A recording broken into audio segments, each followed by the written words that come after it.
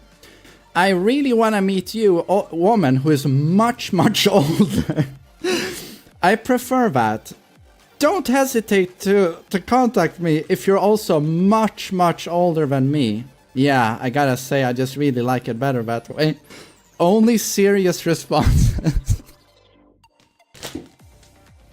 The dude is 59, so he's probably gunning for like 80, 90. Yeah, I mean, he can't stress enough, like, twice in a row he goes much, much older. I mean, maybe dating a coffin here, like, I don't know. And here's an 81-year-old dude. 81-year-old dude has written in. Hi, I'm an 81-year-old man who wants a close relationship to a woman. Your age and nationality doesn't mean anything to me, but it would be good if you have a sense of humor. To me, I get depressed when I see stuff like this because even at 81, you're going to want pussy. Even at 81, your cock is gonna go, I'd like some pussy, boss. It's never gonna go away. That's, can you imagine? Even at 80, your dick is gonna want that stuff, and probably you can't get it anymore because you're too fucking old. You're still gonna walk around and see some attractive lady and go, oh, I'd like to, but you're fucked. I gotta say, it's sad. That's sad. Let's see. I haven't pre-read this one, but let's go. Are you a slim lady between 30 and 50 with a sense of humor and you're fed up with dating apps and the selection at the local pub? I'm a Swedish man who's 47 years old, who lives a good life. I'm 180 centimeters with confidence. I don't have washboard abs though. He's very honest. If you're a fan of animals, think the world is a better place with coffee, and you like hanging out, then you're probably my type. Do let me know and we'll take it from there. That's a pretty good one. I like the I don't have washboard abs. Very... Do we have anything else that's good here?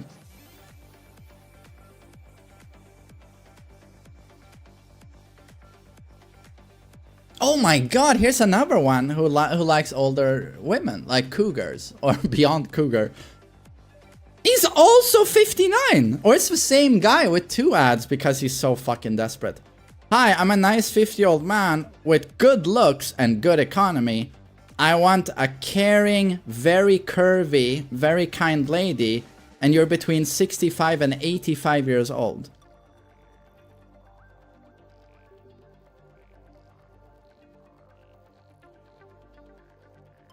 A curvy 85-year-old. I mean, that's the good shit.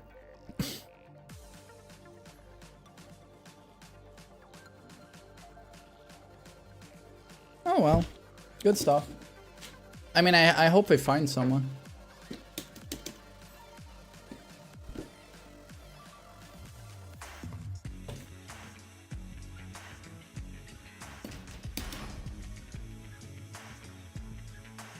I'm gonna do viewer replays in a bit. I'm just gonna play a few more matches and then we're gonna do it.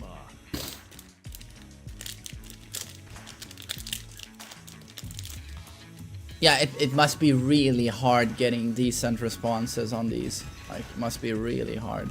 I wonder how often it even works out, to be honest. But we even get a reply. Get ready for the next And can you imagine how many people troll these guys?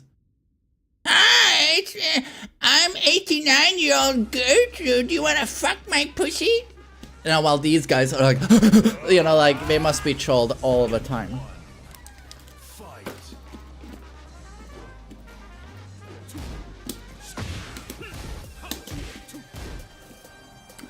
There must be a lot of trolling. Yeah.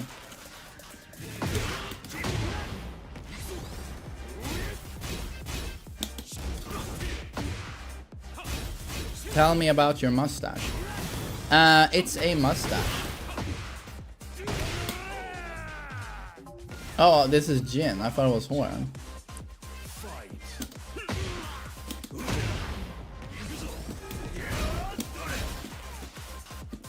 Yo, Vic, good to see you, buddy. I'm trying to win. My viewers are too good, though. But I'm playing pretty chill. As soon as I hit rank, I'm gonna sweat like a fucking madman.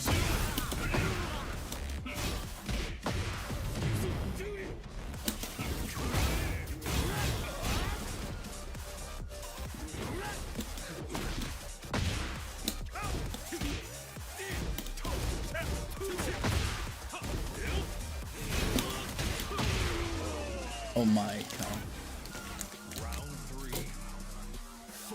See you in rank. Sinister, if you snipe, I'm blocking you, you motherfucker.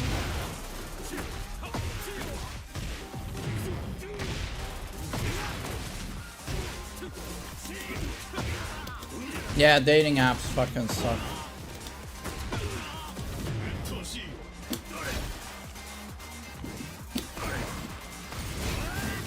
But to be honest, if you rely on a dating app, you're making a mistake.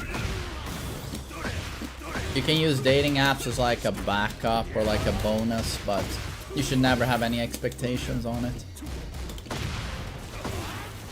Sage, what's up? Nandayo. Oh my god. Drift Luca, I'm a bit tired today, so I'm not recording anything today. But tomorrow I'm gonna record some videos. On like, for example, King and Brian. How can I meet a girl? Outside.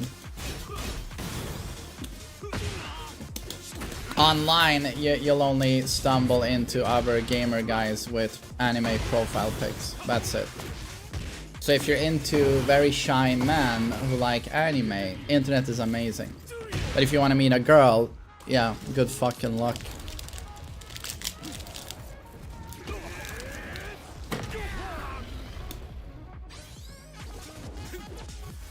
What if zero confidence and no plan? You definitely have to build the confidence. At least the confidence to try. But you know, a lot of confidence for a guy is just feeling productive and useful. What are you doing with your days?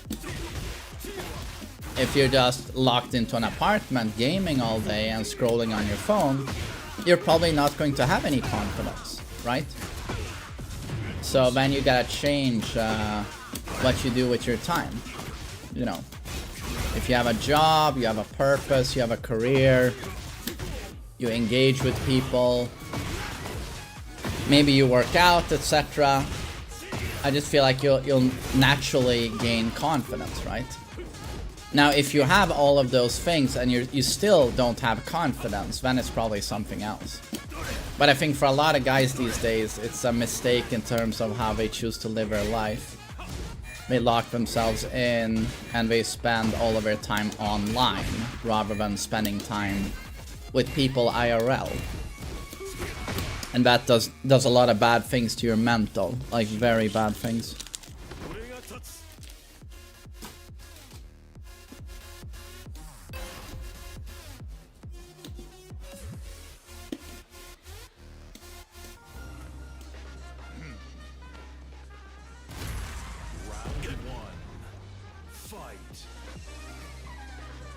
You know, I'm a pretty confident guy, But if I lock myself in for 3 days straight, and I just stream, and for 3 days straight I don't go out.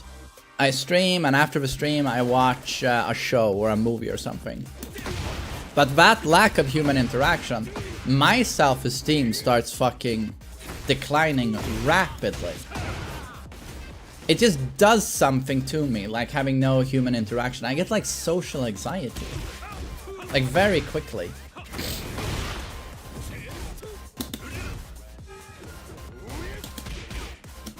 So I'm just saying, those of you living unhealthy lifestyles, you can quite quickly find yourself in a like super negative spiral where you get a ton of social anxiety, and due to that you get a ton of general anxiety, and then you lock yourself in even more.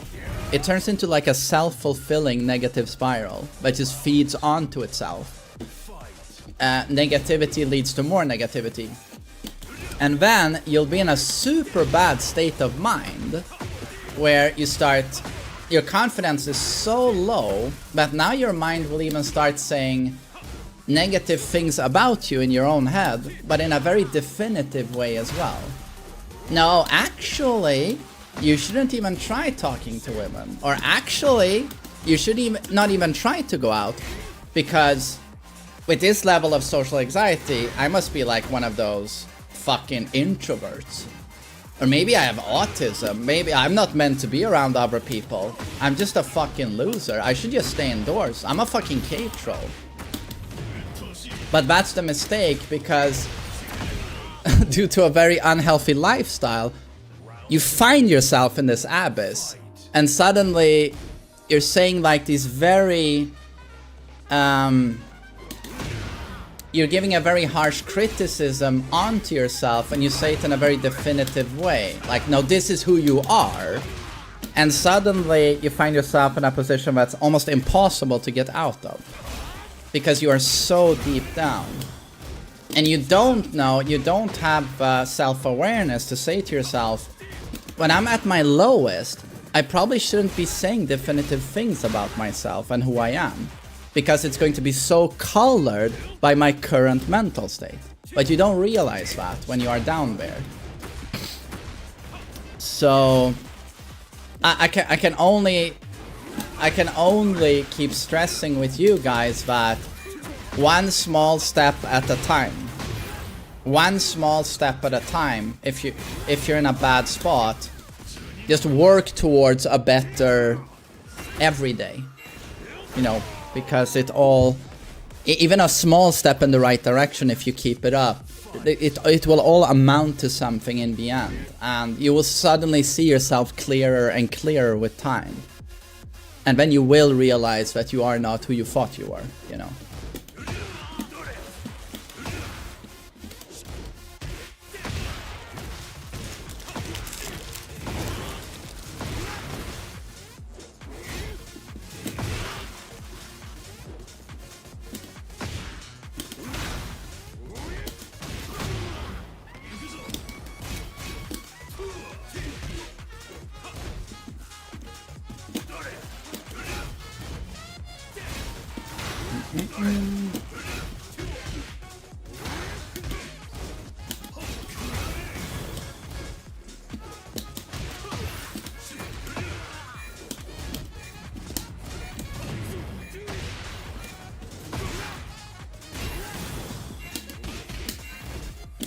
Well, ice cold, I'm just old, you know. When it helps when you have life experience and you've gone through something yourself, then you can explain to others, like, this is how it works. This happened to me, this is how I got out of it, this is how our brains tend to work, this is how it worked for me. Chances is it could be the same for you, you know.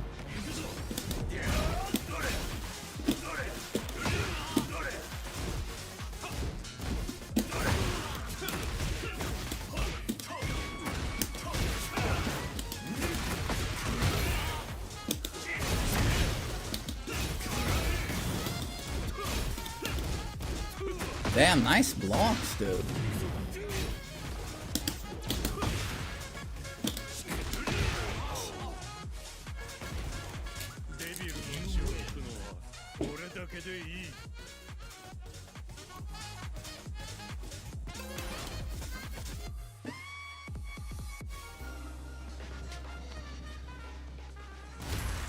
Yeah, the swearing is good.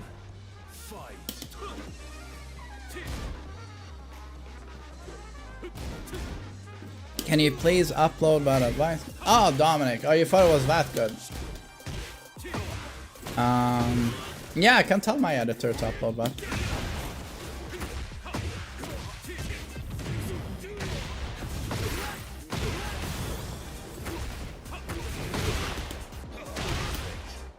Okay. Well, cheers, guys.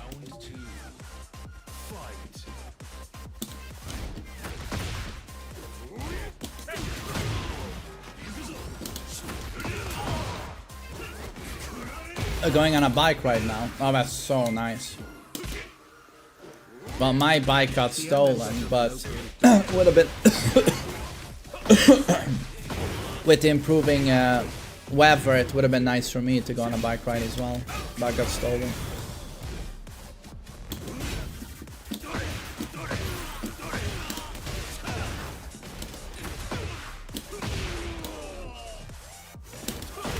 Bike crime up in Stockholm. It hasn't gone up. It's always been an issue.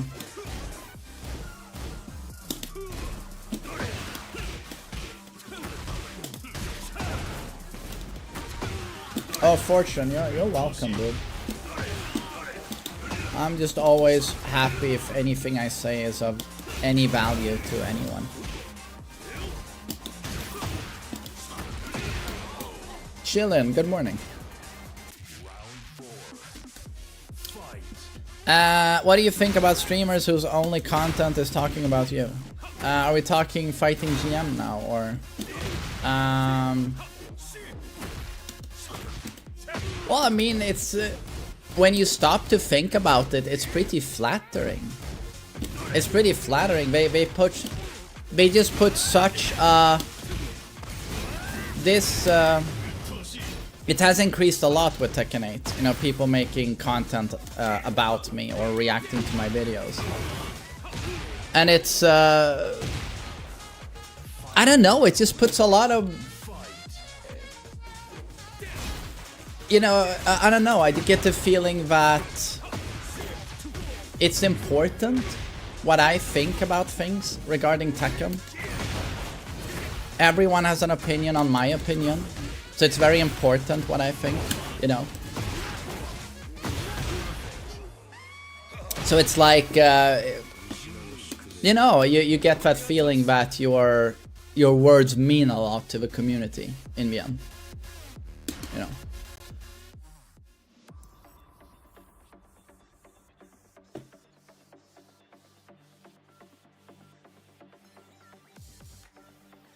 You are the biggest Tekken content creator. Well, I mean, you know, I guess it's me, FDX, Brawl Pro has a huge stream, you know.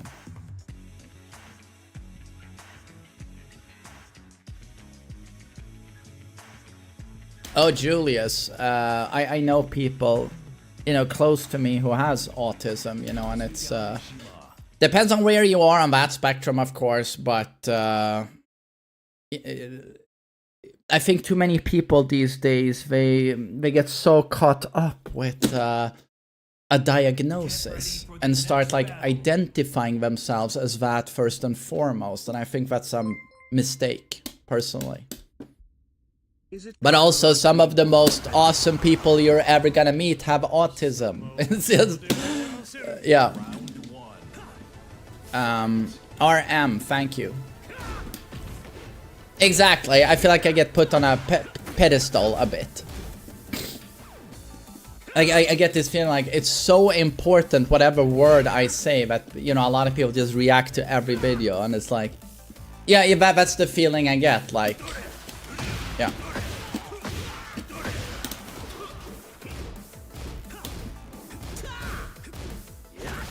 Wait, what is happening? And now this is Horan.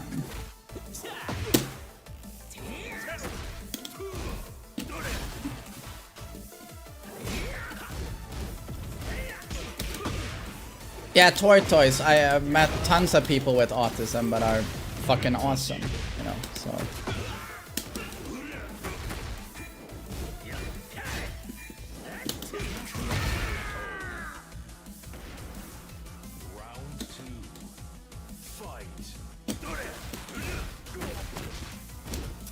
How does rank climb? Well, I'm Emperor, which is pretty good. Not bad at all.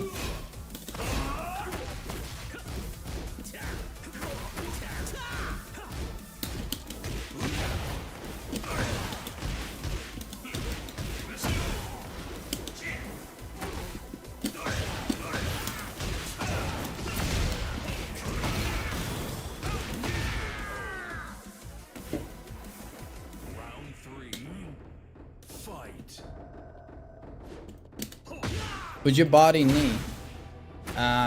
In 2 seconds. I'd body knee.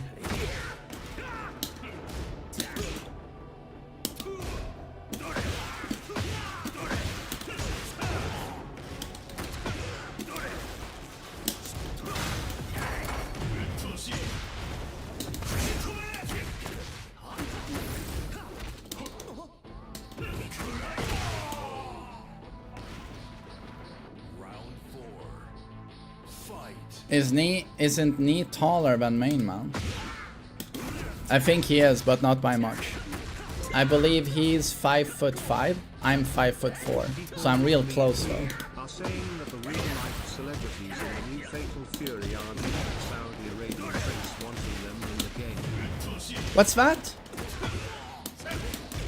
My guys, can we stop the fucking polls in the chat? I've told you I can't see the chat when you guys do that.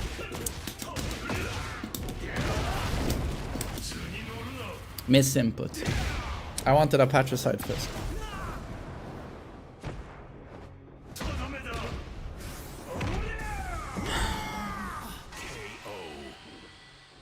The real life celebrities in the new Fatal Fury. Wait, what? You mean, what's his name? Ronaldo? Is there another one? You said celebrities.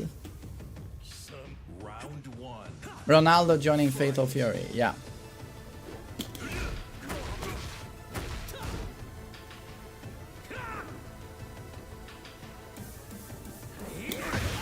They added a DJ to Fatal Fury.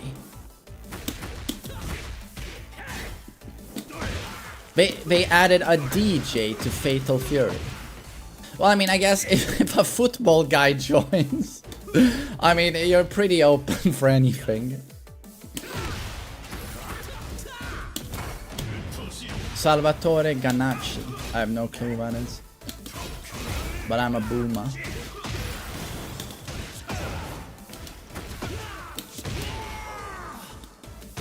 A real life DJ. Okay. Damn. That's fucking awesome.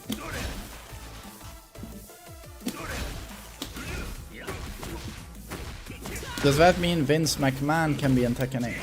That would be kinda cool, to be honest. His entrance. What's the song again? The money! Like, how does it go? Here comes the money. Here comes the money. No chance in hell, cause that's what you got.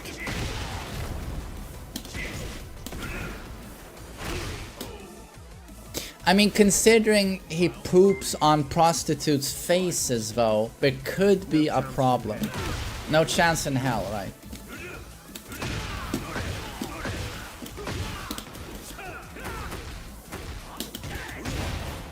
Oh, that's Shane, right.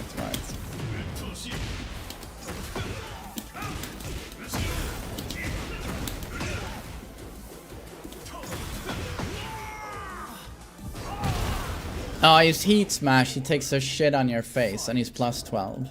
Jesus. I might main him.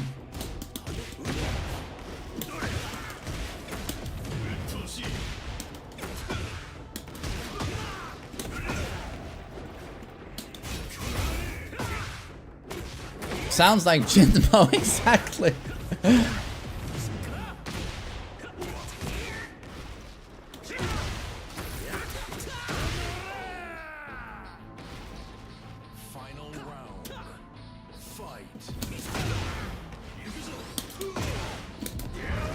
Oh, dear Lord.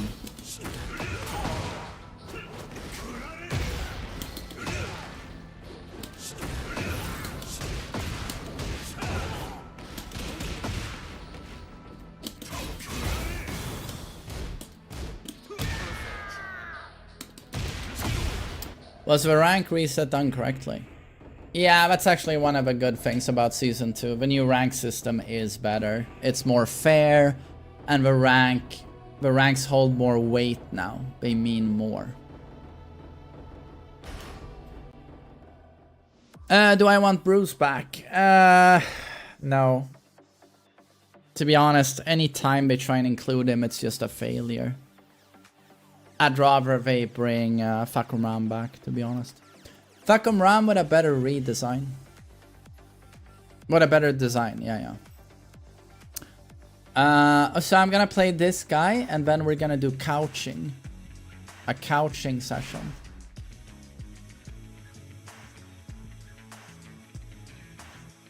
Armor King, yeah, I love the overlay with Punish. Also, it's nice to see combo damage as well.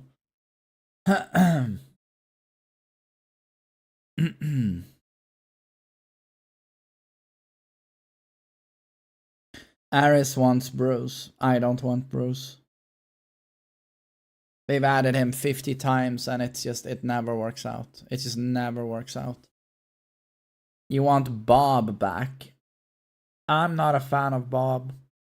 I know he has a few fans, but I don't know. I don't see a lot of people being excited about Bob.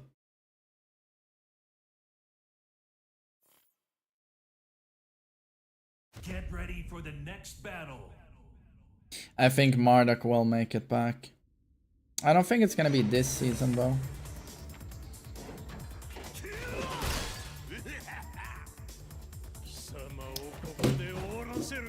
Round one. Fight. Mako.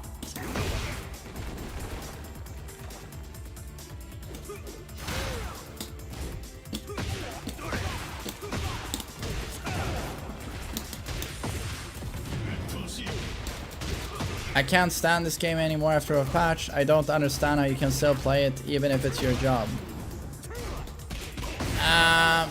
Well, you gotta understand, like, Tekken Tag 2 was my Vietnam. That was my Vietnam with Tekken. That game was not my job. Didn't get paid, right? Was not my job, and I still stuck to Tekken. So, you know, at this point, I don't know if Tekken can do anything to keep me away. I don't know if they can shit the bed that hard.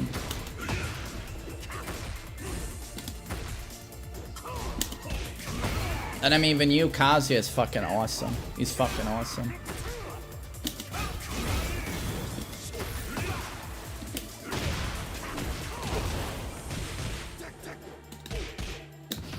Oi.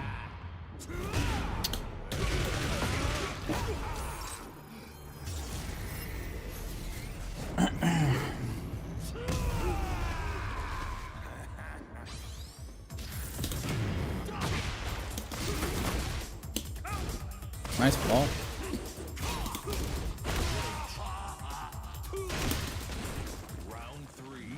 What if they remove Kazuya? Well, now obviously I'm gonna have a huge problem. Yeah.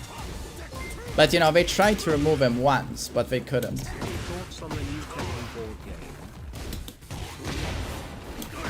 On what? What was that?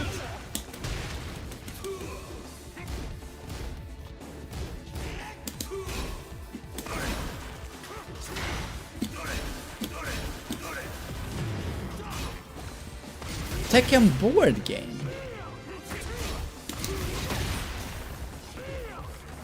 There's a Tekken board game. This sounds like the most unnecessary thing of all time, but okay.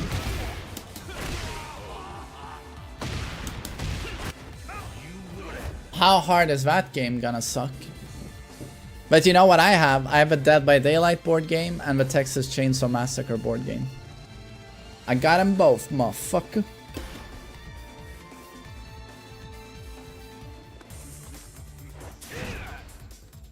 Round one. Fight.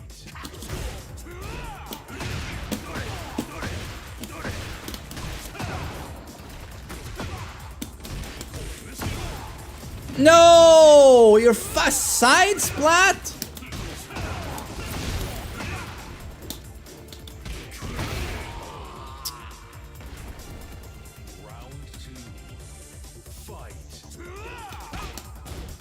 How does the DVD board game work? I have no clue. Me and Willem, we make up our own rules.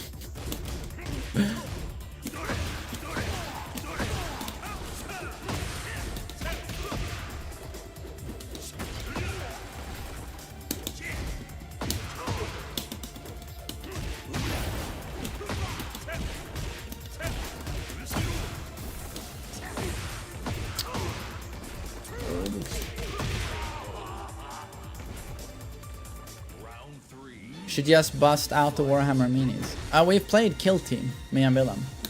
He smoked me. There's so much RNG with the dices. Like, I love I throw 5 dices. I miss every shot. He throws 5 dices. He rolls like 5 6s, and my captain just fucking explodes.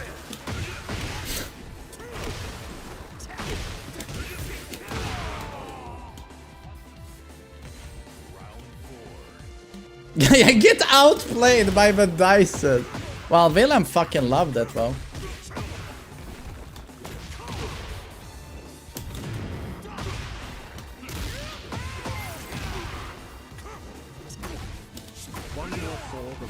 Hey, thanks, man.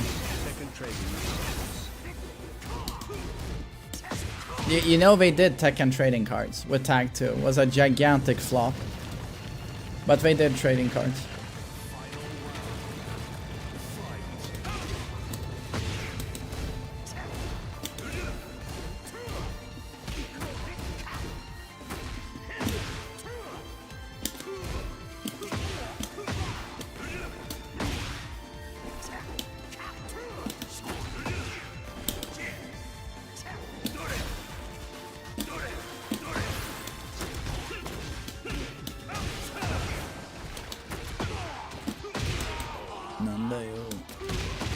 Further proof that Tag 2... Yeah, Tag 2 is the biggest commercial Tekken failure. Sold worse than Tekken 1. And had a Tag 2 card game as well that sold like one box of cards. So... I can't even imagine how much Tag 2 cost Bandai Namco in the end. Like how much they went bust on that game.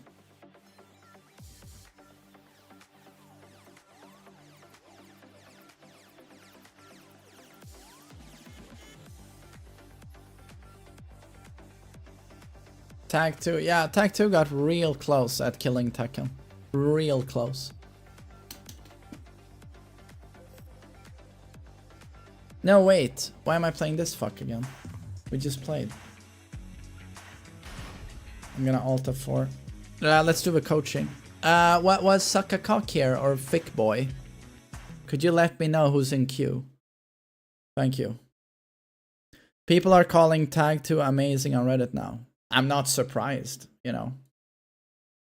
Community hates Tekken 8 now. Well, I've hated Tekken 8 for quite a while, to be honest. And think Tekken 7 is better. They think Tag 2 is better. Yeah.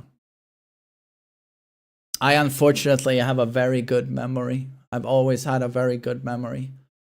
And I still remember to this day what made Tag 2 unplayable for me. And it was every single day I played it running into a double capo team, Eddie and Christy, and legit getting death comboed by both of them.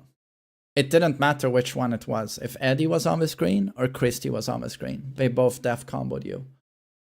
From a safe launcher that was 14 frame startup. And I dealt with that for 5 years.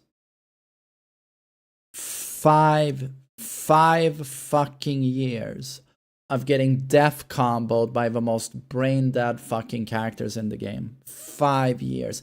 When I look back on it, I don't even know how we survived as a community. But we barely did. From Tekken 6 to Tag 2, we lost a ton of players. A ton of players. Tag 2 was like Ghost City compared to Tekken 6. You know, it was so bad. It was so bad. I see why you don't like Eddie. No, I liked Eddie in Tekken 7. I did. I don't like Tekken 8 Eddie though. I think his animations are poorly designed. Including your brother. Yeah, my brother, after one, I still remember, I shit you not, I still remember the play session we had. 1 week after the game dropped, we're sitting in my living room, in my very small apartment back then, and we're playing Tag 2, and he just says, I don't think I want to play this game. Because his problem was that, you know, I play Kazuya and Heihachi. Anytime I launch him, he has to look at like a 10 to 15 second sequence where he was like, okay, I can't do anything. It does 80% of my health bar, and then I need to tag in my partner, but you can so easily punish that.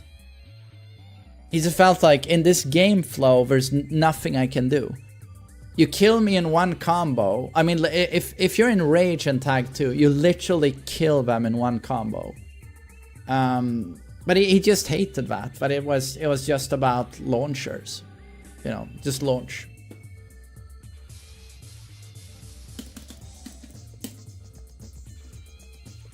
Who did he play? Brian and Lee. Also Fengwei quite a bit.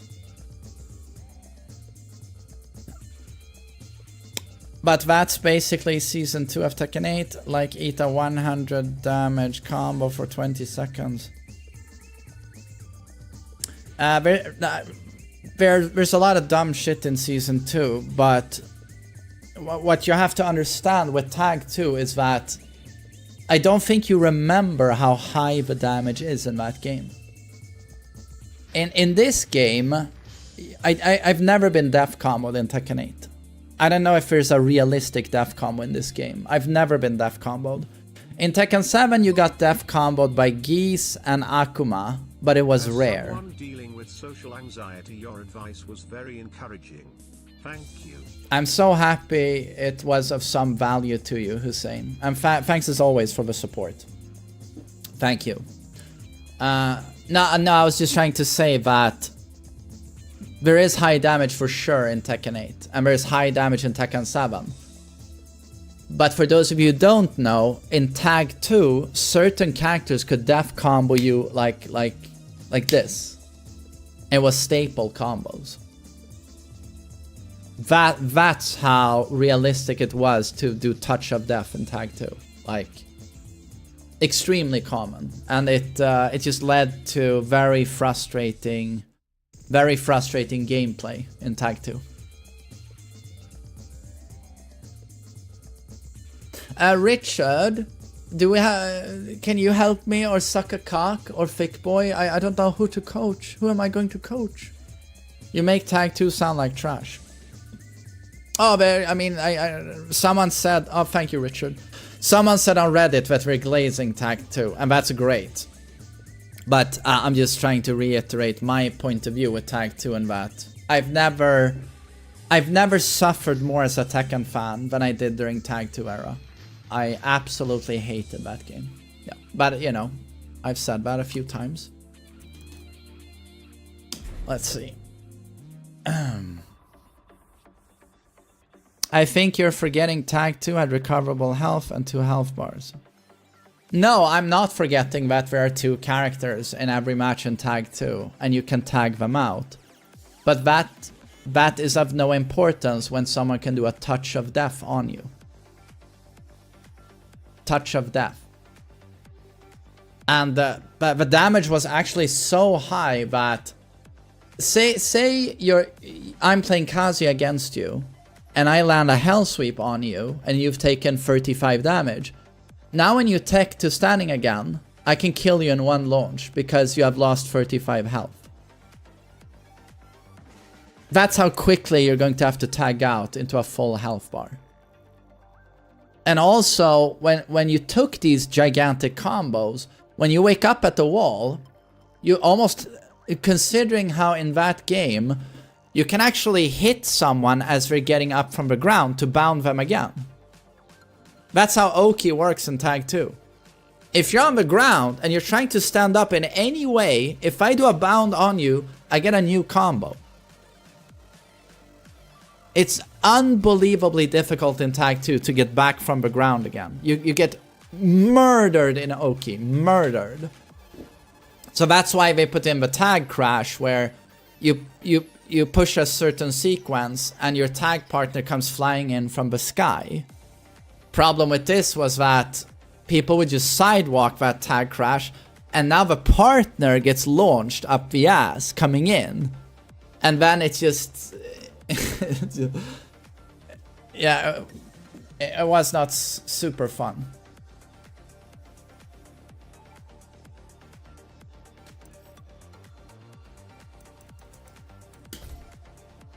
You loved the Oki. I hated the Oki. FDX was playing Tag 2, the damage wasn't too high. The damage wasn't too high. FDX played Tag 2 and he never did an 80% combo.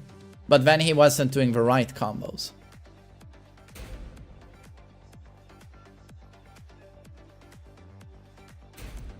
If I played like, you know, Kazuya Jinpachi against you, I can delete you by looking at you. Like, delete you.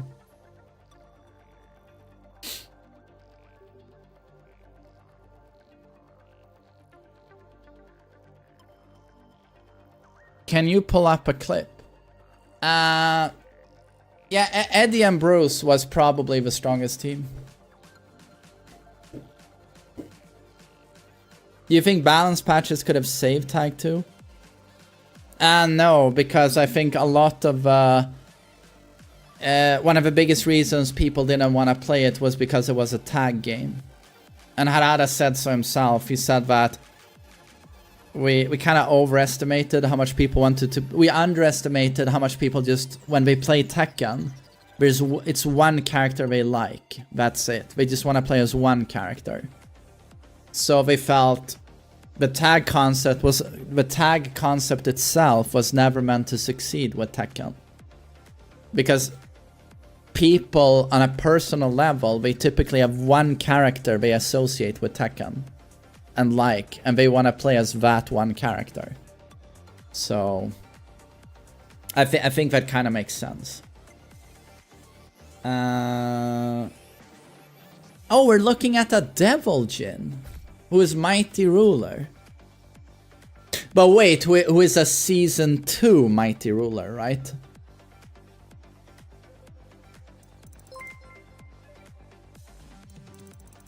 Don't forget the stupidly small throw break window. Oh god, dude.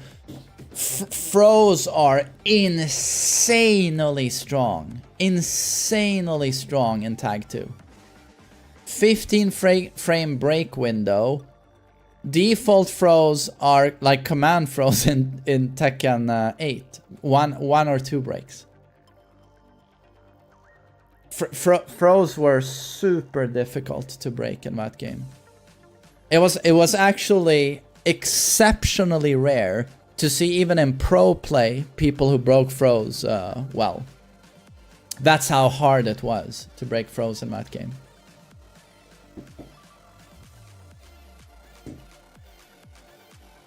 Game sounds fucking AIDS. Well, maybe I'll get an emulator running and we can play it a bit this week.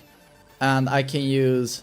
What is it called? For you guys to hook up to my machine so you can control. Parsec. We could try.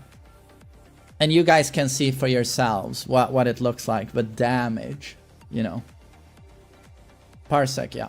And the game is solely about launchers. Small Tekken doesn't exist in Tag 2. It's all about launchers. RPCS3, but that's what everyone uses, right? Yeah. How do you feel about the stripping of identity in Tekken currently? I hate it. Like, what they've done to Steve is just...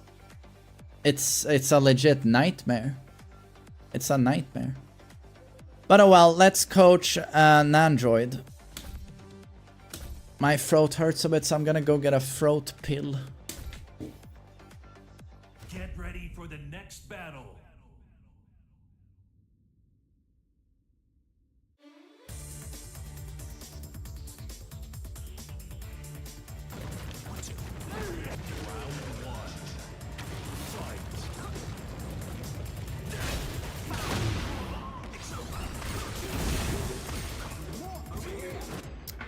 Sorry, we're gonna watch this now. I'm just gonna write a note here quickly.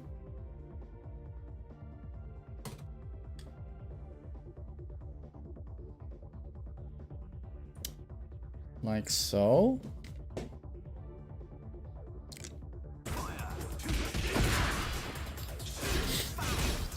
Let's see, we're gonna restart. So we are looking at the Devil Jin, an android. My god, the Sonic fan. So he's Mighty Ruler. What rank did he have, Van, in Season 1? To be Mighty Ruler? Is that Fujin? He was a Raijin. Okay, Fujin. 1 and 2. So Steve messed that up. He has some movement, our Devil Jin. Gets thrown. Ay, ay, ay, ducking against Steve. Steve running in. Oh, yeah, that's a terrible rage art.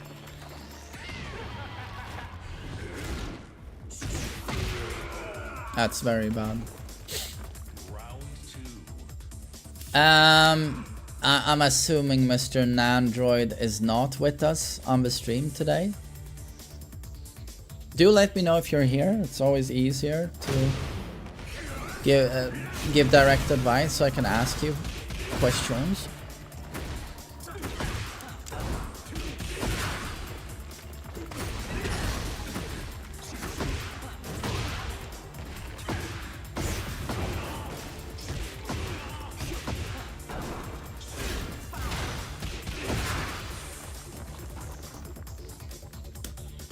Electro, is this you or are you bullshitting? Okay. Oh, it's Ankur Dubey. Ankur Dubey is not here. Okay. Oh well. Well, hopefully he finds this VOD. Mishima 112 is the best move in the game. Mishima Flash Punch. It is very strong. I don't know if I would say best move in the game though. But it is very strong. Damn, we got old school combos.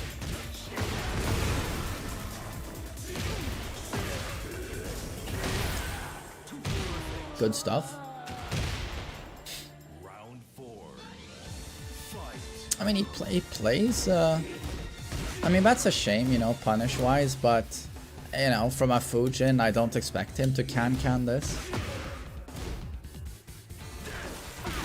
But this is a pretty competent Devil Jin.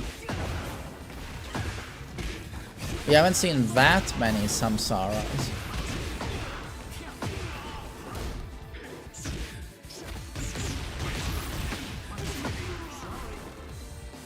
He was a flame ruler at the start, which means he was Kishin. Okay, he was Kishin. So that's the second highest blue rank.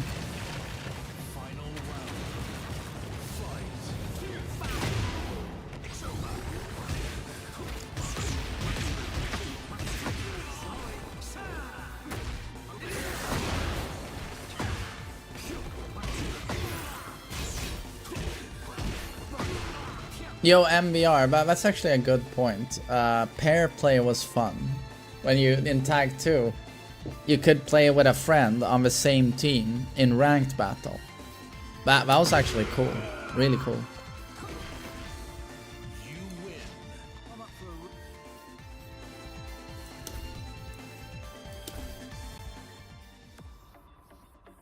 So, a bit, I don't know, did he electric? I don't remember seeing an electric. Get ready for the next battle.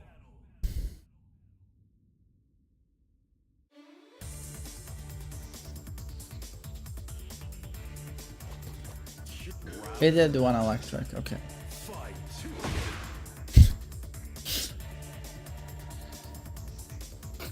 I just love it, no hesitation. Just a DP immediately. I love this shit. Just one frame passed, 1 millisecond, and then panic button. Panic button.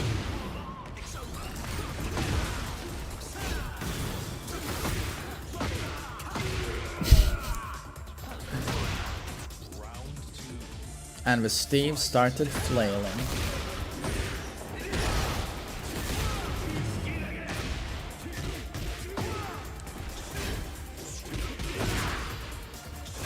Does replay capture the net condition from the real gameplays? No, it will not show you stuttering or anything. Nope.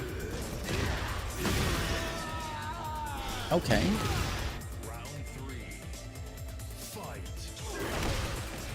Round start, back 3. Oh, electric, shackle. I think he's playing the neutral pretty well, to be honest. Punishment is terrible, but that's just classic blue ranks.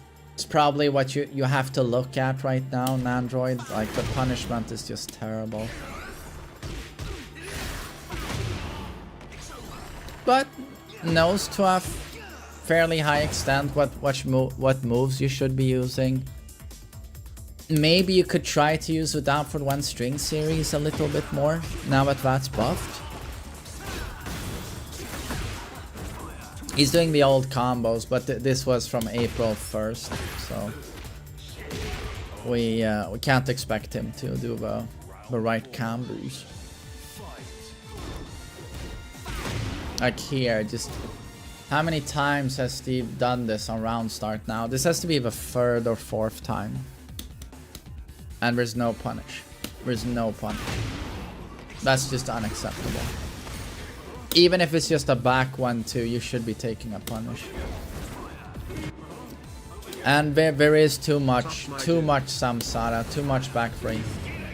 Amstech, thanks for 15 months.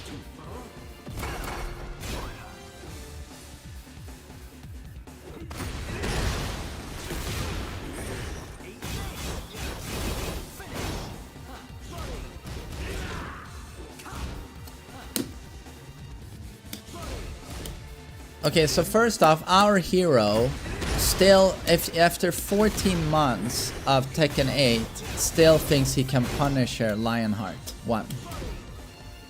This has always been safe, but it's as little as -3 now, after buffs. Commits fully to a flash punch, that's how much he believes it's punishable. And then the Steve in turn does nothing about the flash punch. That's a bad interaction. Like, that's a very bad interaction. There's with samsara. And no duck here either. So here, mid, high. But this is ducking a mid-high string, and these guys are blue rank, so...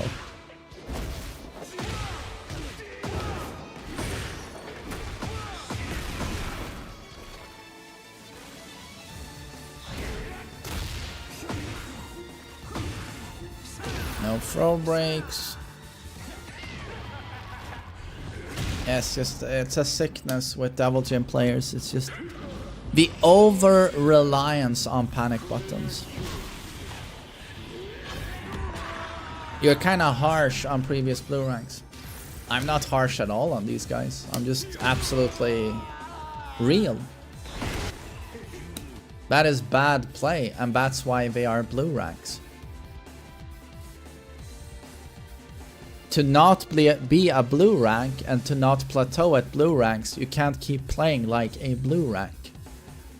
That's why you need a bit of a wake-up call, like, this is unacceptable. Like, if you wanna be Tekken King rank one day, you gotta fix this.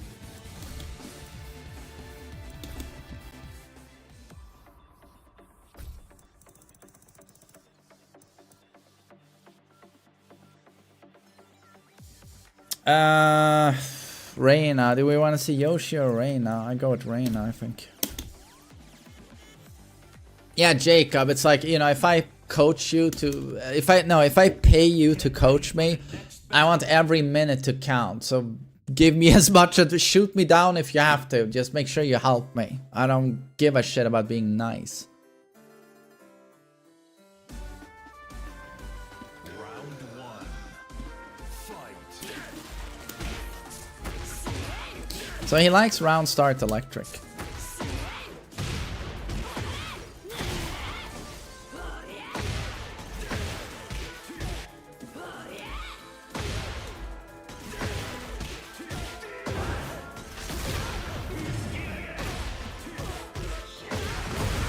That's a nice combo.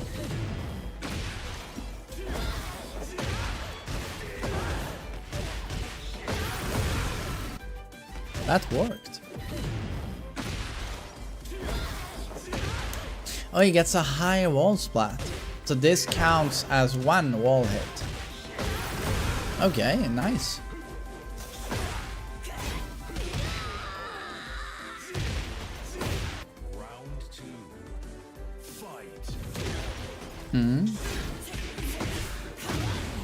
Oh, Reina punished while stunning too.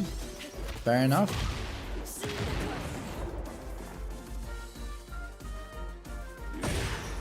Nice shackle. Do you think Tekken players are getting worse in regards to rank?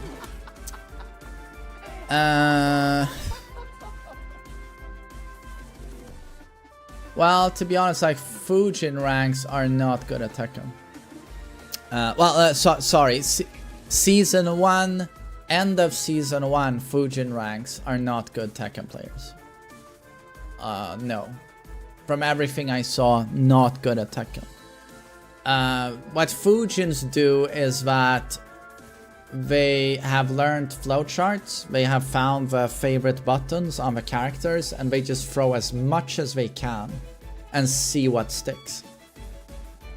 Fujin players don't think, they just do. They just do things. And they're just going through the motions, like this move typically works, this typically works, and without thinking, no game plan, no real adjustment towards your opponent or their character, you just do your stuff and hope it beats the other guy's stuff. That's blue ranks in a nutshell. And it's not Tekken, you know, it's not good Tekken play.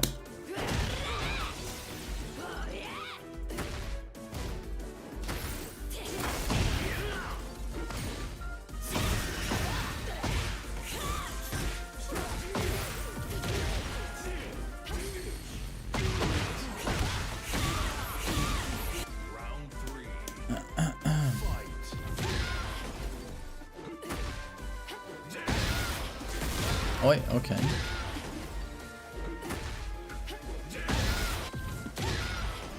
Runs in single sweep.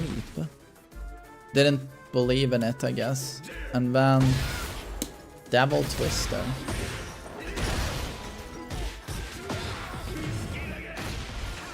Okay.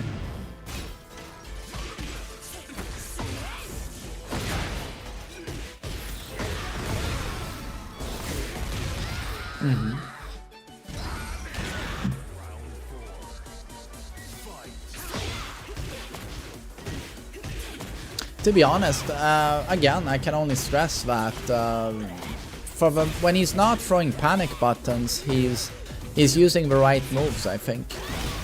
Maybe could throw more, maybe could use down for one series. But the big problem here is the zero defense aspect. Like playing Devil Jin solely relying on what I like to call like proactive defense, which is I do an attack to defend myself. I'm proactive. But there is zero reactive defense, which is block punish or sidestep, see if someone whiffs, you know, create a punishment opportunity. You know, it's just yeah, it's mashing buttons for defense rather than actually learning proper defense.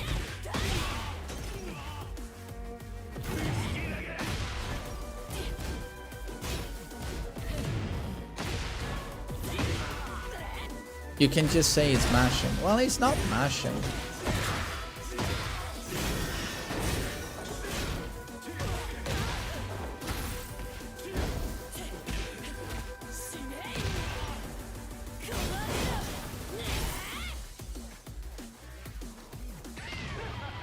Oh yeah. Oh my god! And even a blue rank Reina just does not press here. That's, to be honest, kind of impressive by the Reina player, I think. Doesn't mind just being passive here. Even though it's final round, they both have very little health. I gotta respect this play a bit. He just dashes into a block. But the Devil Jin, of course, he expects him to dash into an attack. But he actually baits him here into doing a panic button. I gotta respect that play. What an asshole. Yeah, watch the movie. Watch my movie.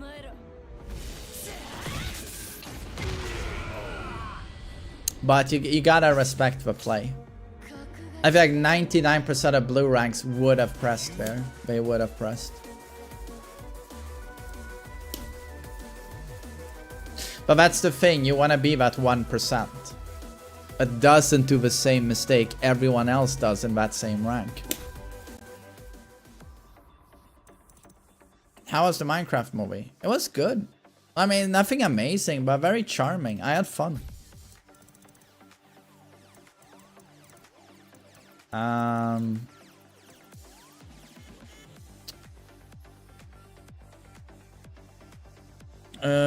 King.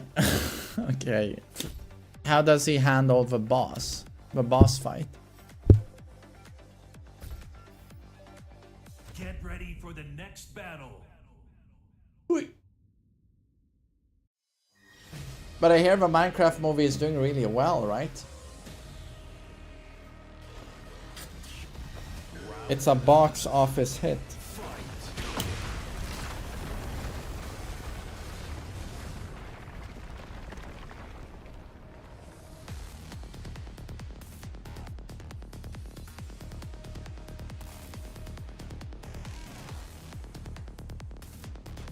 It did $160 million in the US alone in the first few days.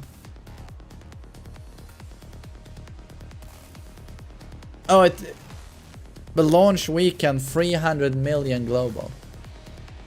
Jesus.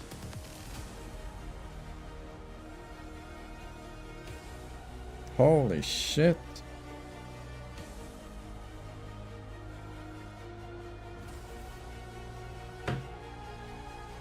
The Minecraft IP alone guaranteed a hit. I mean, you say that, but then a million Marvel movies have flopped, you know. Oh, the Snow White IP, Robert, the Snow White IP, that flopped. Snow White is a huge IP.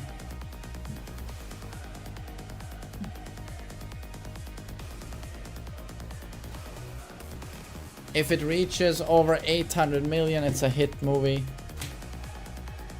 I think the studio will consider it a hit if it's like 700 million, I think.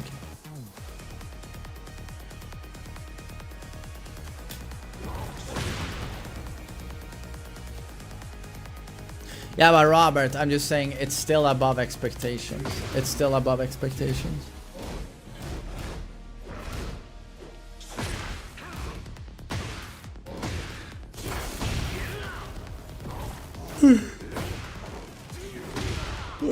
God, I'm tired. Had a long weekend.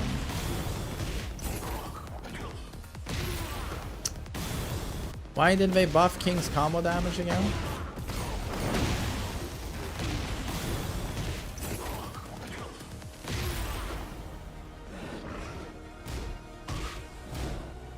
How much is a coaching session? 40 bucks. And also accepting that you're going to have to wait a week to get it. Yes.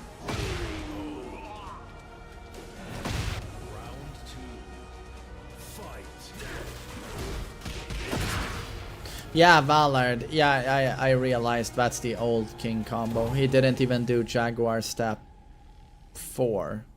It's Jaguar 4, right?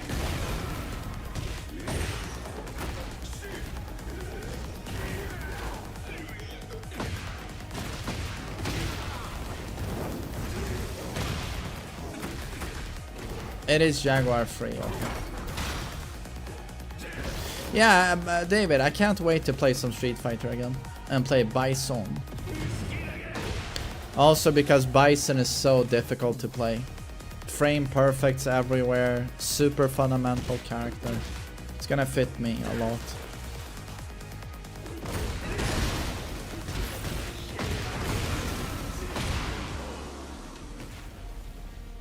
Round 3. Fight. He is OP. Stop with the bullshit.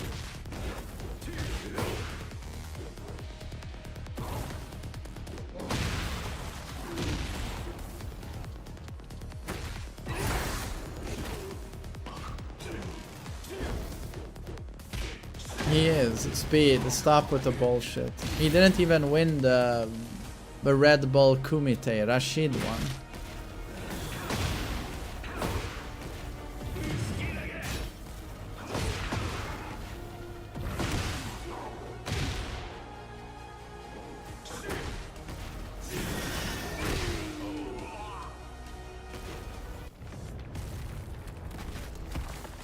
Round 4. Fight.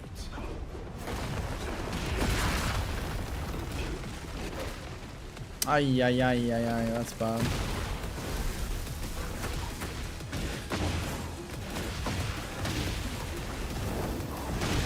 Why did King get this wall combo?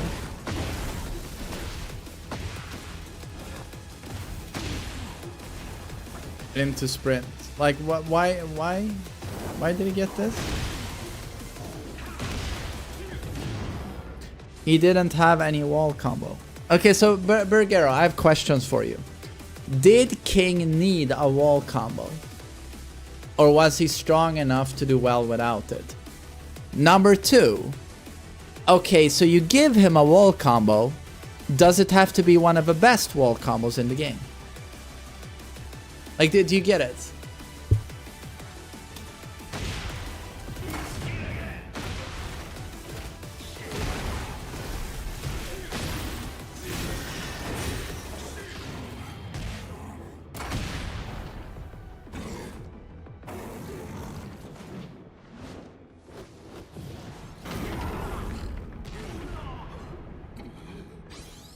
No, it's like King was a really good character. He didn't need huge buffs.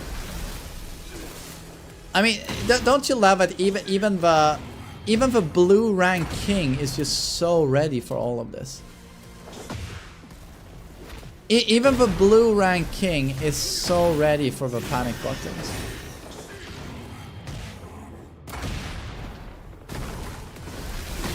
Like, look at him. He uses a rage art to punish the heat smash pressure. And then even after that, he's just ready to fucking fly swat with his heat smash.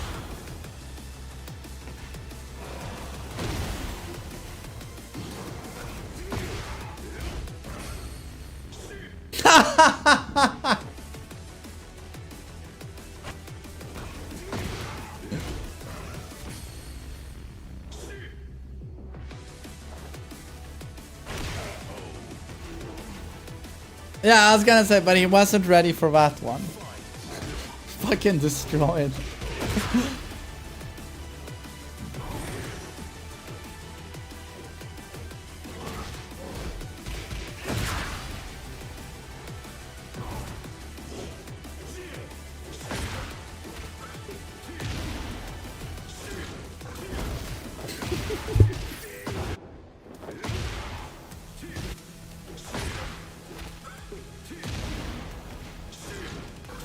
Like, this motherfucker knocks him down with Stonehead, runs in, hopes he's gonna press into a wall stunning too.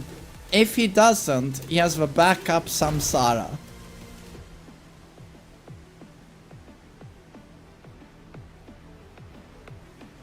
Like, it's... Yeah, I don't know, it's just, it's this thing where it's like...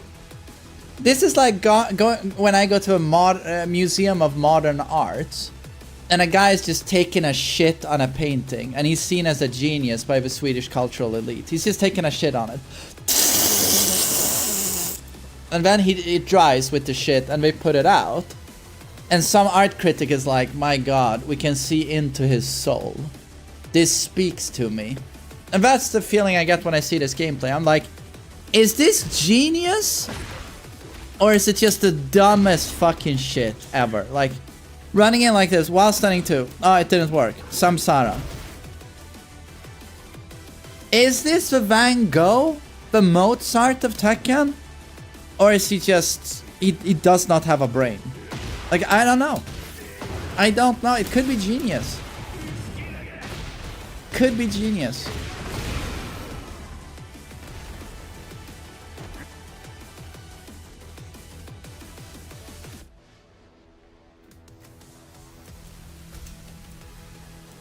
It works though. Yeah, but you can never fool yourself by saying if it works, it works. Because the fact that something works against another blue rank player doesn't mean it's real. Do you get it? Just because a blue rank eats something, this works against a blue rank, doesn't mean it's necessarily the way forward for you, because what you are trying to find is not only what's gonna work against a blue rank, but what's going to work against a Tekken God rank. Do you get it? You have to elevate yourself above blue rank mentalities.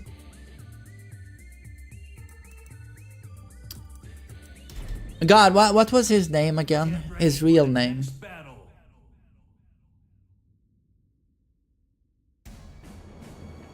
Was it Ankur? Ankur. I think it was Ankur. Uncle. That's a Jackie Chan movie. Uncle. It was Anchor. Okay. He's in YouTube chat right now. Hello. Oh, you're here, Anchor. Oh god, what a great player. No, I'm joking. Hello, sir. So there was a lot of things that were bad. A lot of bad things. But there were a lot of good things as well. I was happily surprised at seeing that even in blue ranks, you understood the power of electric and shackle, and maybe even doing electric on block into shackle. This is really strong, really strong. I don't see a lot of blue rank Devil Jins do that, so that's a plus for me. You used Flash Punch, which was nice, but you gotta remember to confirm it. So try and do 1-1, you know, into -1 and see if it hits or not. We would see you on more than one occasion commit to the whole string on block. That's bad. I thought you used Hell Sweeps a little bit too much. Hell Sweep is strong, especially in Season 2, but this was probably you just not understanding your opponents. They seem to be ducking a lot, and you got your Hell Sweep ducked and you still kept doing it.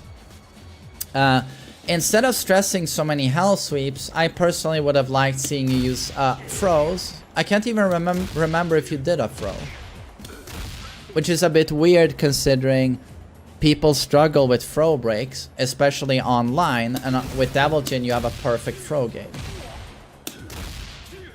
So I don't understand why you're not using it. Like, even if you go up against someone who has strong throw breaks, this creates a lot of stress. It's very, even if you have good throw breaks, it's very stressful going up against someone you know has a perfect throw game and they're not afraid of using it. It creates stress. And when opponents get stressed, they make mistakes. So you do want to try and stress as many mix-ups as you have available on your character, right?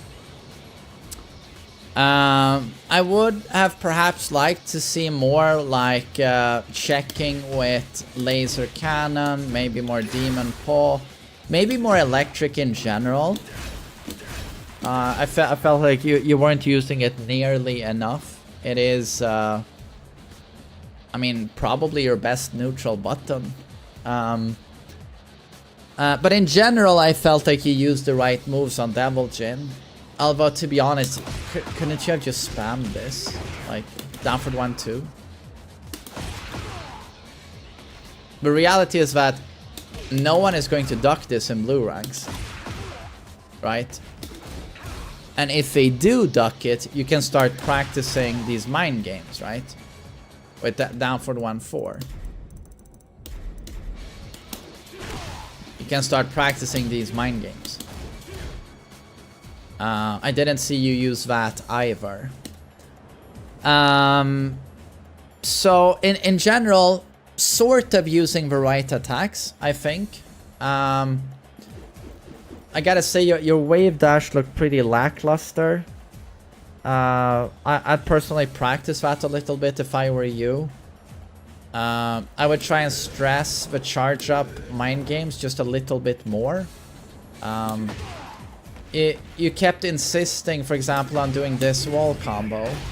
You would do this. No, sorry, that's what you did not do. You would always do this one. So that does more damage, but this is the better wall combo because of the pancake flip. Pancake flip. And here you're threatening, you know, steel pedal or charge up. You know, the charge up is for when they get up. The steel pedal is if they choose to stay on the ground, which a lot of people will do against Devil Jin. That stuff is super dumb. So you want to cheese with that as much as you can. I felt you weren't sidestepping enough. Especially as a Mishima player, you want to stress 3-dimensional movement. Try and create a whiff opportunity. If they whiff, confirm the whiff and do a can-can. Can-can is an incredible whiff punish. Incredible whiff punish. I would try and use that more if I were you. Oh, we're bugged. So try to move more with electric. With Flash Punch. It's sort of the backbone of Mishima play. You know, just moving to the side with Flash Punch. Just since Tekken Tag 1, this is the backbone of Mishima gameplay. Sidesteps into 1-1-2 or electric, and I feel like you're not using it. Again, you don't want to be a... Too many blue rank Mishimas play as Street Fighter, they don't play Tekken. So I'd like it if you try to move more. You also have a bad habit most Devil Jins do. You can't get enough of back 3. You can't get enough of Samsara. You throw rage arts every single match. You throw rage arts to the point where it's so cemented in you to use a rage art that I could tell on you that you were holding your finger on the trigger. You have a rage art trigger and you're just moving like this. And then you wait for your opponent to do something. You wait for him to twitch. And then boom, rage art. Once you've hit that level of like rage art addiction, you just gotta take a look in the mirror and say, what am I doing with my life? Why am I holding my finger on a rage art button, waiting for my opponent to do something? It's just not a good play. There are people who can pull that off who have like unbelievable instincts, but even then it's always too much of a gamble and should only happen when you're like super desperate. But you stressed rage arts so much that it's like it's such a bad habit to the point where even a blue rank Reina called you out. And when a blue rank Reina outsmarts you, dear lord, it's back to the school bench, back to studying, you know. So these things, you really have to stop relying on them. Like, it's almost like, I think it was JDCR who said on a video during Tag 2, to learn to play, for example, Devil Jin, pretend you don't have these moves. This, I'm not making this up, this is legit advice for you. Pretend going forward that this move does not exist. This move does not exist. and Rage Art does not exist. Now you will learn to deal with attacks the conventional way. What is punishable? What can I duck? What can I sidestep? How do I utilize conventional defense in this game? Because you had no defense whatsoever. None. I can't stress how important it is in this game, but when a Steve is throwing a DP on every round start that's launch punishable, that you take that launch. Or at the very least, at the bare minimum is to just take a punish. But so often you did not punish stuff. And again, I don't know what your goal is, but if you want to go up to blue ranks now or above, this is as important as it gets. Someone being minus 12, again, I'm not exaggerating. Someone being minus 12 and you at least doing do a flash punch. You don't have to do back 1-2, which is the perfect punish, but you at least doing a flash punch is as important as you being able to just execute on electric. And I'm not talking about being able to place on electric well. The theory behind that. I'm just talking about just being able to execute on electric. It's just that important. And you know how to execute electrics. Because electrics are fun. You practiced that. But defense is not as fun. Labbing is not as fun. But it's all I'm seeing when I see you play is just a glaring, huge fucking weakness where you score a 1 out of 10. And that's your that's, God, what's a good word here? What word did I use before? Conventional defense. Is this duckable? Can I duck that high and launch? Is this punishable? Take the punish. He threw a DP, that's launch punish. Can. This stuff, you scored as low as you possibly can. And instead you do like other blue ranks, you rely on this stuff. If you practice that defense for a while, you play without, you pretend these moves don't exist, you learn basic contemporary defense. And then, slowly, you start reintroducing these moves. Hopefully, you'll even understand more that these moves are at their strongest when they are as unpredictable as possible. You will understand that the strongest samsara is the samsara where, for 2 interactions, you respected the Brian. For 2 whole interactions, you respected him and you even punished him should he be unsafe. But on the 3rd interaction, now you're not even waiting for a punish. Now you samsara. And that's when you introduce a brain fuck on your opponent and he goes, I don't know when he's going to try and steal my turn.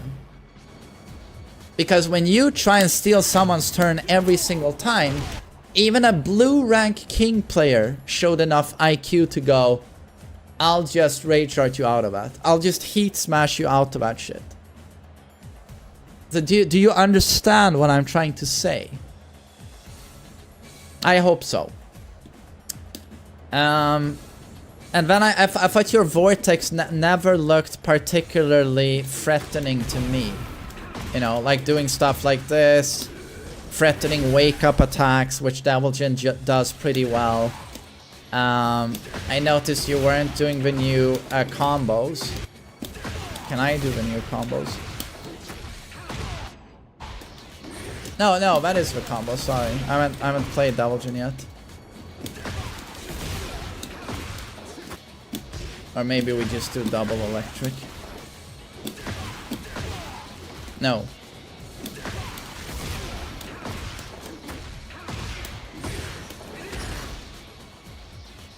What was the combo again? Is it dual knees?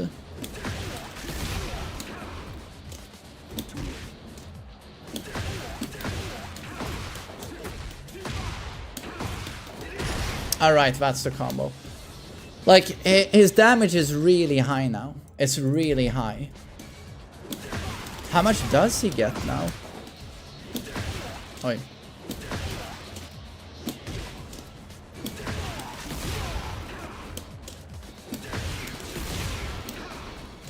What the fuck?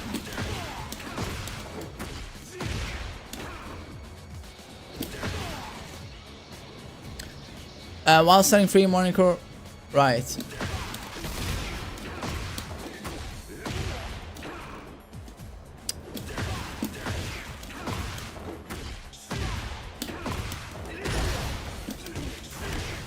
And what's the ender?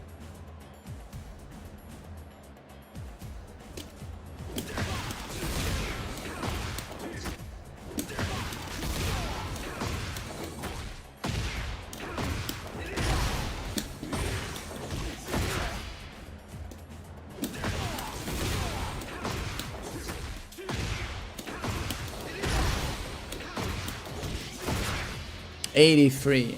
I mean, it is a lot of damage. Yeah, I'm unsure what the proper combos are now, but yeah, you're gonna want to learn to do this stuff. I think down back 2, if you really want to throw panic buttons, I think down back 2 is your low risk panic button, in my opinion. Anything else I would like to say to you?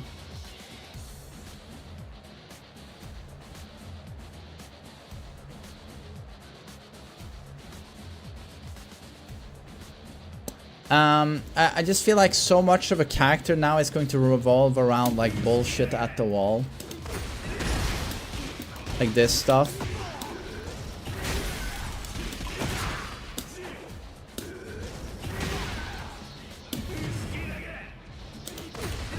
Not letting people get back to their feet again, basically.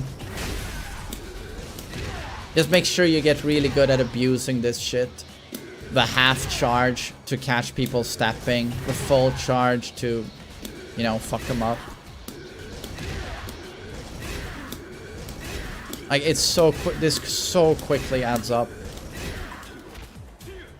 Well, just make sure you abuse this, because his wall pressure is probably the best, the strongest asset he has. But this is gonna be my advice to you.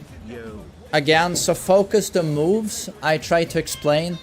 Play for quite a while without panic buttons. Work your vortex. Get more comfortable with the electric. There was a serious lack of electric. Using it as keep outs, using it for pressure. And your conventional defense was a 1 out of 10 and is by far your greatest weakness. But this is also where you've been sort of cucking yourself, because like other Fujin Devil Jins, you're too busy throwing this. So rather than active defense, this stuff, more conventional defense. Like basic Tekken defense. So I hope that helps.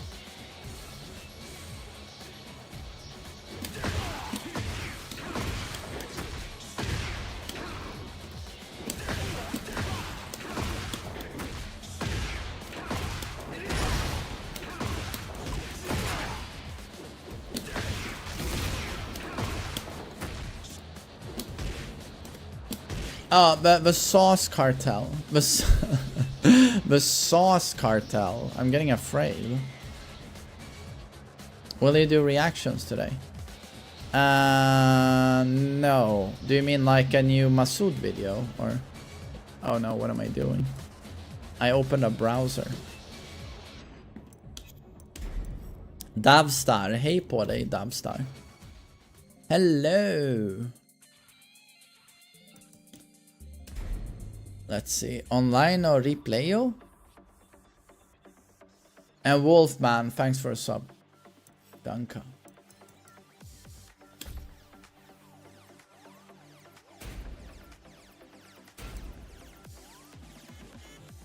Okay, Sauce Cartel. Oh my god, it's a Raijin Paul. A Raijin right now. I mean, this is a serious rank, right? This is a serious rank. Oh my god, he beat an Anna. He beat a Clive? This guy needs to coach me, Jesus Christ.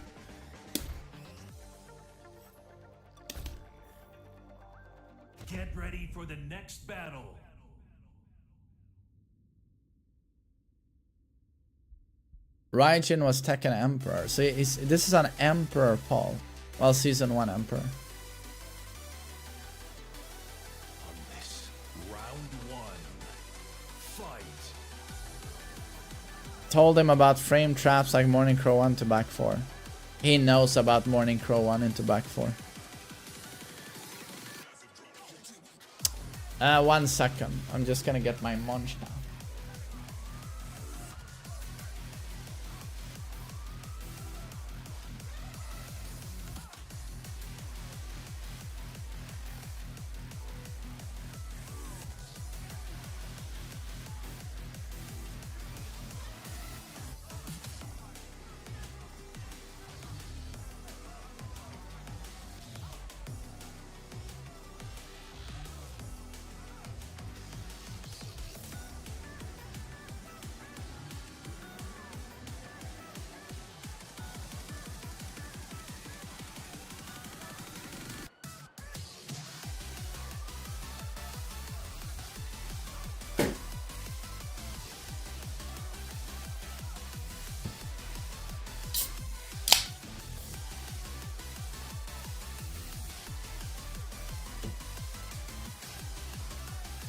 All right, let's take a look at the Sauce Cartel. But again, now we're expecting like high-level gameplay. Emperor Paul. Nice throw break. The glorious Titan into Titan.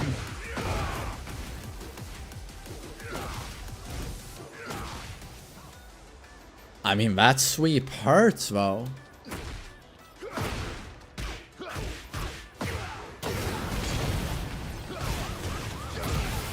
No. Yeah. Round 2. Fight.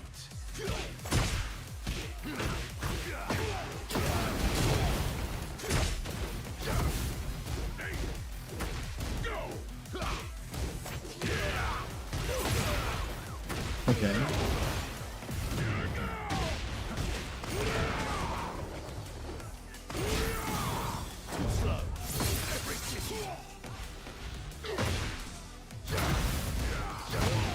Oh, he actually believed Demon Breath was punishable.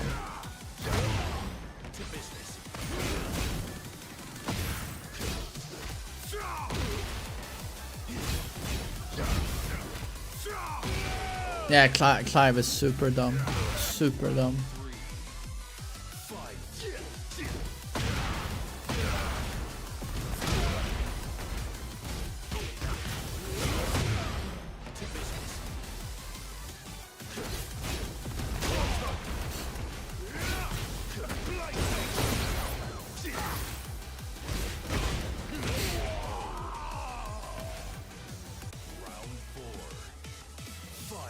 Toy turn.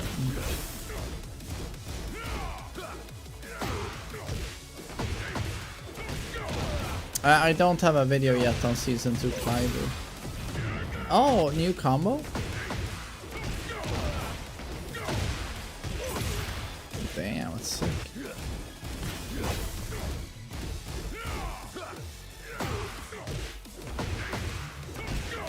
He could have gotten way more damage.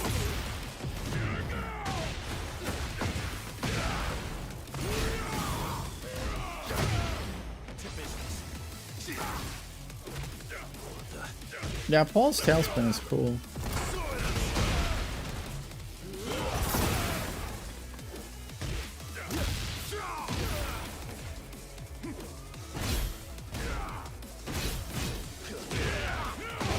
Damn, teleport value. Final round. Fight.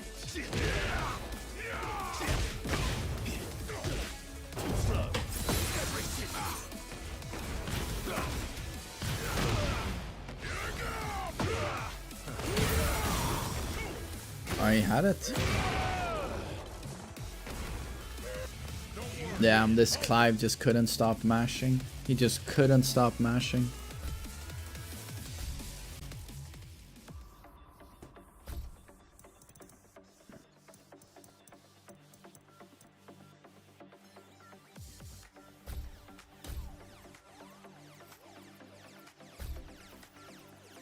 Get ready for the next battle.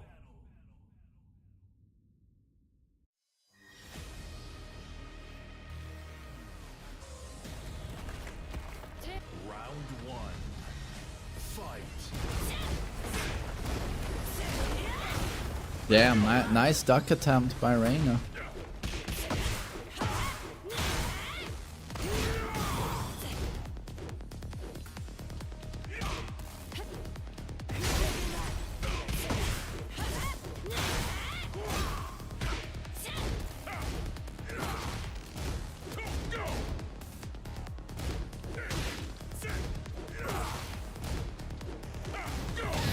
This is a super clean pull.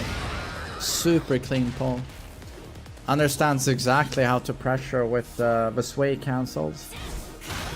Down for the one while sending 1-2. Yeah, very good pull.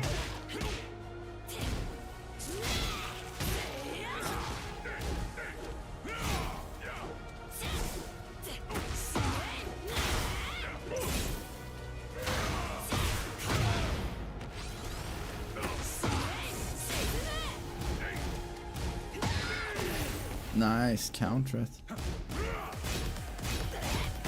Wait, was that a new string?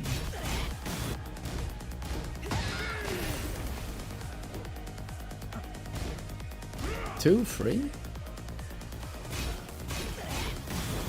I missed that. New 10 frame. Wait, they gave him a 10 frame. Oh my fucking god. How much damage?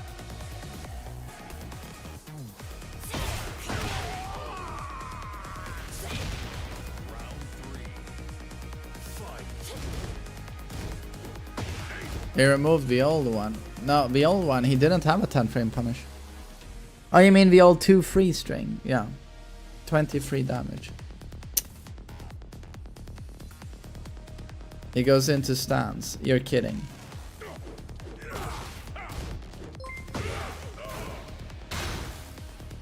Thanks a lot for the direct feedback.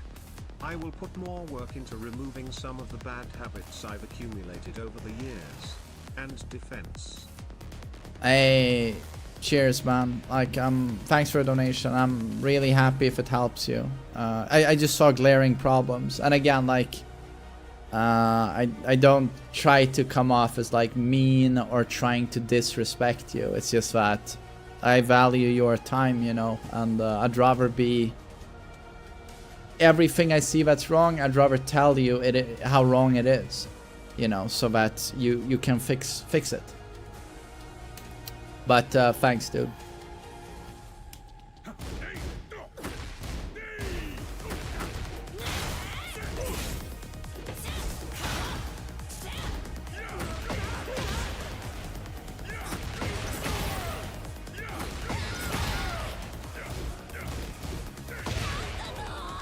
Gotta say, this Paul, he's really sick with Paul.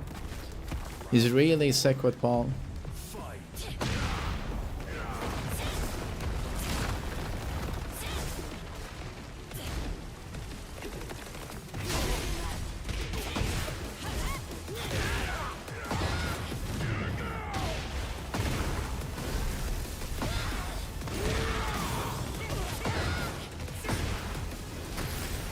I coach any character, yes.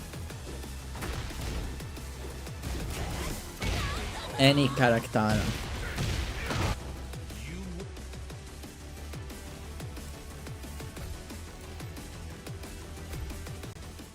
Yeah, no, this guy is he does pretty much I mean, he's playing Paul the way you want to see someone play Paul. I feel like this is just gonna be like, in a fundamental sense, maybe he could improve. I mean, he's gonna be one of these players where it's probably gonna come down to matchup knowledge. I'll let you taste the round one. Fight.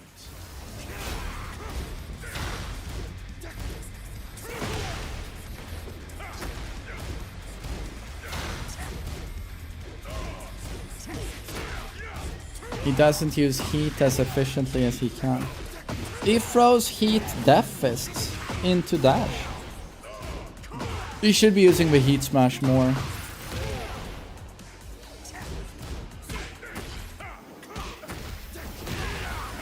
Nice.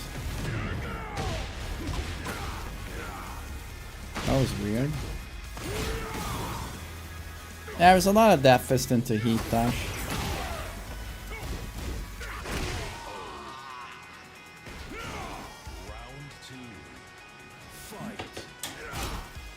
Ain't no way main man is 5'4". When I was 15, I was 6'1". But then I had a skiing accident, and after that I'm 5'4". It's a tragedy.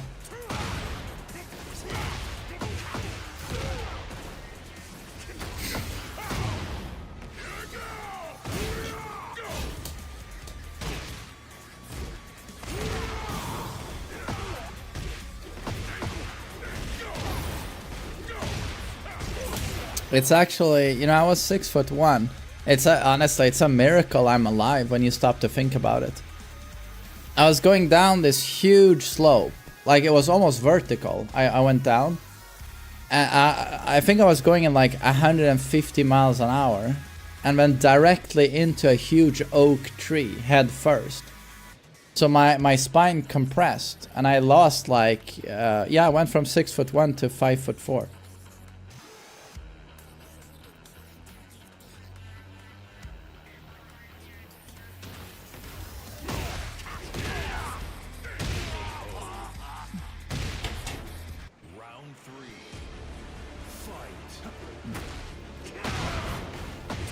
My dad didn't recognize me. He was looking like this, like, "Where's my son? Where's my son?" And I was like, "But I'm right here, Dad." And then he was like, he looked down, and then he saw me. I was just like, eh. Like this, yeah. All from a skiing accident. Yeah.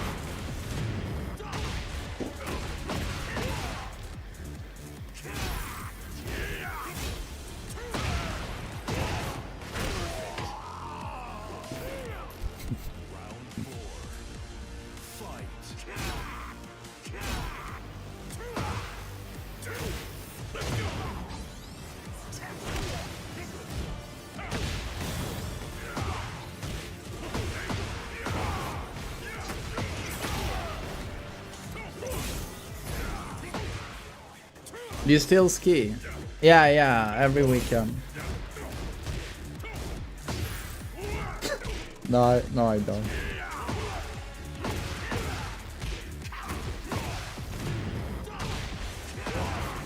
But someone actually said, and I'm thinking about this all the time, he said, "Dude, maybe, just maybe, if you hit the same tree again, and again at 150 miles per hour, maybe you'll like reset your spine and you'll be 6'1" again." And I'm like, Are you going to try out Bison in SF6? Yo, Impulse, thanks for 10 months. Thanks. You gotta do it backwards. Hey, you ski backwards. Like, yeah.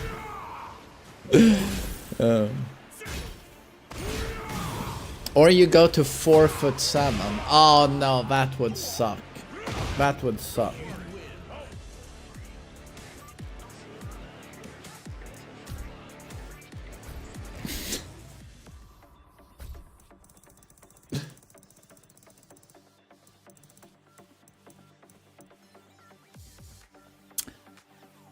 Is this story true or just a troll?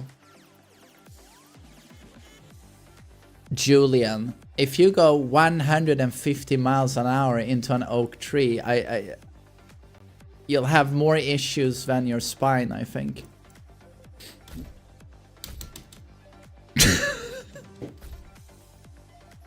Get ready for the next battle.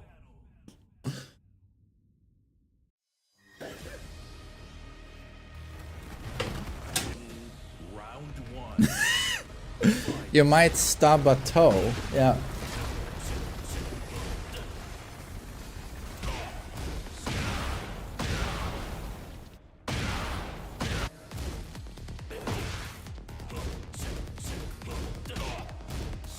Wait, is this a joke?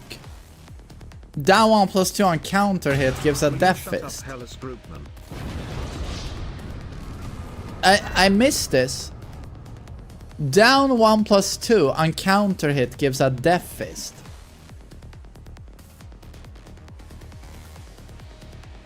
Oi, oi, oi, okay, Paul. That is a buff. I mean, it is launch punishable, but that's a buff. TheMainMan, love the name. Thanks for 5 months. It's very strict. Okay.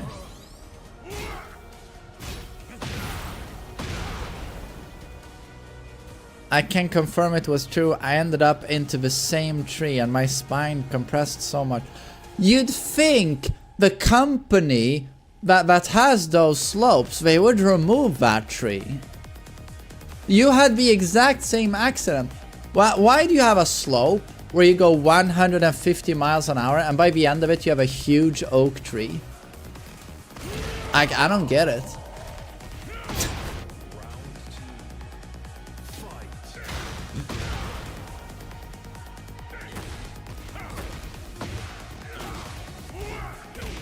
You know, for me, they had to call the fire department because they couldn't drag me out of a tree.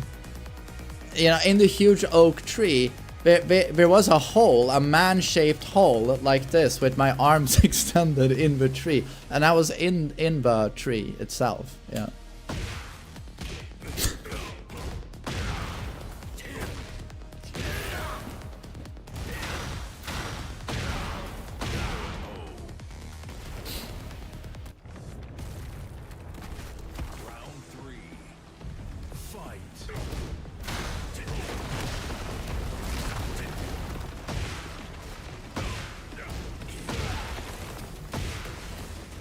Yeah, exactly. It was like in a cartoon, but for real. It was so weird.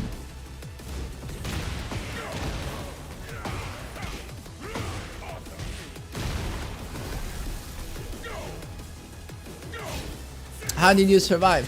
One of the ambulance ladies did mouth to cock resuscitation, and I came back to life.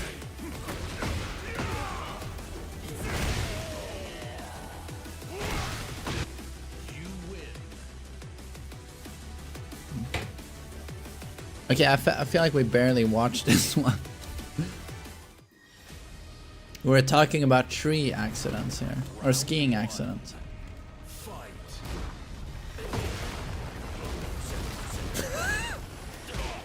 This should be a movie.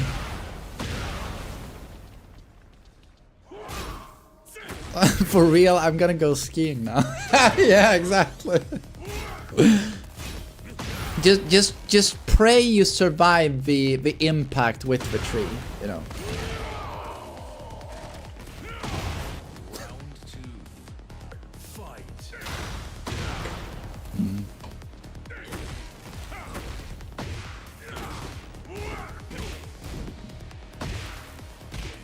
Kind of a nice trade though, you know, 150 miles an hour on skis into an oak tree, but if you survive you get a blowjob.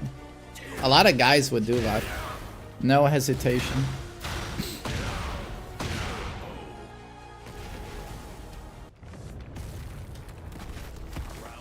Yeah, Robert, this could be a movie. I'm selling this script to Stefanovich Spielberg.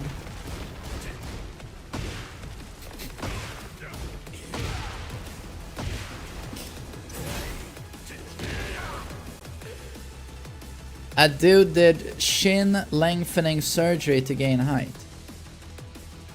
Shins? What? Shins? Isn't that like feet or something? How does that work?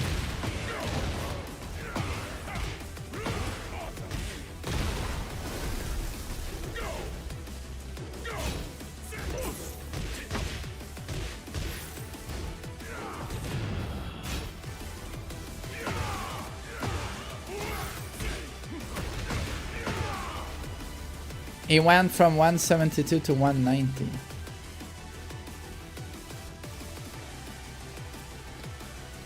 Oh, you break the shins and let them heal more separated to gain height.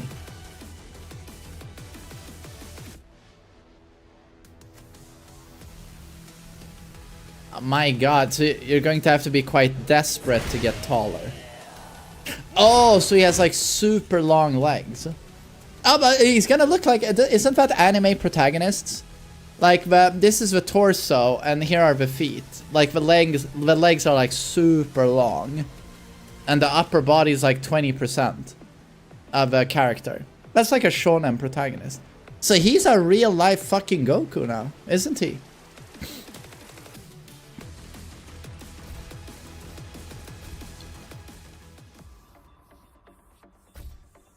I mean, he's gonna be like super attractive in like Japan, I think.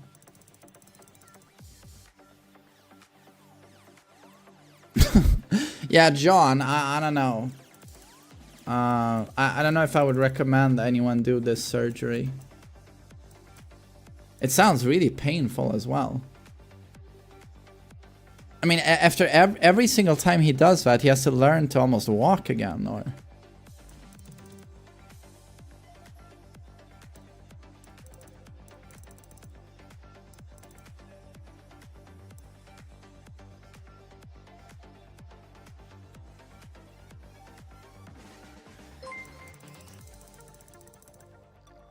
Okizim.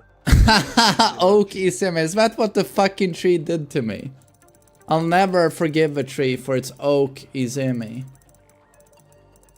Thanks.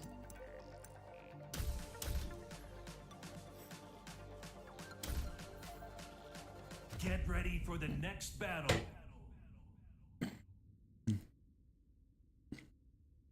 Morning to you, shut up, Hellas. Are you planning to make a new Gin video?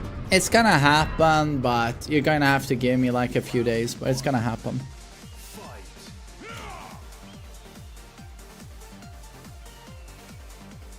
But what's this guy's name? I need to see what he looks like post-surgery. Shin surgery taller.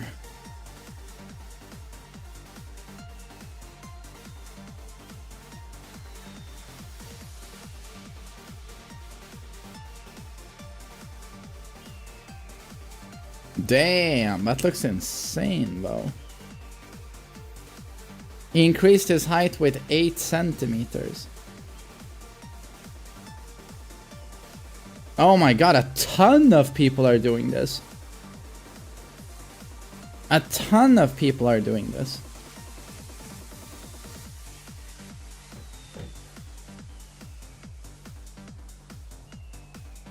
I gotta say, I think it's a bit scary what people do.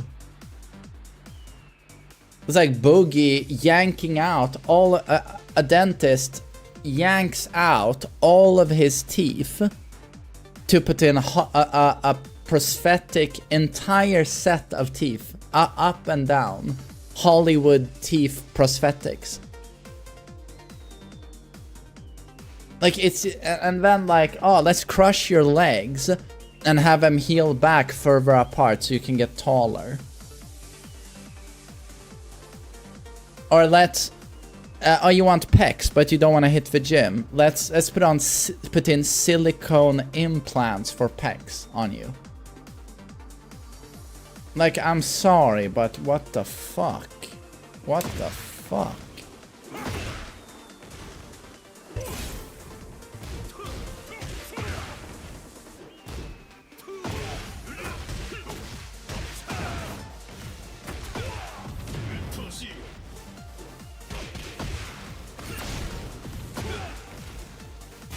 Isn't it cheaper to go to a country with shorter girls instead of paying for that surgery? But you don't even have to do that. Like, the thing guys gotta understand is that even post-surgery, it's gonna come down to your confidence. Like, you can put on all the muscle in the world and then try and pick up a girl, but there could be a guy there with no muscle, super thin, shorter than you, and if he just has more swag than you, more confidence, he makes her laugh, he wins. That's how it goes. It's like... Exactly, it just comes down to confidence. Yeah.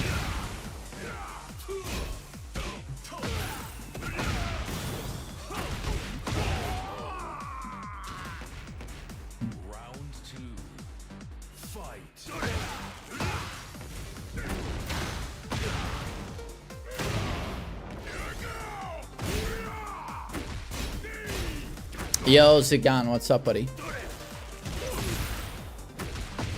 Confidence doesn't mean making her laugh, though.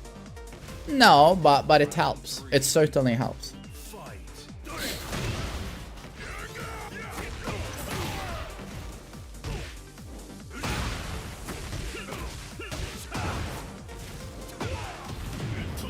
I mean, to me, that's the biggest indicator to me, but I'm doing well with a girl. But she laughs.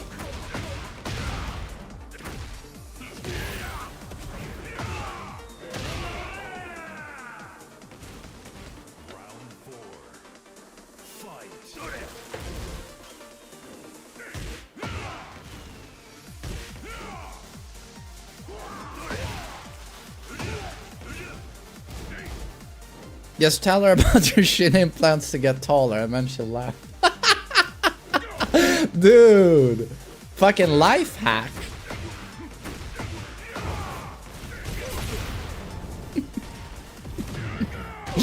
That's actually good.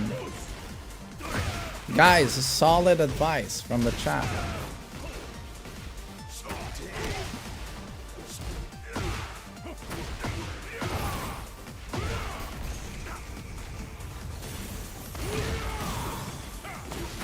Or tell her the tree story. Yeah, but then she'll start crying because it's so sad. And she'll feel so much pity for you that she immediately feels like, I should suck him off. This is so sad.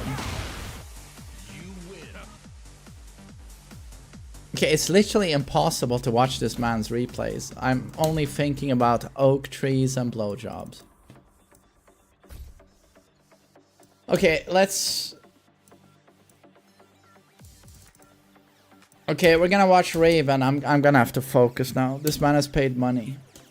Get ready for the next battle. But honestly, I'm also like, what do I even tell this guy? He plays so well. I mean, okay, he throws down 1+2 too much. That I feel, but other than that, he's very good. Round one. Damn, nice outfit. I might steal that. That's pretty cool.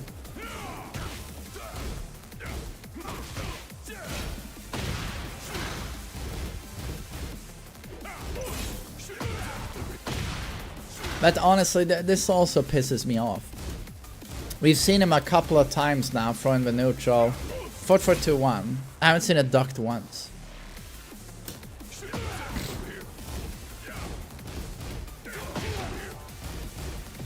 This should also be ducked. 4-1 is still high, right?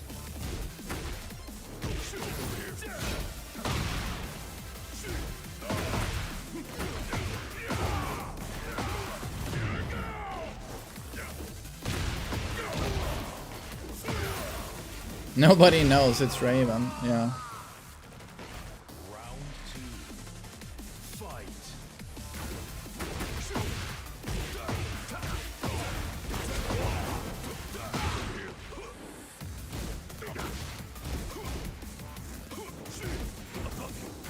Nice, but why didn't you do 3-2? You see, he's aware of it.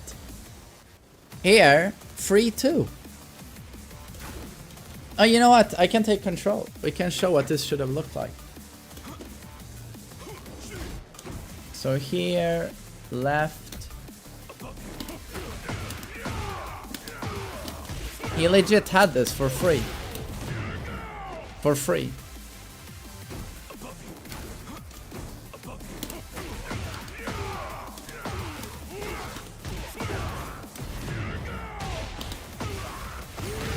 It's just absolutely bodied.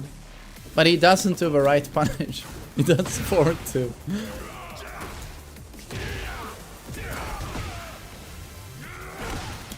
Free 2 into Sway launches now. Now Robert, it's always been like this since Tekken 7. With Paul, if you make it behind your opponent, you get guaranteed free 2 backswing blow. For 1,000,000 damage. It does like over 100 damage without a wall.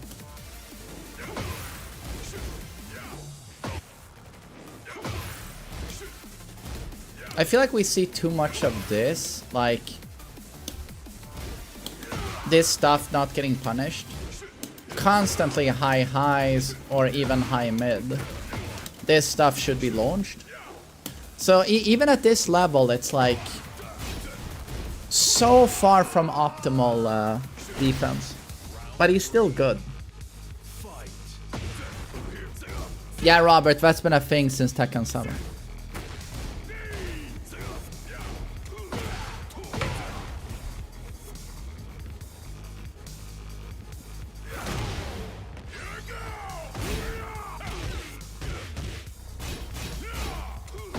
Is Paul strong? Well, I mean, he's broken on paper. Hammer of the Gods leads to unblockable damage. Unblock.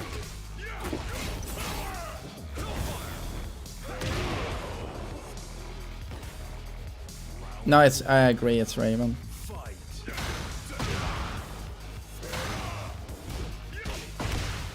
Are you gonna upload this to YouTube? No. 9.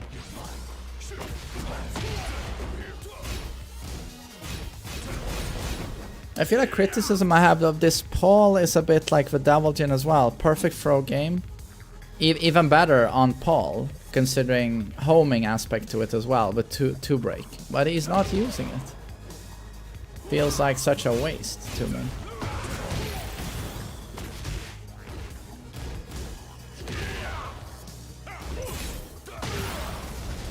And I can't believe that flowchart worked so much.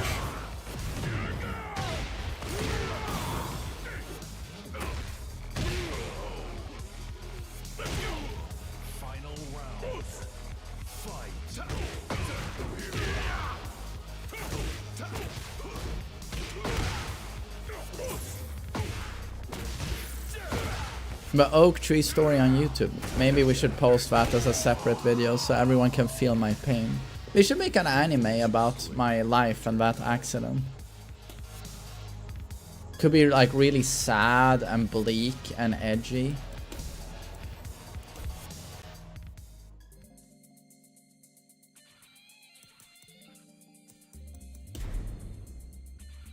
Get ready for the next battle. Alright, but I gotta say, that's a very, very good Paul. Very good Paul. Only problems I had were... let's see. Get ready for the next battle. Maku. So... maybe too much of this in the neutral.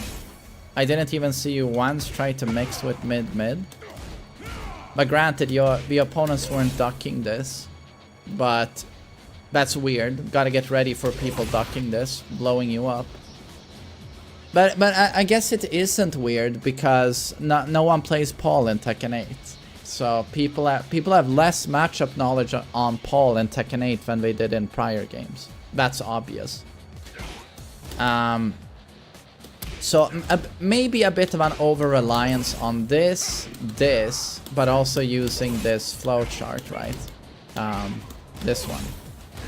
But to be honest, you made it work, so that's good, but I still would rely on it less, because it's just kind of scrubby gameplay in the end. And at the end of the day, it's just going to bite you in the ass when you go up against a truly good player. You'll get ducked on this, and down 1+2 will be launched. You very often threw this as your go-to panic button, and I get it, it's a really good move, but again, launch punishable at minus... Did they make it more unsafe? Wasn't this minus 70? They made it more unsafe. Okay. But I have to say, I didn't even know about this property. I was minus 16 even. 16. Oh god, the Death Fist is super strict. The Death Fist is super strict.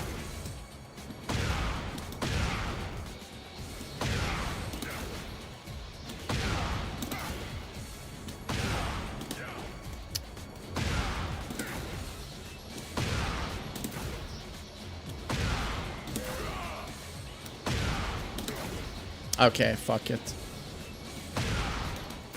So, okay, so you do down 1 plus 2 into down 1 plus 2, basically. Okay.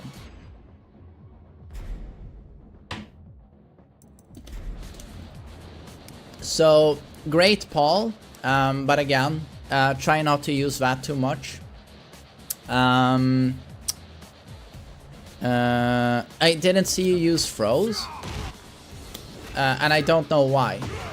Your throws are so strong. Your throws are so strong. If I can do one. What?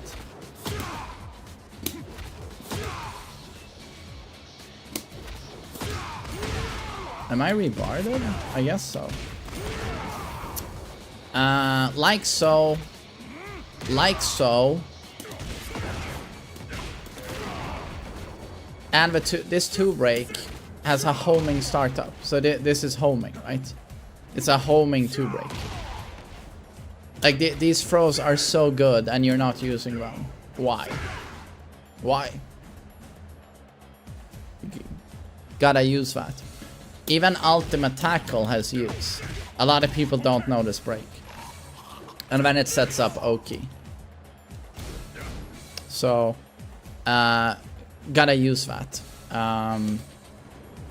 Another thing, I really like how you used the sways. Like, I have not a single piece of criticism there. I really liked your Paul. Maybe I would add more this low, and this as keep out. I feel like often you did down forward 1 into back sway down forward 1, where I feel like this would have been maybe more effective. Taking frames on the opponent.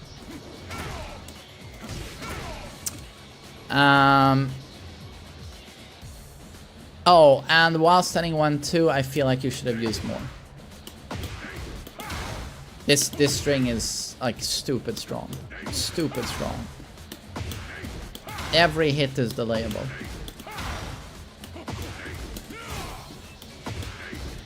Like this string is god mode. I would have stressed that more if I were you.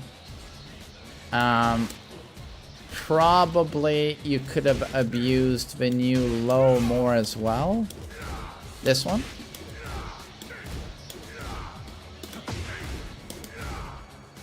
Probably could have stressed that more. So these are just little offensive critiques on your Paul. I think your heat usage was a little bit misguided as well. Anytime you got heat, I feel like you did Death Fist on block into... Oh no, Death Fist into heat dash, just like this.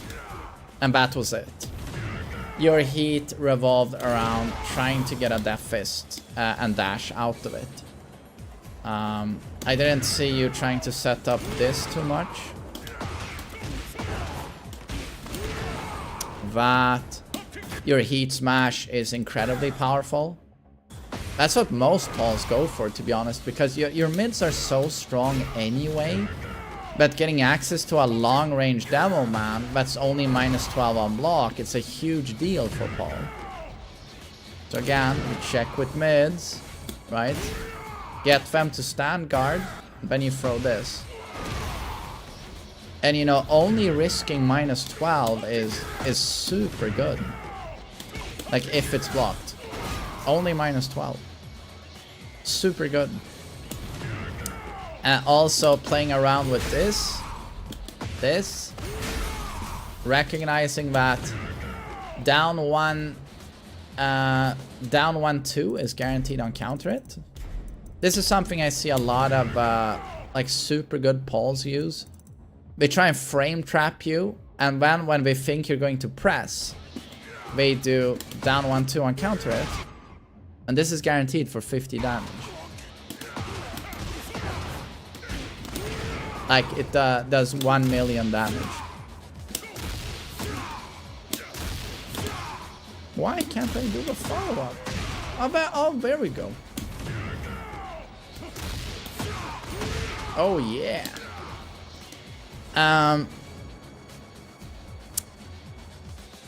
But these are just some... Oh, right. And, you know, you did some nice walks. Remember to not sidewalk into someone's butt to death fist them in the butt. Or do this to their butt. If you get the sidewalk on someone, you have to do this. You are rewarded with this, right?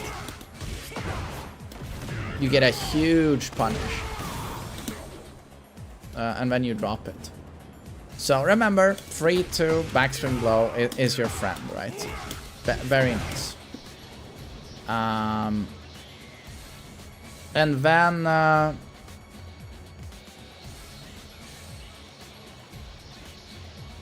yeah, to be honest, like, I don't want to come off as I'm nitpicking your offense here, but...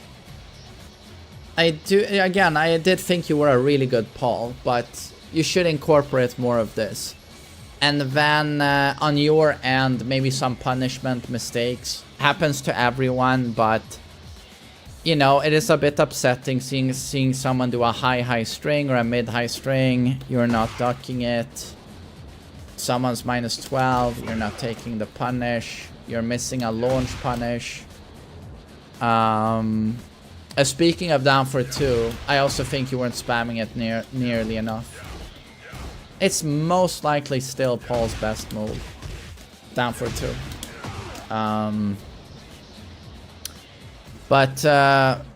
Yeah, and you're also at a level where I think you were Emperor in Season 1. If I'm calculating your rank correctly. You know, at that level of play, anything to do with like a ducking a high in a generic string, you should be doing it. You know, and most matchups, you should know the frames. You should know when something is -12, when something is launch. So I don't know how much labbing you do, but considering your skill level, every single match where you were unsure of something, you should be labbing and consulting replay mode.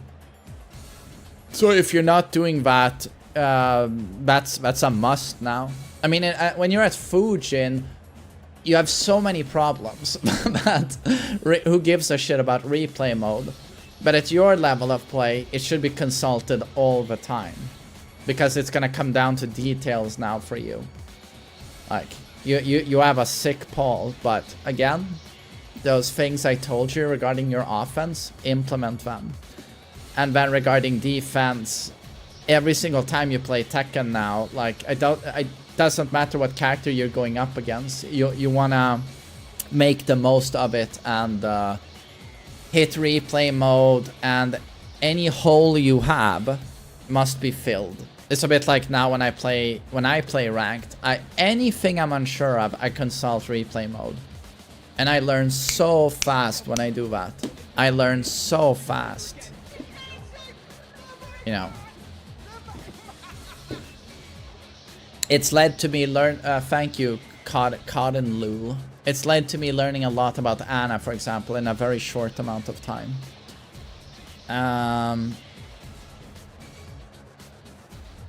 So yeah, I mean, all in all, it's an impressive Paul, but there's definitely room to evolve here. Yeah, again, you still have a little bit of a blue rank. Now, when I stop to think of it, you still had a little bit as to what amounts to a blue rank syndrome in your use of down 1+2 and teleport. And there's again, while it's not as bad as a Devil Gym player we looked at, right? It's not that bad. You did well. But it still sort of shows how an over-reliance on this leads to less of strength in conventional defense. So you play a lot of active defense rather than, you know, okay, -14. You know, when you play a character like Paul, it really amounts to a lot in the end, knowing that, you know, that's -12, you know, high damage, wall splat, knockdown, -14. Oh, I can launch that. That's not a small detail, you know, but if someone's -14 in your face, Paul can launch that. Like, stuff like that really, really makes a difference in the end. It's just that you gotta start applying it.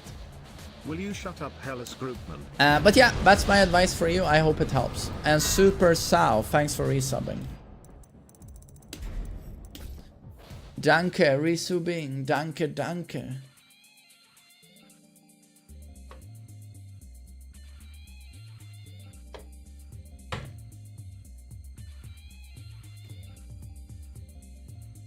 Fought some new Dragonov.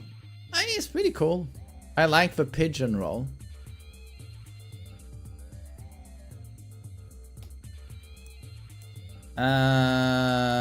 Replay of each. Overall opinion, season 2, best patch ever.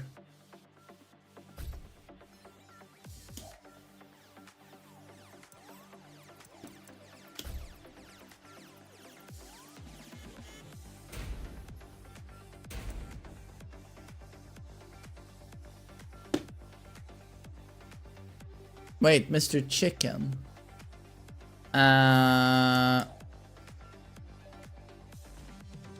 Oh, has he not played?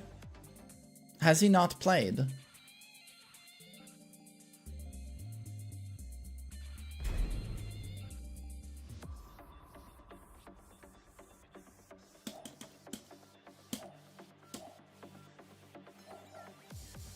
No, what am I doing? Oh, right. I searched in the wrong category. Okay.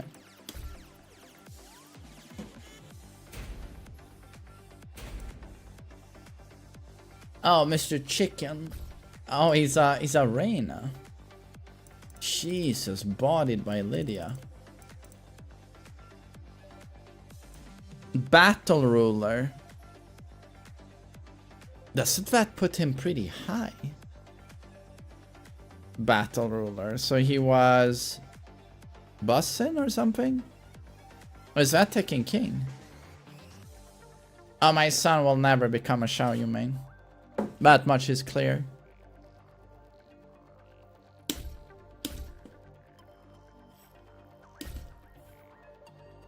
Get ready for the next battle.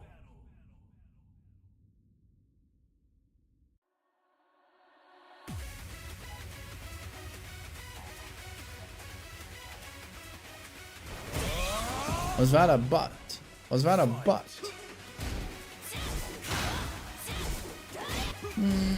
Okay, let's see. No Dakuru, no hit confirm on Sentai. William still loves Jack, yeah.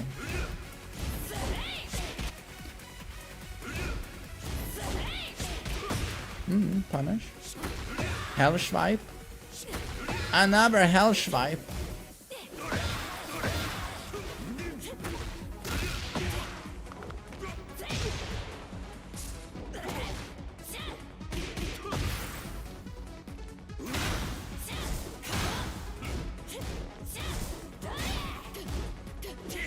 Do you play Tekken with your son? Extremely rarely.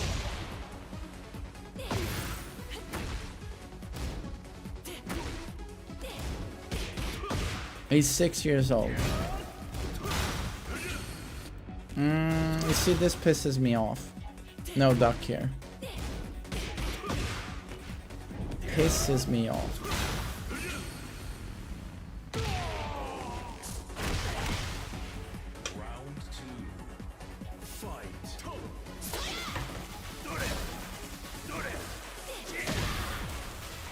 My god, what a demon god face. My son's opinion on season 2. Well, he's a Jack main, so he's really happy with the patch. Wow, no duck again.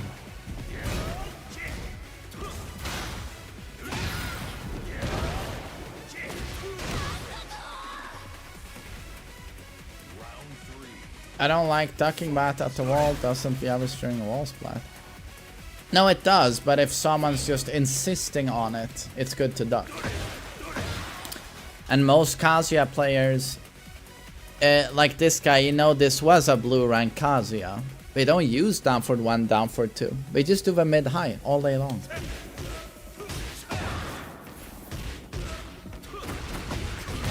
Does Kazuya feel better this patch? Yes.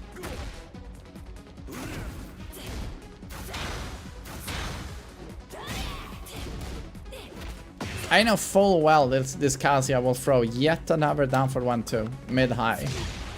And it will simply be blocked. But again, that's blue rank gameplay.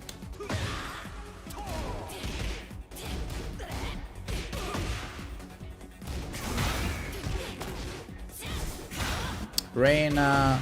With Reina, you just electric here, right?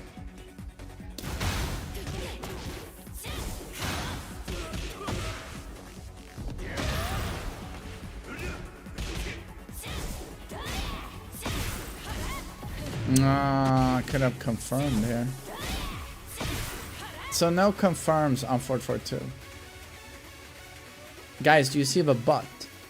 Can she still confirm 442 Sentai free? That's unchanged, right?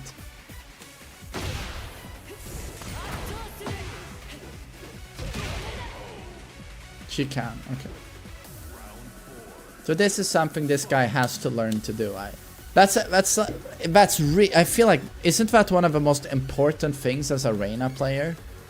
You can confirm 442 into Sentai free.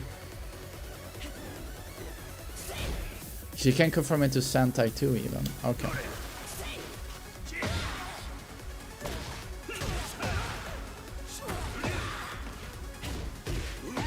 Right.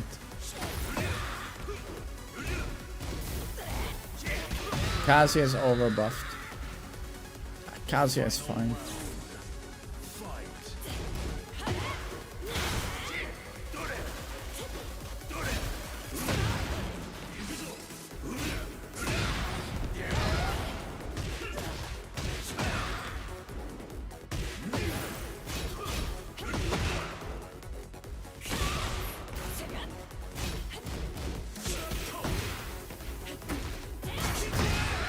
Oh no, the Shikue.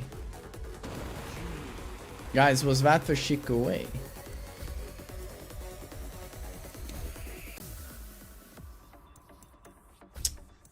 God, I gotta say, we don't have a lot of material here.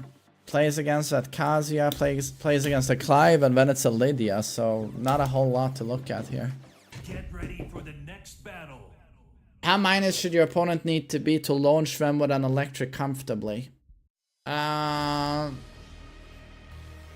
good Mishima player should launch minus 15 more when he fails it.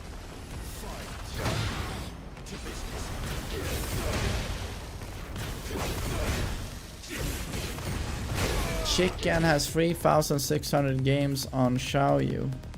Oh, okay, Xiaoyu main.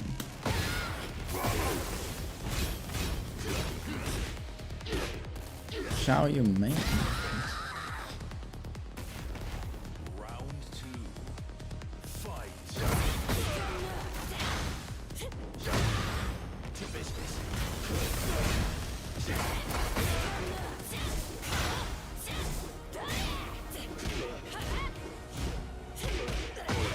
New Lee, good morning. Guten Morgen, ja, ja, ja.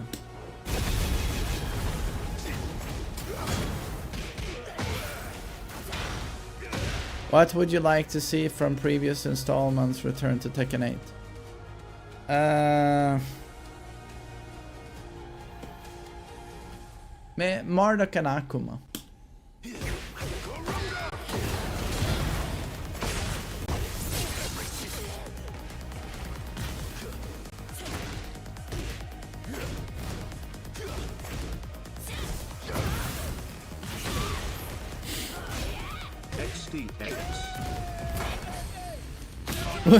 Would be kind of funny if after this shit patch we're like, oh, season 2.5 in June, Akuma and Marduk, get ready for the next battle.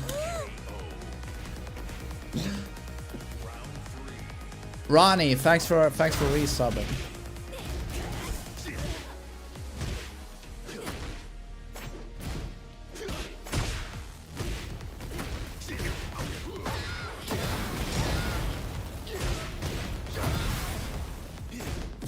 But I mean, if this guy is a Xiaoyu main, Then I understand his Reina more.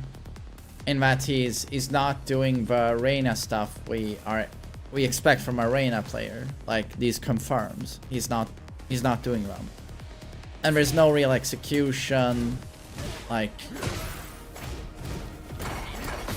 but then the problem is we don't have any replays of his Xiaoyu.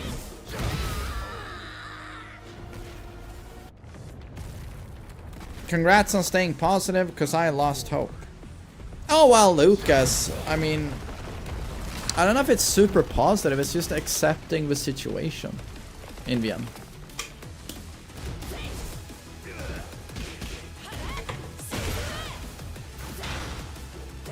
I'm not the kind of guy, you know, to have a setback and sit down and mope about it. You get it? I just go, okay, what can I don't like whining and complaining, so I just go, okay, what can I do with this? So to me it's just, okay, this is a shit patch. Is it gonna mean I stop playing Tekken? Nope. I'm gonna keep going. Kazuya is fun. Even though it's bullshit, a lot of characters, I'm gonna try and get that fucking infinity rank. And then I'm gonna try some Street Fighter 6 as well. Try and play Bison in Street Fighter 6. See where that game is at. But that's it. And then I hope, of course, that they fix this. I hope they fix it.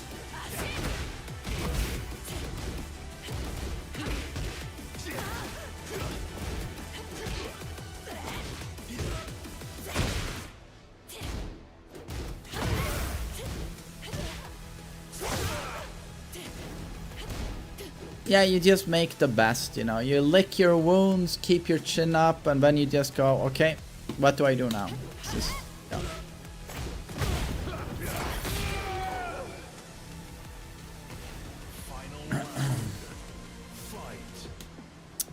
Why do you think things will change if people continue to play despite complaining?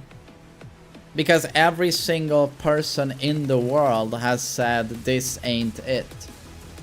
You know, this ain't it. So, you know, if we're not completely batshit crazy, we're gonna take the criticism in. I don't think we're lunatics, you know. When every single person says this fucking sucks. Yeah.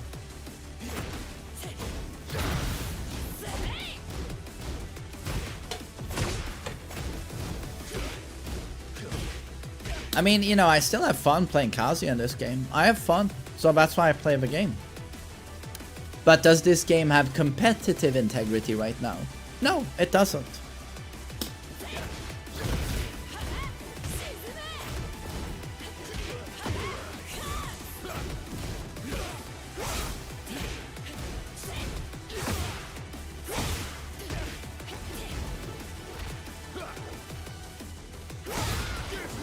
If everybody says it sucks, but Tekken is more popular than it has been, why do you think it will change? More popular than it's ever been. I've never seen the Tekken developers criticized as much as the last week. I've seen them get criticism before, but I don't remember anything like this. So I would adjust your sentence there a little bit. Yeah.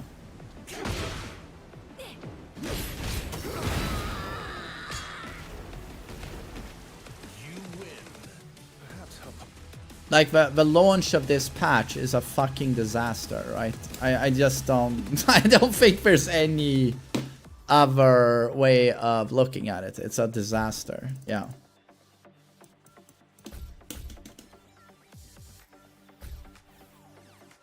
Get ready for the next battle. Criticism doesn't mean anything if the numbers are still there, though, is what I'm saying. We are a corporation first. Right, but so what do the numbers look like? I don't know. Have we lost players? Are people buying the Season 2 pass? I hear the Steam reviews are diarrhea.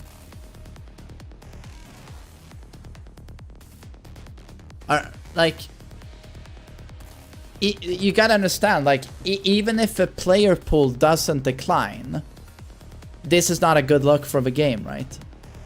Do you get it? Of course this patch is going to hurt the game. You'd be insane to think it won't.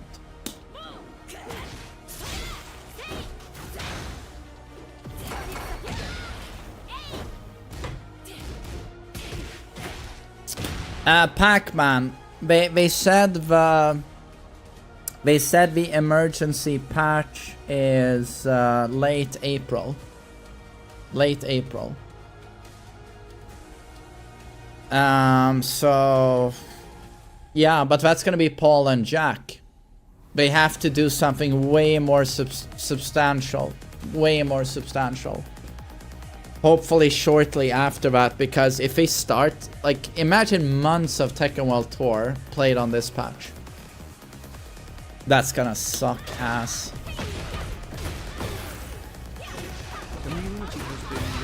Ball Hack, thanks for 23 months. Thank you. Thanks for keeping it real while not being a complete penis cancer about it, nasty.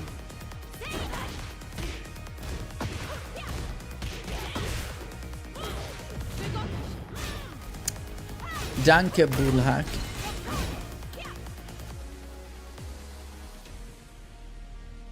Oh, Bullhack. Yeah, there's been a lot of toxicity from the community. I talked about it earlier this stream. It's been really ugly. Really ugly.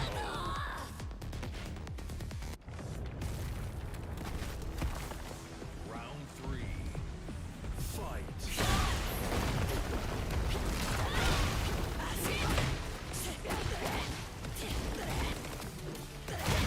Would you say this is the worst patch in Tekken history? No, like I said before, it's a tie between this one and Tekken 7 Season 3. You could say You could say Tekken 7 Season 3 is worse, to be honest. I don't know, they're both awful. But as I said in my video I dropped like a few days ago, the timing is worse on this one. Because this was Season 2 that was gonna stabilize Tekken 8. The timing is atrocious. Atrocious. What nerfs do you want for King besides homing throws? What nerfs do I want for King? Homing throws should be removed. The Jaguar Sprint, plus frames into Jaguar Sprint mix-up, where it has to be removed. I'd almost want them to make RKO 1 frame slower, just because the character doesn't work online. The character does not function online. It works offline, but the character King online is cancer, and it's because RKO's 23 frame startup. And honestly, if you're gonna allow him to keep down for 2-1 and the low poke being -13, if he's going to keep those, you have to hit other things in his arsenal, because they are so strong. They're so strong. So there are plenty of things you could nerf on King. Like right now, he's a joke. King is a joke.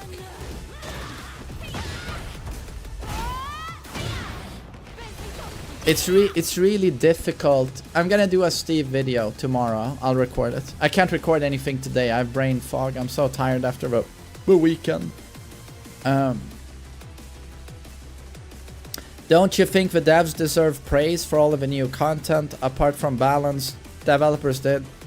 I've tried to keep my criticism very as objective as possible. If they did something good, I mention it, right? And I've said it a few times, like, the system changes are good. They did buff sidesteps, they did nerf chip damage in general. They did put in a punish UI. They fixed some characters for the better. New Yoshi is much nicer to play against, for example. But it's like, for every good thing they do that gives, you know, you get goodwill, you know, it generates goodwill. All of that goodwill is erased in 1 second when you see Jack, when you see Zafina's new stuff, when you see King's new stuff, when you see what they did to Lee, when you see what they did to Steve. It's just, or when you see, oh, so the 50-50 heat mix-ups, instead of doing them once, we get to do them 4 times now in one round. Like Reina, for example, with her low heat smash. For every good decision, there's an unbelievably bad decision where they double down on something that they've already been criticized for since launch. And they still have to insist on putting it in the game.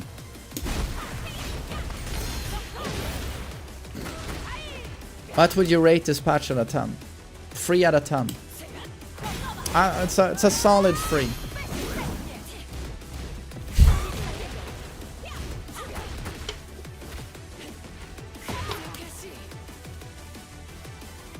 Low-key wanna date. You gotta understand, it's much easier. You know, for anyone doing this, or wanna do it for a living, it's much easier to just say what the audience wants to hear. And the audience right now, like the tech community, they want blood. They want heads to roll. They wanna scream traitor at me and FDX because we've ever said a good thing about Tekken 8. You know, people lose their minds over a video game. But to me, in the end, this is just a video game. And I think it's important to point out what the developers did right. Because then we can also say, more of this, please.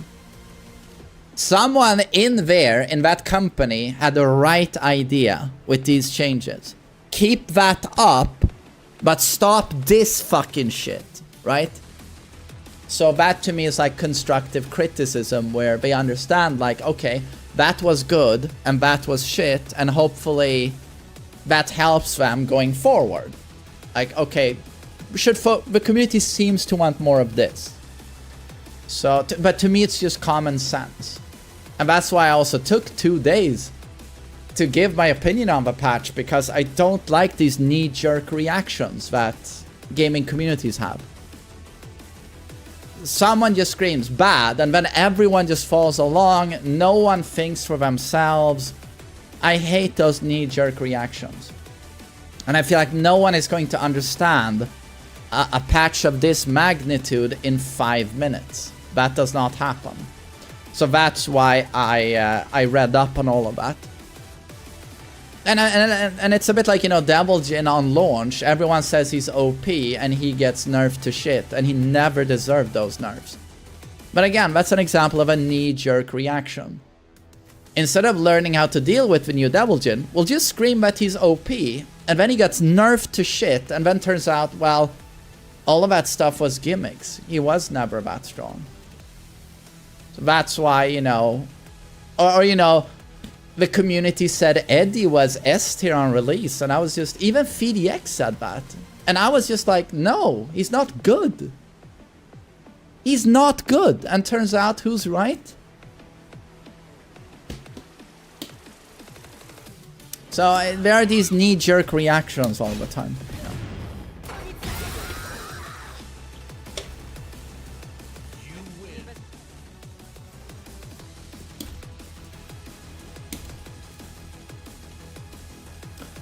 Opinion on lead changes, awful.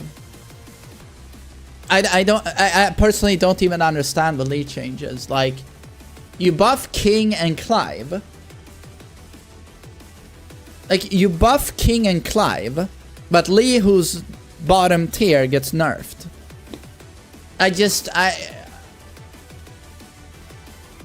I don't know. I can't even pretend to understand why it happened and why they nerfed the specific things they nerfed.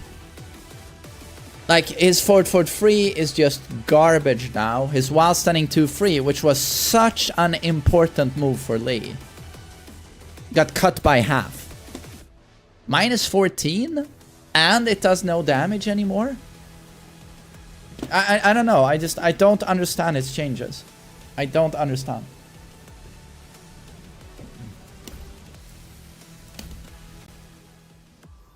I don't know. I don't understand. But that's why I would love to hear, like, why. What's your opinion on the current Brian changes? Oh, Brian to me is season 2 in one character. They remove one bullshit thing and they replace it with another bullshit thing. To be honest, he symbolizes the patch perfectly. They removed the god neutral. They removed his Giga tracking god neutral. So he's not playing Street Fighter anymore. He's playing more Tekken now. But in turn, he gets a super dumb busted 50-50 garbage mix-up from Crouch. If that doesn't symbolize Season 2, I don't know what does. He is Season 2 in one character, in my opinion.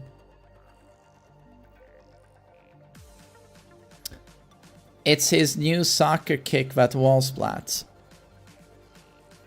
It's his new soccer kick that wall splats. On counter hit, yes. But that's... You make a mistake thinking that's the worst thing about his new hatchet, not soccer kick. His new hatchet. Let's see. Opponent enhanced state.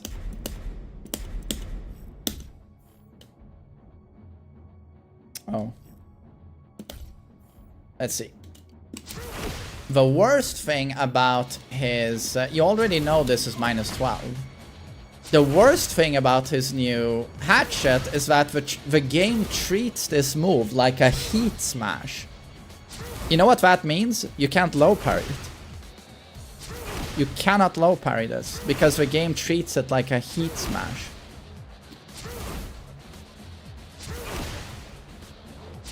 And I don't know if you've seen the range, like... So it's just unbelievably safe. Unbelievably safe.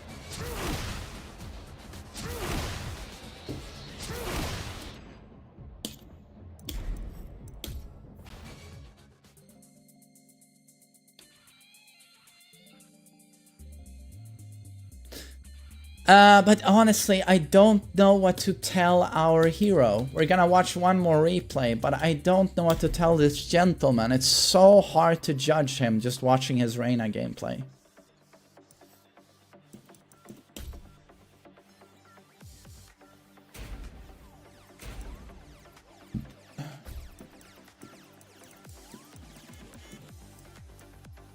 And there's so little footage.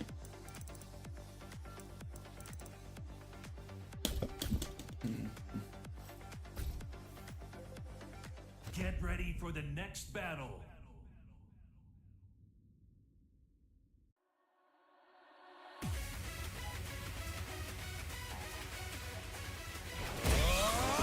When does Season 4 of Invincible drop? It is next year, right?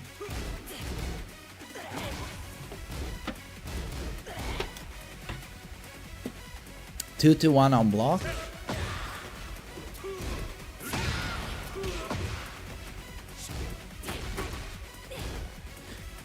How am I supposed to critique this? I can't critique this. He plays an awful Reina. He plays a terrible fucking Reina. And it's obvious he's played Reina for 5 minutes. This is impossible to critique. It is legit impossible to give any advice on this. Because he has no clue what he's doing. So I don't know. I wish Chicken was here. Like, do you want me to tell you? I can't tell how good you are at Tekken when you play this character.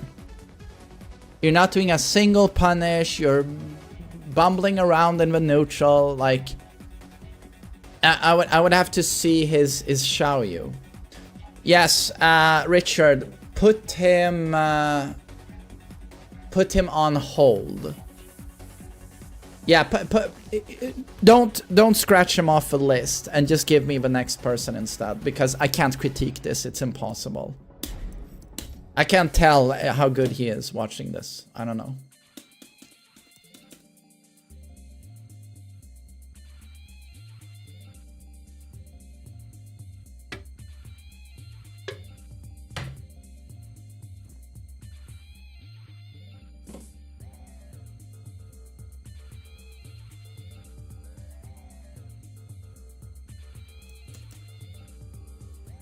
Have I ever done a big patch between seasons?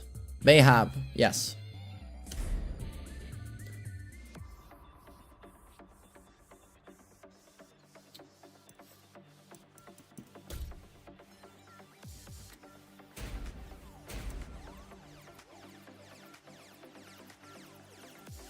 Oh man, we get another Paul. Okay, that's pretty wholesome. Let's see, a ruler Paul he beat a Xiaoyu. Okay. No, so this is the Fujin Paul. Shadow, thanks for the gift subs to Stream Elements. Thank you.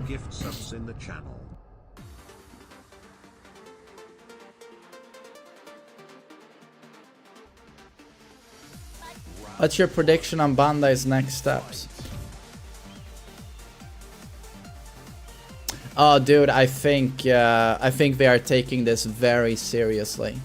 Like, everyone is criticizing them.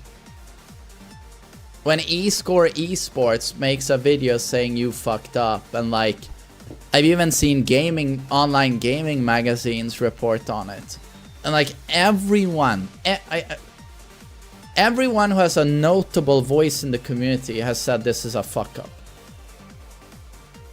Like, I don't know, I don't see anything other than a major course correction on their behalf.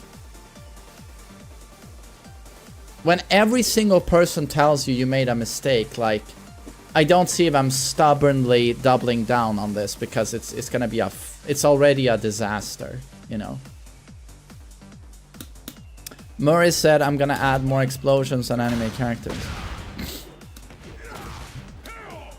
Where did he say that? Or did he say that to Aris? I would assume that's a joke, though. He was probably tongue-in-cheek.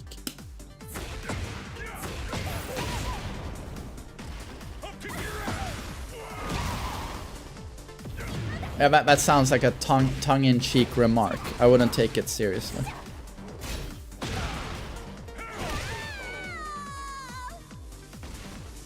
How would you sum... Holy balls, I mean, we've been whining about this patch for a week now. Can we stop fucking crying? You know, I just... I don't like whining. I get fed up with it. The patch is bad. The patch is bad, and I've explained a million times. There are some good things, but it's greatly overshadowed by a lot of garbage. That's the patch. But I just don't believe in whining. It's been a week now. And our video game has problems. But I don't agree with sitting a month and crying in a fetus position. You either, you know, I'm gonna keep playing this game because I like Kazuya and I want to get the highest rank. I wanna, whatever bullshit they present to me in this game, I wanna try and beat it. That's it. And then I'm gonna play Street Fighter as well and see where Street Fighter is at. Because I hear it's in a better state than Tekken, outside of throw loops. So I'm gonna try that. I wanna try Bison in that game. But I'm not gonna sit here and cry every single day about this patch. It's a bad patch, you know, now let's deal with it. Hope they fix it, you know, that's where we're at. But I just hate fucking whining and seeing yourself as a victim. Just, I can't stand it.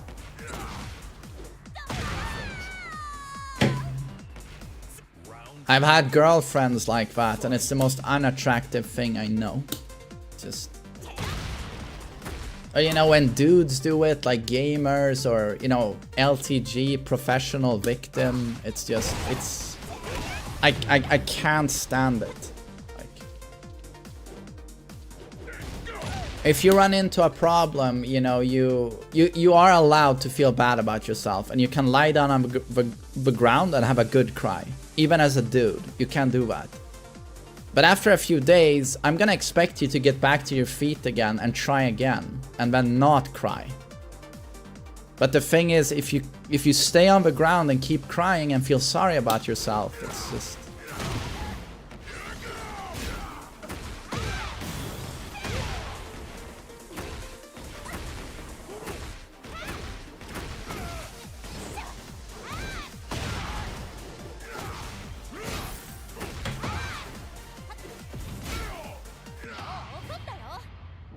Okoto tayo.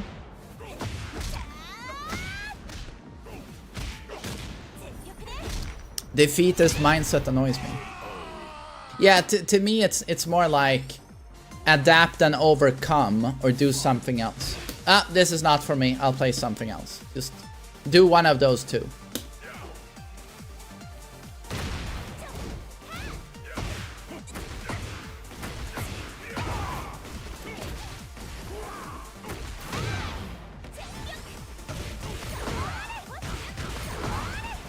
I gotta say, I like our heroes' customization.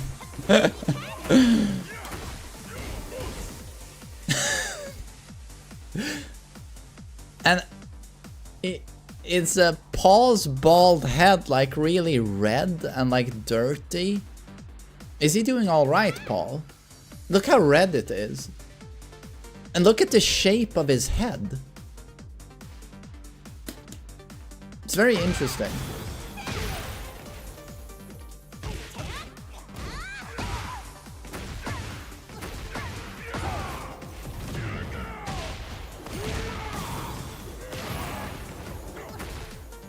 Yeah, he's got a rash. He's got sunburn, obviously. It's exposed. Sunburn. Oh, damn, I didn't think of that. Those of you who are bald, there must be a lot of sun lotion, right? Or sun cream. All the time, right? You gotta protect that dome. Can you, like, aim it to blind someone? Like, you probably can, right?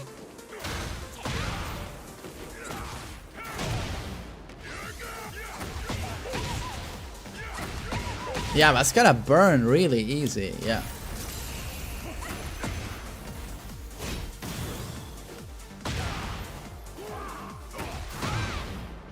It's recommended you wear a hat. Oh, because the head is so sensitive. Yeah, that makes sense.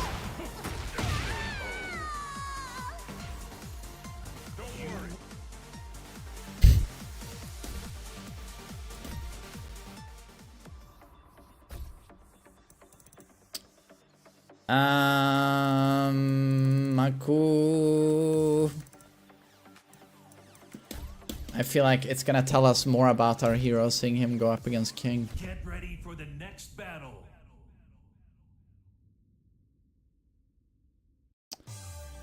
Are you gonna play Fatal Fury? Because I think it's better than Tekken at the moment. Round one. Like, as problematic as this patch is, the statement that Fatal Fury is better than Tekken at the moment, like, I don't know, man. Like, we can sort of glaze other games, but I watched the Ronaldo trailer. It literally looks at Ronaldo in a Game Boy Advance game going, Arriba, Arriba. It's like, it just did not look good to me. So, I don't know, man. I don't think I'm gonna try Fatal Fury. Like, I'd rather... I don't know, I'd rather play Street Fighter 6, to be honest. Like, Fatal Fury looks like shit to me. And I used to like those games. It's just that the graphics are so ugly. It's so ugly.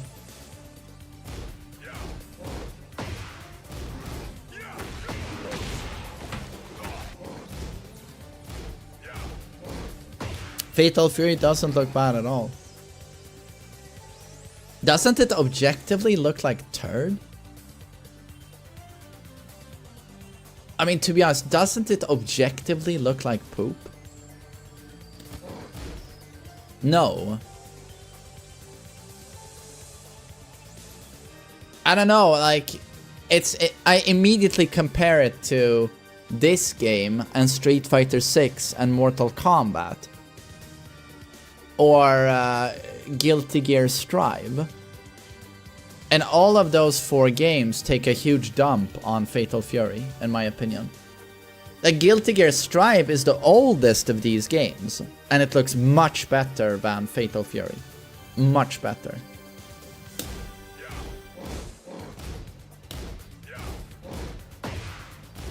So very expected blue rank gameplay.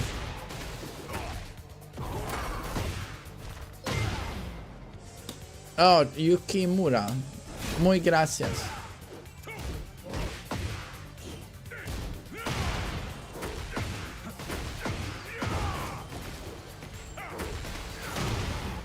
Nice.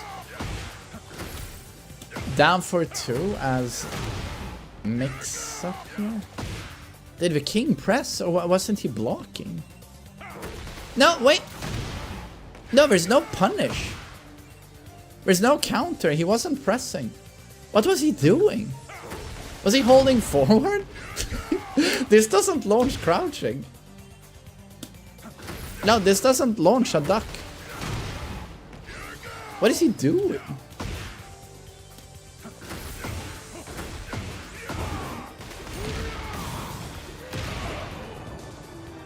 Tekken 8 looks unimpressive. No, it's a good looking game. It's 100% a good looking game.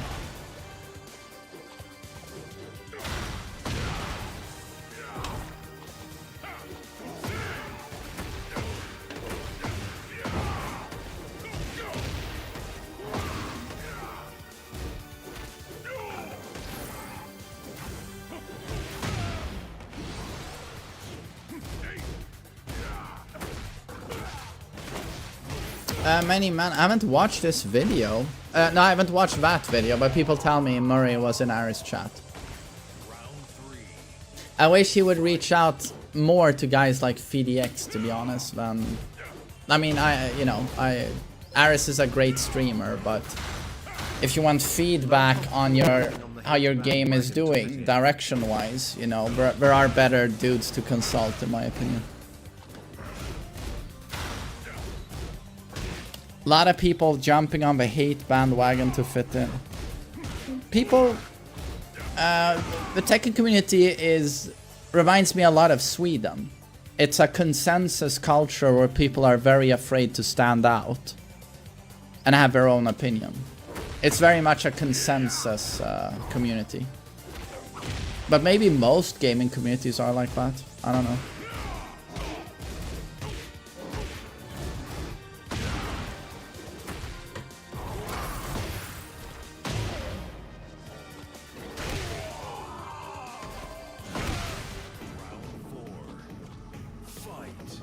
What's a better word? Hive mind, maybe. Hive mind. Most of humanity is like that. That is correct. Yeah, I guess it's a human thing.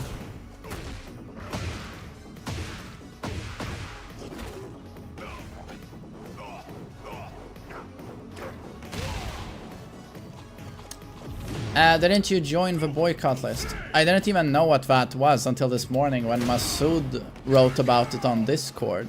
And he showed me a picture that apparently I'm on the list.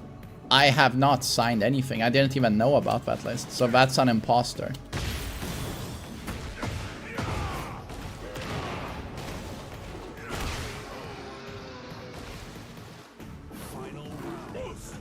So I mean, if I've been added to this list without me even knowing about it, I mean, who knows how many signatures are even legit on this list?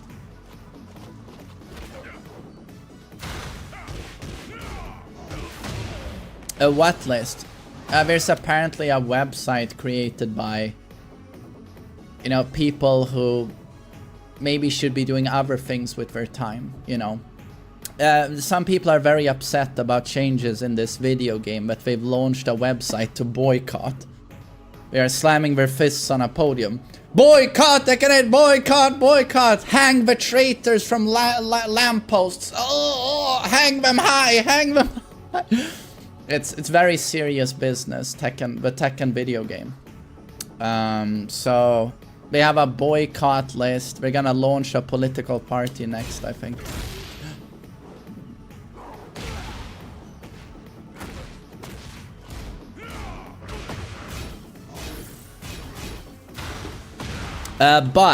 So yes, apparently my name has been added to this list, but I didn't even know about the list, so I wonder how many other... maybe some pro players have been added without them knowing, like, I have no clue. Pluto, what's up?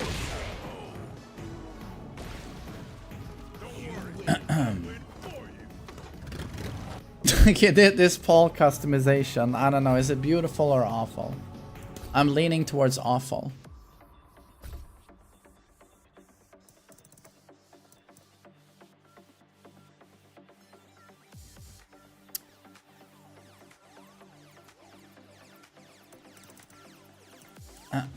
Bagoosh.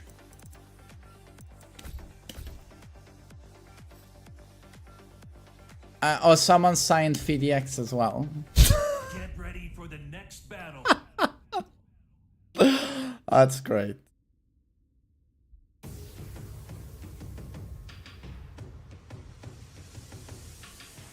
Come over. Round one. Fight.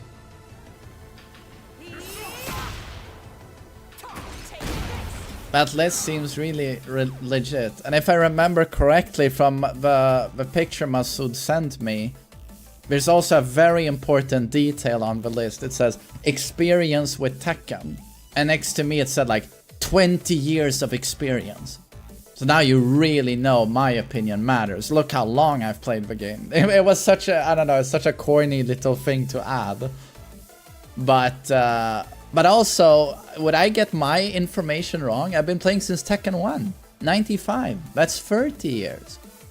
My Alzheimer's has not reached that level yet where I forget about 10 years of my life.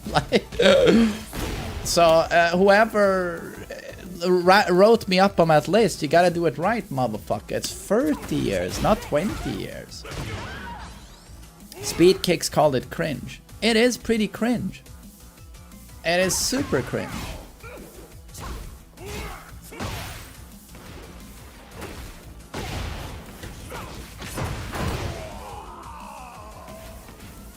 Round two. Fight.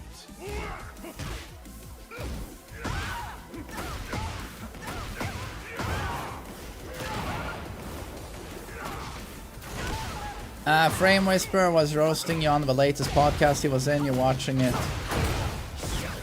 I used to respect Frame Whisperer quite a bit when he made his Tekken 7 videos, but there was something about his personality changed, and then he just, to me, turned it into like a disgruntled like hate channel. I just saw a video. I'm not gonna sit here and shit on him, but he made a video like, was it half a year ago, where he insinuated things about FDX that I thought was, it was so malicious that I was just like, this can't be coming from a good place. Like, when, that's a cool makeup. When I see Frame's criticism of Tekken, I don't see someone disliking a game. I see someone where I'm wondering, is he doing all right? Is he in a good place? Because it just goes from like disliking something to like pure hatred. Like pure hatred. And I'm just like, I start worrying more about him rather than I start listening to any criticism he has of a video game.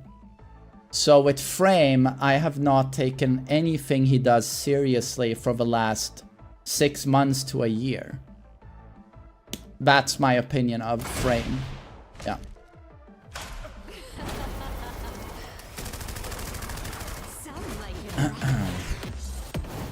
It's just, to me, it's like, this is not criticism. This is like hatred. Hatred. Yeah. And I have no time for that personally. Yeah.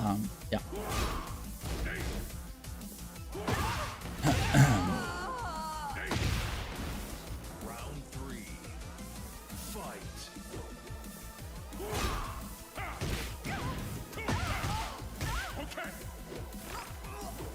Oh, look, ultimate punishment.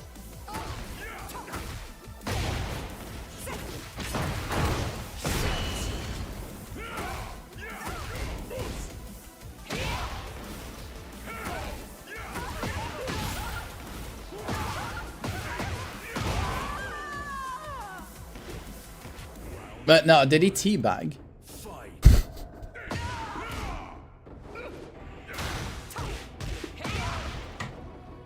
Did our hero teabag?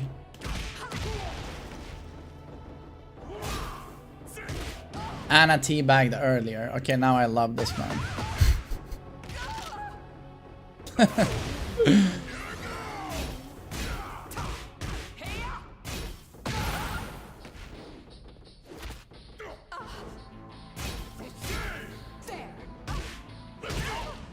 This game is making people miserable. Yeah, but Oddsus, who is forcing you to play this video game? I've started to hate Dead by Daylight, so I stopped playing it.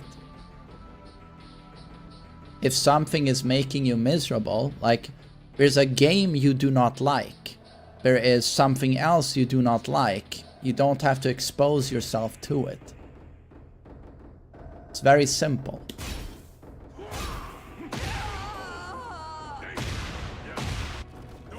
I haven't played since Christmas. Well, that's good then.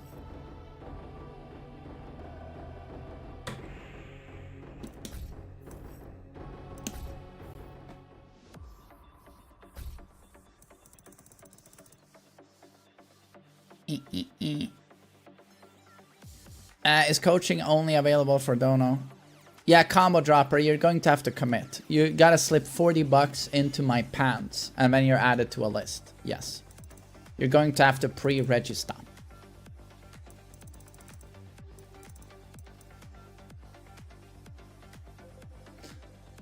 Main man be like, don't complain, just watch your favorite game be destroyed. When did I say don't complain? Have you seen my videos? I'm complaining, right? I mean, I'm sure you know Tekken means a lot to me. But am I gonna lose my mental sanity because Tekken got a bad patch? No, I'm not. Do you understand the difference? There's a difference.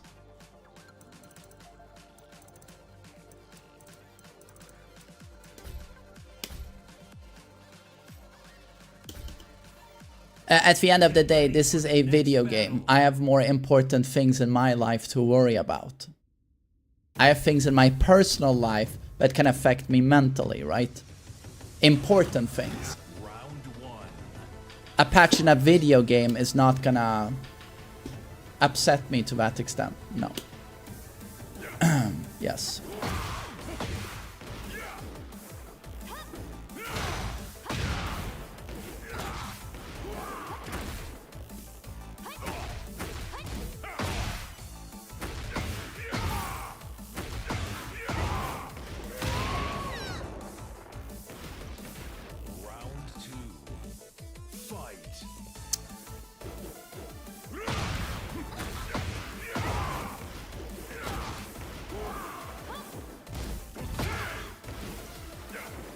I just realized his name is Donkey Mom. It's an interesting name.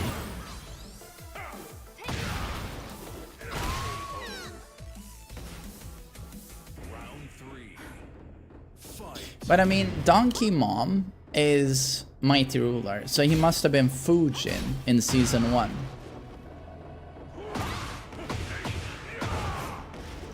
But I gotta say, like, yeah, Donkey Mom, are you in the chat? Holy shit, is there a lot to improve here.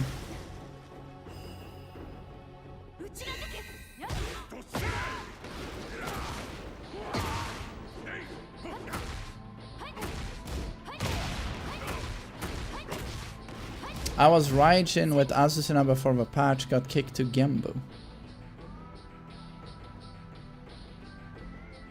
You went from Raijin to Genbu. But that can't be right.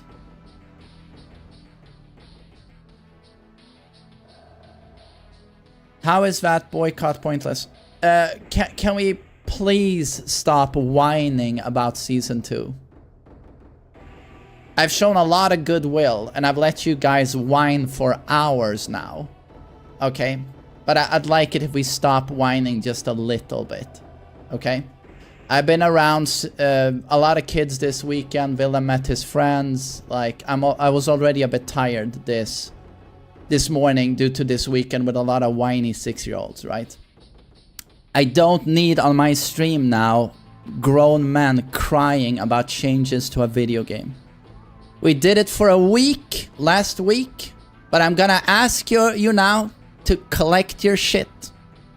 Get it together. Stop fucking crying, okay? Thank you. Just for a few hours, okay? Tomorrow you can start crying again. It's okay. But just give me a few hours where there's no crying. Thank you.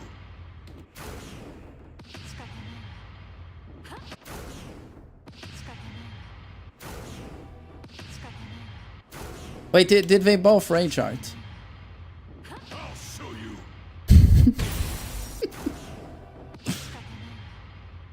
I'll show you. But they...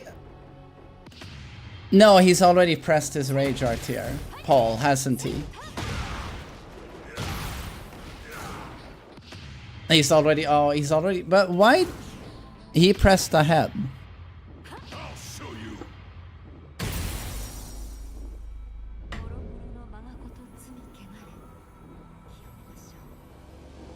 Oh, he is here. Okay, Billy Buster. Okay.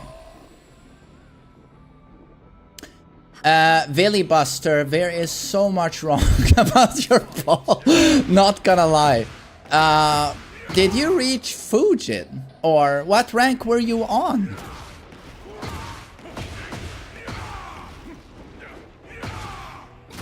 Okay, but you know, your Oki is perfect though. This... That's just glorious. You were Fujin. Yeah, Robert, how did you go from Raijin to Genbu? That can't be right. That can't be right, dude.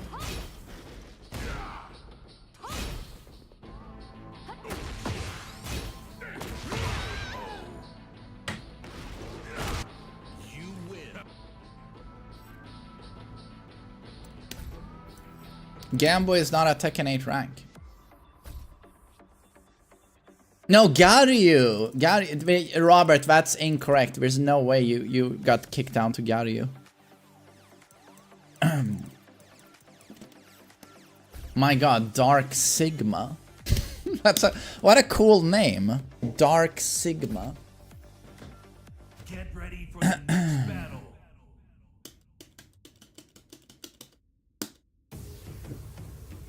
And not edgy at all. I think this guy might be into anime. Dark Sigma. Okay, I'm so happy you're here, Billy Buster, so I can give you some direct feedback. So first off, I don't even know what this is. Down 2 into while standing 2. Back 2-1, just like that in the neutral, but it worked.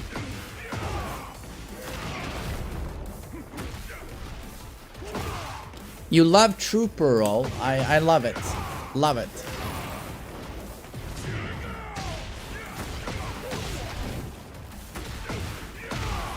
He didn't tech roll. Okay. It's red rank strategy. Yeah, but I mean, this is season 2 though. These weren't these guys. These guys were Fujin, you know. Exodus, tjena på dig.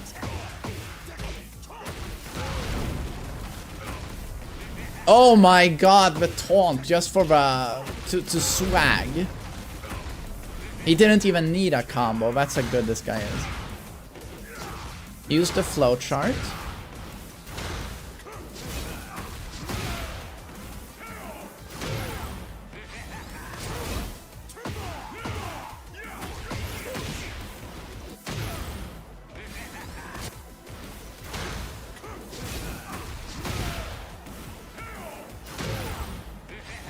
What a requiem. What a requiem.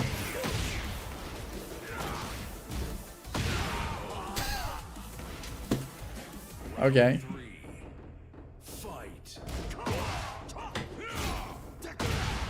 This was good. I like this. Korsoko back force keep out. And then you very slowly attempted a throw? No, a tackle. You know they nerfed the startup on that. Like, I don't know why you tried that there. Why didn't you check him here? I mean, he is so dumb, but he blocks your +1 and then does 3-4. Had you just done like down for 1 here, like counter it? Oh, Torres, thanks for the 10 gift subs. Really means a lot, man. Thanks for the generosity. Thank you. Yeah, Villy Buster, I almost want to hit the reset switch on your Paul. And no offense, by the way, you know, you made it to Fujin, you know, which is good. But, yeah, holy shit, dude.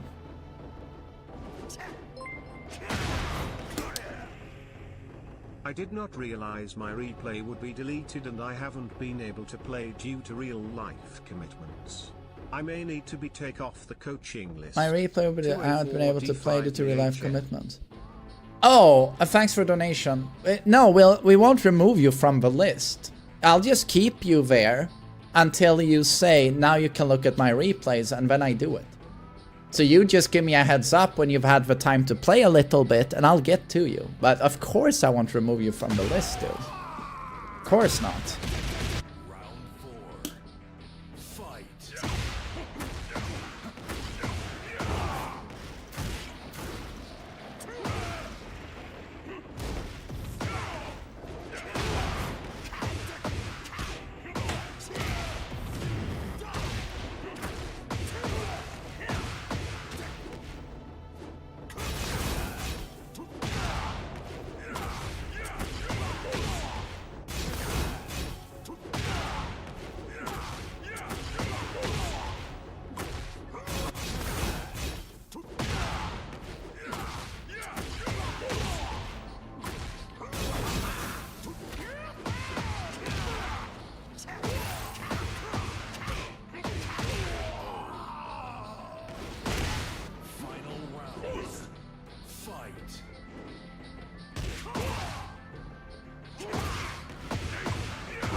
Jesus.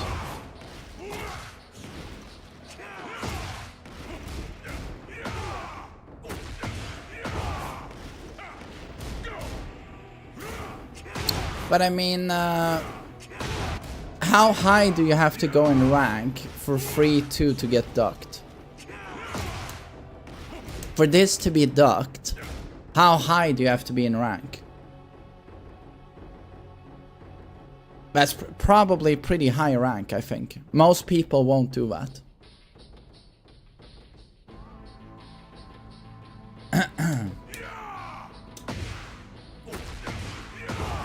Kishin or higher. Kishins won't duck that. Kishins won't duck that.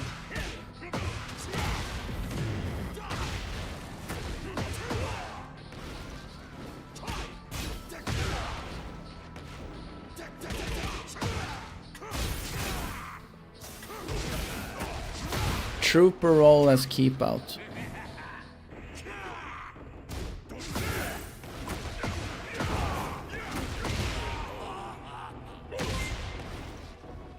Inspirational Paul. Yes.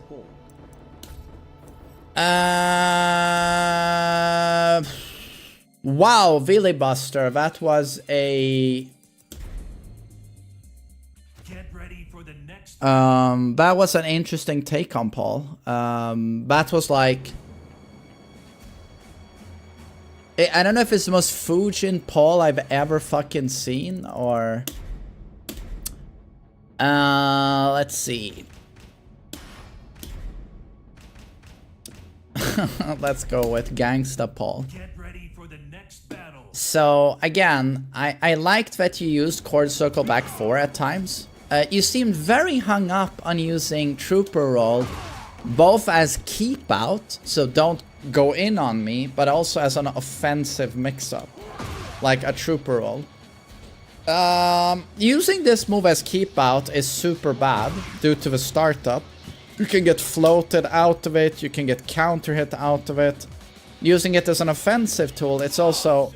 Oh, Taurus, you're too kind. You're too kind, man. I really appreciate that. 20 gift subs. Thanks, man. So it's incredibly linear as well. In Fujin ranks, no one's gonna step that. But, you know, the goal is to get higher in rank. So this is poor keep out. And it's also poor offense due to how you can get jabbed out of it. You can get stepped and killed. Instead, cool options you have... Jesus, guys. Okay, and Mr. Toon also puts 10 chlamydias inside my pee-pee. Thanks for that, Toons. I appreciate it. Thanks, guys.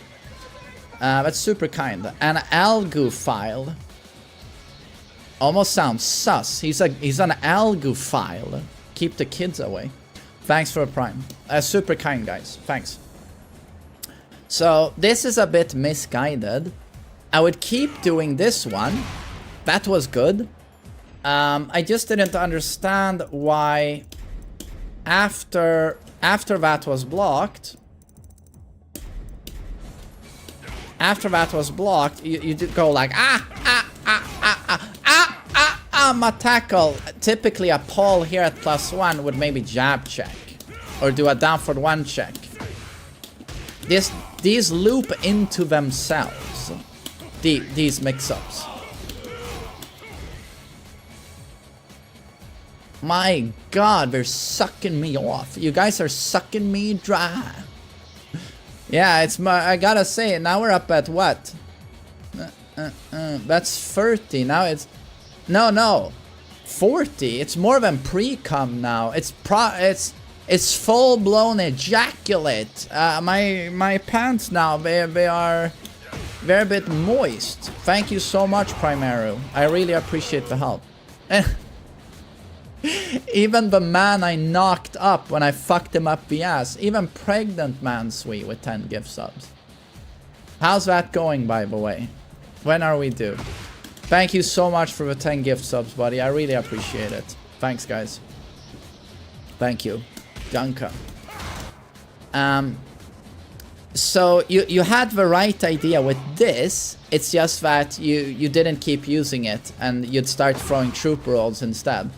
I would just stop doing the trooper roll completely and instead focus on that one and add this. This is one of the best keep out moves in the game. Paul's down for it too. Just straight up reprogram how you played your mid range. That. And you can also use this one. Is really good. Safe on block, power crush. And a lot of people don't know how to handle that move. It is super nice. It's also worth looking at doing backsways like this. Even at mid-range with Paul. You can confirm a whiff and punish with this. The amount of ground he covers is actually ridiculous once you press 1+2. Do you see how far he goes back on the backsway? And then you press 1+2 and he goes back like almost 3 meters into launch. So again, my advice to you is keep that one up. Start doing that. This is good. Backsway, confirm a whiff into 1+2. These are all amazing defensive buttons.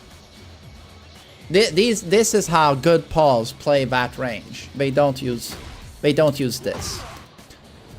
So I hope you can take that to mind. And then, you know, when you've done this on block, you don't really, you're only +1. You don't want to commit to bigger swings. But jab check or down for the 1 into backsway. You know, into this stuff. Have you seen this stuff yet? It's really strong. I didn't see you play the backsway game with Paul. This is how you rush down with Paul. That's how you do it. And also, while standing 1-2, gotta use it, dude. You didn't use it. This is fully delayable. Fully delayable.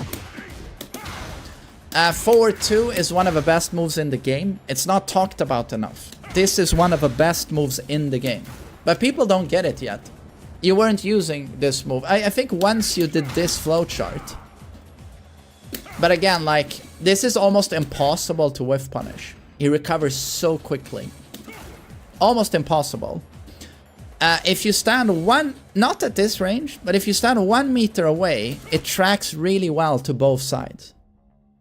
So keep that in mind. Thanks, Algophile. Dude, thanks for the support, dude. Thanks. And then, on block, it's only -5. It's actually pretty legit doing forward 2 into forward 2. Or when you do this, a forward 2 here. Not bad at all. So again, I'm just trying to make you understand that these are your checks. These are your checks. I saw you do like free 2 like this at range 0 into mix-ups. I get that you're playing against people who are not ducking this, so this seems like a good string because standing free has a lot of range. So to you, oh, and the Black Prodigy himself, thank you so much for the 5 gift subs. Thank you so much for the help, dude. Thank you so much, guys, my gentlemen. Really appreciate it. So free 2 seems like a good string. Oh, but it's a mid-high. Exactly, Villebuster. And what plagues you guys in Fujin ranks is that you think these strings are good because other blue ranks aren't dealing with them. But you don't want to be a blue rank. That's the thing. If you want to be above a blue rank, you cannot play like a blue rank. So anytime your opponent does something like this, you have to call them out. You have to duck that high. That's how you become a Tekken King rank. And also, that goes for you as well. You can't mindlessly throw this stuff out. And you can say to yourself, well, if it works, it works. He wasn't dealing with it, right? But we don't care what works against a Fujin. We care what works against a Tekken King rank. Because we do not want to plateau at Fujin. So that's why it doesn't matter if no one's dealing with this string at Fujin rank. You are still going to eliminate that from your offense because it's not going to work above blue ranks. So that's also a mistake I see a lot of people do, you know. If it works, it works. Well, not necessarily. So, yeah, you gotta stop that. Very bad. You, just like the other Paul I looked at, you weren't using throws nearly enough. It's one of your strongest assets with Paul. It really, really adds up. You know, when you have a perfect throw game, a lot of people struggle with throw breaks. You gotta use this shit, right? Can I def fist?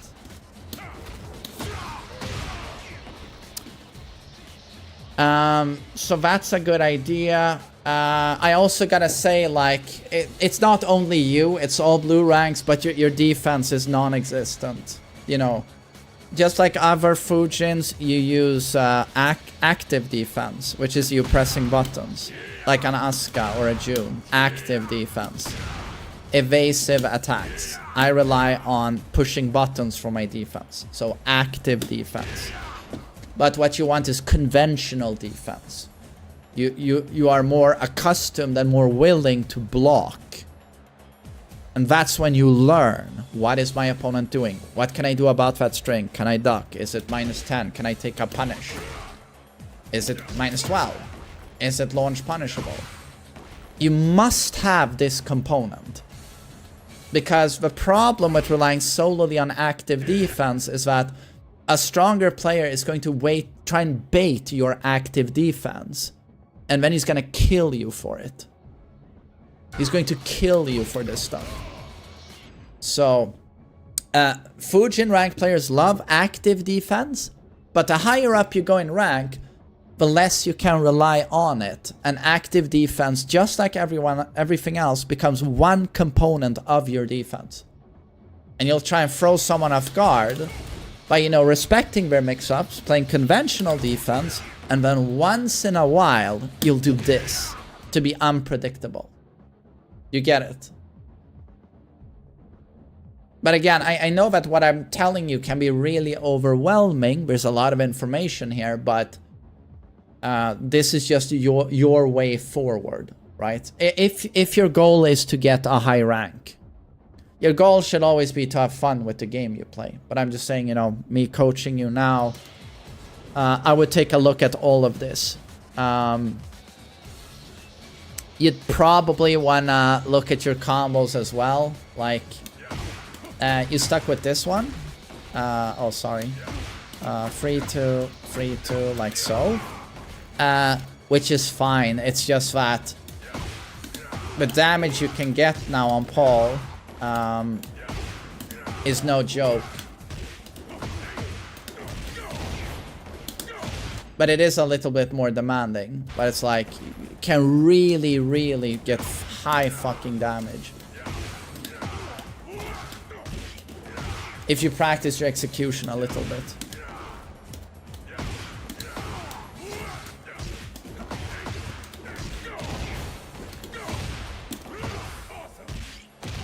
This is 78 damage from a down 4-2. From a down 4-2. Like, it's fucking insane the damage you get. And also remember your wall combo.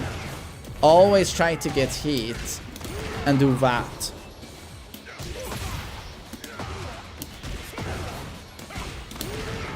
You know, always half-life. Always half-life. And also play around in your ranks, you know, with this setup. It's very strong. Most people don't know the counterplay. But I like that you use ultimate tackle. I love it myself. So that was super cool. Shut up, Hellas Groupman. Roger, thanks for Prime. Is TheMainManSWE gonna be a pro Tekken player? No, he doesn't care that much for Tekken. Do you know what he plays now that I introduced him to? SimCity 3000. The old classic. He plays SimCity now and he loves it. He builds his little city. Lilam is very wholesome. You know how awesome he is. I'm so sorry. I know it gets really insufferable when a parent brags, but I gotta say he's so cute. Like, he played, you know, he plays Dead by Daylight against bots. You can load into a custom game with bots, and he gets to try Kaneki, and he plays for like an hour. And then he doesn't quite understand that bots aren't real people. So after the match, where he got bodied by the bots, because they're pretty difficult to catch, even the bots are pretty good at looping, he comes to me and he's like, Dad, how do I write in English? I wanna write to them. And I was like, I don't really want to explain, you know, that you can't write to a bot. So I'm like, okay, well, so what do you want to write, Wilhelm? And in the endgame chat, he wanted to write, even though he got bodied, he wanted to write, oh, you guys played really well. It was so difficult. But in the next match, can you guys play just a little bit less good so I can try and get one kill? It was just so unbelievably wholesome. So unbelievably wholesome. Yeah.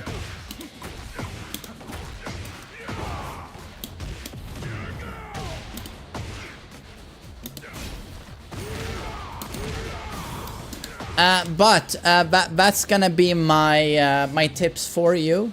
Again, not trying to be mean, but there was a lot of things to fix on your Paul. But I hope this advice helps you out. And Roger, thank you so much for the 10 gift subs. Thank you so much. I really appreciate it. And just as a final thing, like, I can't stress enough how much Paul in this game revolves around while setting 1-2 backsway and down for 1 backsway. I really hope I made this point clear to you, because this is it. This is it. 100% how you want to play him. So practice that. This is how you build pressure with this character. Will you shut up, tier 1 sub to Oh, Primero, thank you so much for a sub. Thank you. 21 gift subs in the channel.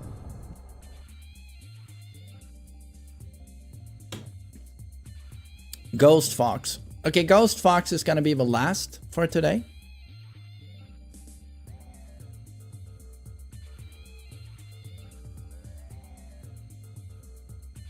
What is the difference between active defense and pressure? Active defense and pressure are not... pressure is offense, in my opinion. Active defense is when you are doing attacks instead of using conventional defense. Conventional defense in Tekken is like the purest form of defense, which is just holding your block, waiting for your opponent to do something that has a hole in it that you can punish. Be it minus frames or ducking a high or sidestepping. That's just a basic Tekken defense. Active defense is something Fujin and Blue ranks love, like you guys, is doing attacks instead of defense. So attacks that have built-in defense. This is like Double Jin Samsara. It has built-in evasion. This is active defense. Pushing buttons to defend. Active defense. But it's not pressure. You get it?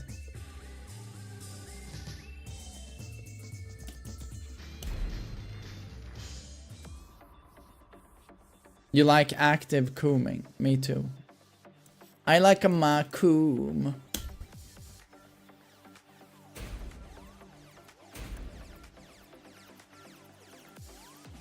So your son is the antithesis of the average gamer.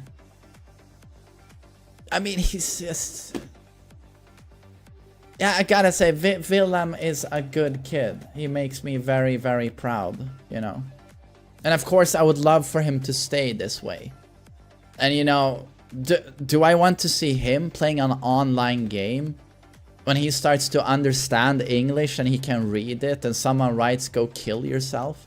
Like, I can't even imagine how Willem would react to that, you know? So it's like... But again, you know, it's part of growing up. You gotta see the world for what it is, you know? But... let's just say I don't want him on the internet. So me and his mom, we've decided that no smartphone until he turns 15. No smartphone. And I don't want him on social media. But that's not gonna, of course, stop the fact that from his friends, you know, his peers, they might start exposing him to stuff like that. But you know, that's just a battle you're going to have to take as a parent. But yeah, I certainly don't want him on the internet. There's a lot of good things about the internet, you know, like YouTube is one of the best libraries in the world in terms of learning stuff. Like channels that do amazing documentaries.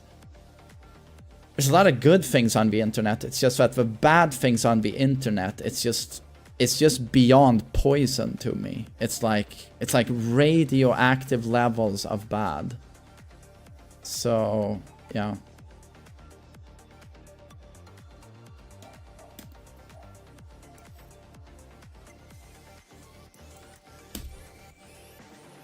Did I make a mistake here?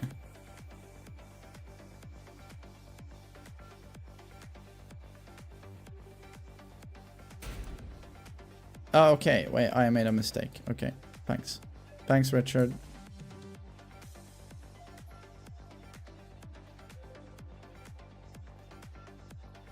There we go.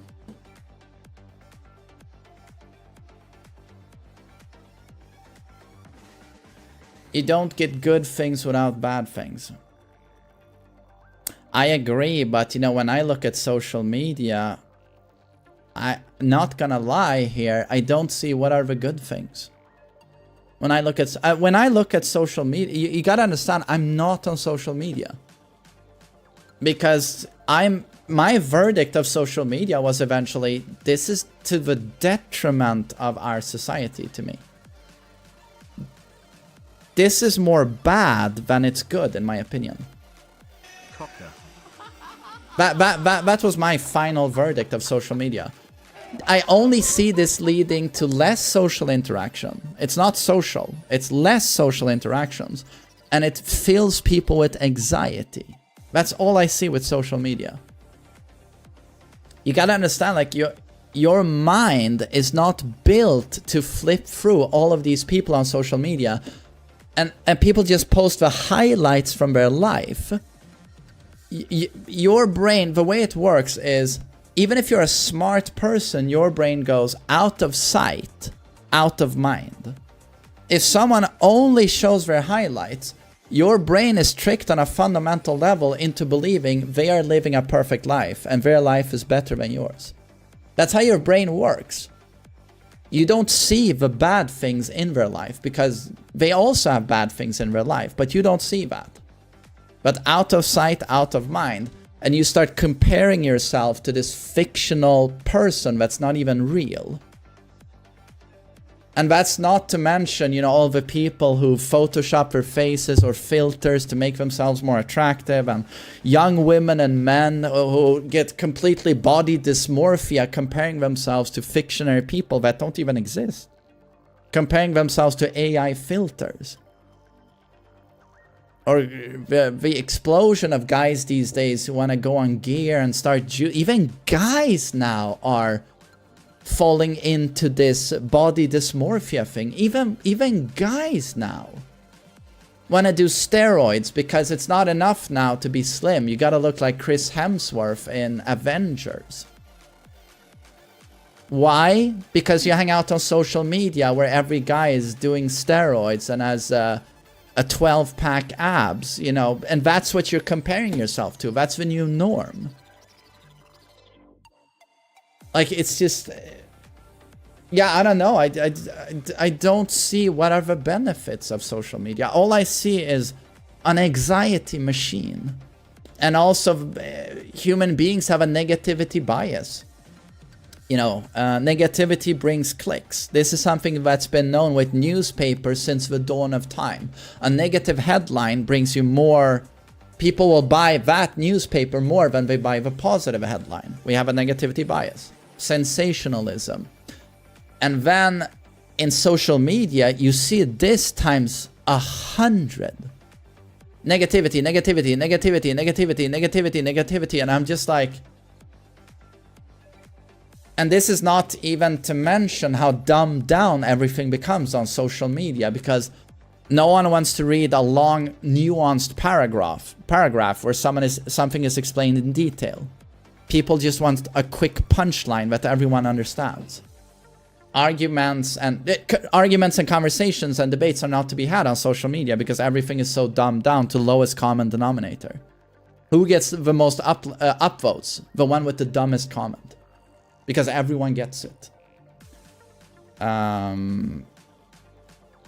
No, I just... I think it's even already been established in Sweden that young people these days have more anxiety than... social scientists have found this, that there's more anxiety in young people these days than in the generation prior, especially with young women. And I would not be surprised if social media is a huge factor in that. A huge factor. And that people now... You know, people used to compare themselves to people in their neighborhood. But now you compare yourself to the entire world because you have the entire world in your back pocket. You know, imagine being a young woman, you know, in the 90s when I grew up. They would feel quite attractive because they compared themselves to people at school or people at work. But now you're compared to every single person in the world, and with all of these AI filters as well. And that's why I also think, you know, in Sweden, it's like skyrocketing the amount of cosmetic surgeries. Like, Swedish women are already known to be very beautiful. But like never before, they're having cosmetic surgery and Botox everywhere. And why? Why? Probably because of all of this. So it's like, no, I gotta say, I've never looked, I quit social media and I've never looked back. And I'm all the better for it. It didn't give me joy. It just gave me like negativity. So, yeah.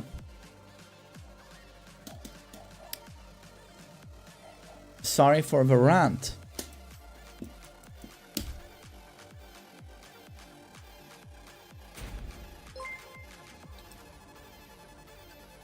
I was pushing last season W Jin. How can I get replay spot? By giving me $30 more inside my PP. I super chatted a couple days ago when I was feeling down on my main Heihachi. You told me to take pride in playing such a balanced character. Thanks man, I love Heihachi more than ever now.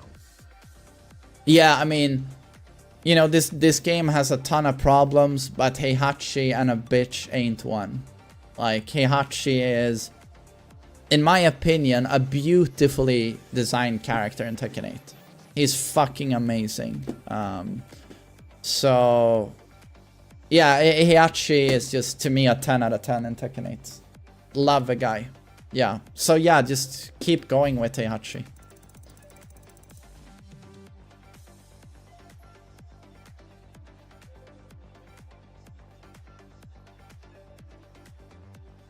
Jin is also beautiful. Well, it's getting better.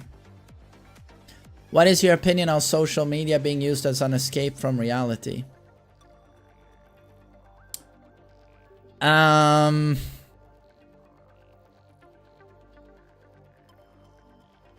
mean, isn't internet in general the huge escape from reality?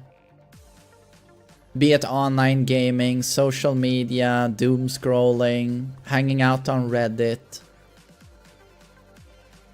Isn't it just internet that's the huge escape from reality?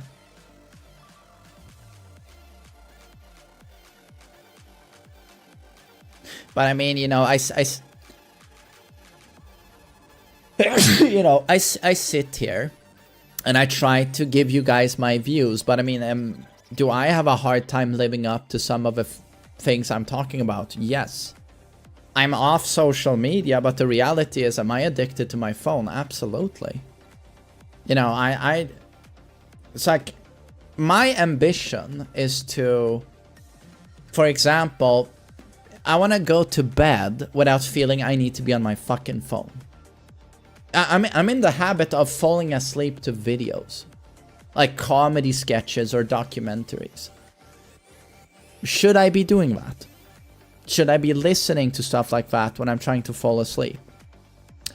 Or when I go up in the morning. When I go up in the morning, I'll just, even before I go out of bed, I just, and sometimes I stay in bed for 20 minutes, like, and I'm just like, I don't want to do that, but I still do it. And when you take a shit with your phone and you do everything with your fucking phone. The one thing I'm doing better now is that when I'm out walking or when I'm on the train or a bus, I'm not doing this. I'm rather enjoying the view, you know, from the bus or whatever. I look out, I might listen to some music. But I greatly would like to reduce the time I just do things on my phone. But it's hard because I just understand how fucking addicted I am. Like, I've caught myself, I don't know how many times I've caught myself doing this. Nah, shouldn't be on my phone. Take it down. And then almost subconsciously, just 5 seconds later, just picking it up. And then I'm like, what did I just do? Like, and it's just the weirdest feeling. That's when you know you're like, oh god, like this is bad.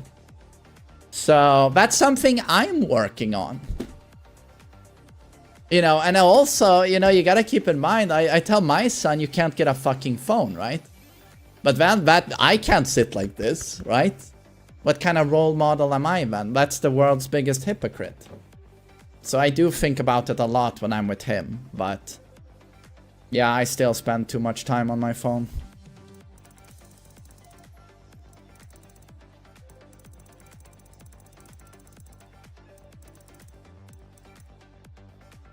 Dude, it's not addiction, it's reality. Try to live your life without a phone. Well, Zanja, we pulled that off. I'm very old. We used to do that. There was a world before smartphones where people actually didn't walk around like this. I still remember that world. So, you can do it, you know. It's just that you gotta recognize that we are addicted to our phones. It's the world's most funny toy. This is a toy in the end. And you just gotta recognize that you have an issue with it, you know.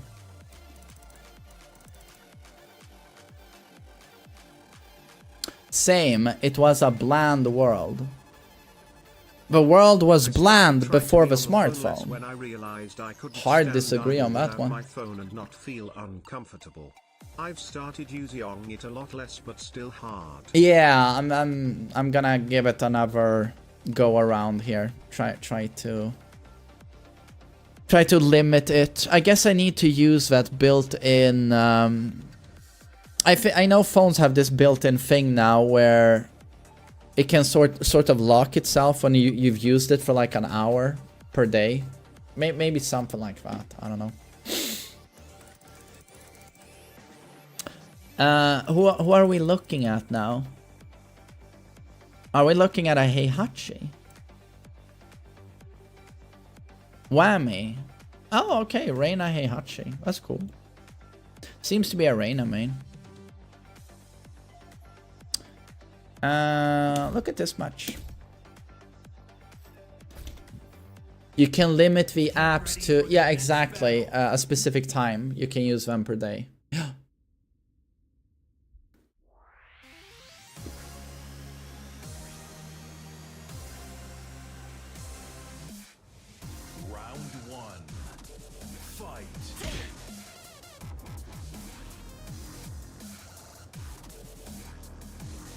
You use your phone for productivity? Yeah, I do make notes on my phone, and I have my Google Calendar on the phone, you know, stuff like that. Yeah.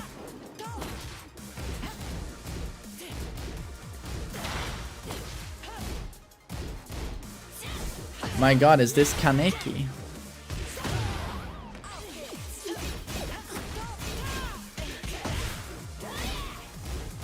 What are your hobbies other than playing Tekken? Outdoor activities. Netflix. I mean, outdoor activities for me, it's just... I don't know. Walk? Maybe go to a nice restaurant?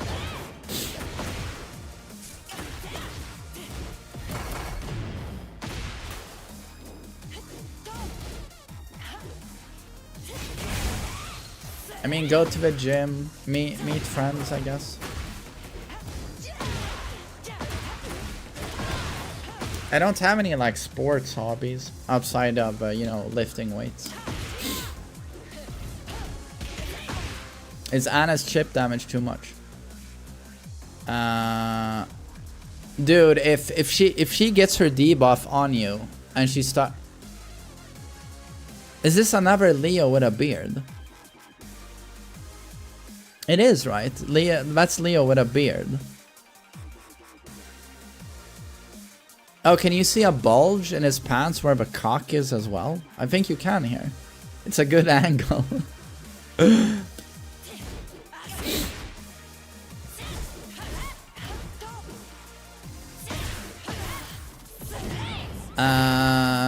Marichenko. I think Leo is trans. Yeah. In Tekken 6, the character is a female. In Tekken 7, it's a guy. So I think there was a transition between the games.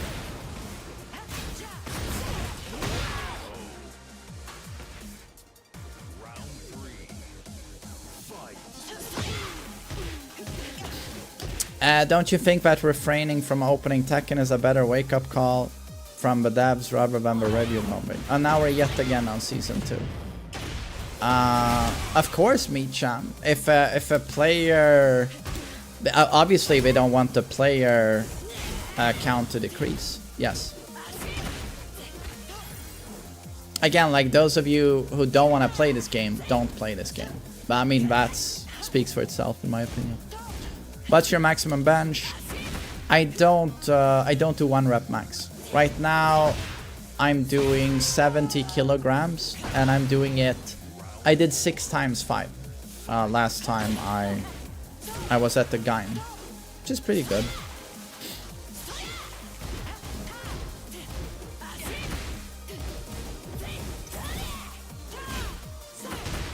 No, it's respectable. I just want to get it to 80 kilograms because my body weight right now is 84 kilograms. It would be nice to be able to do 5 times 5 on my body weight. Why people call you a shill?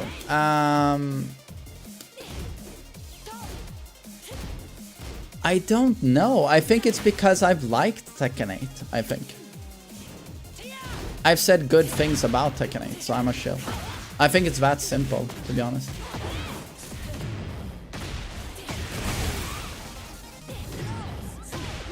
Baba, I'm not like religious about my diet these days, but I do watch it quite a bit.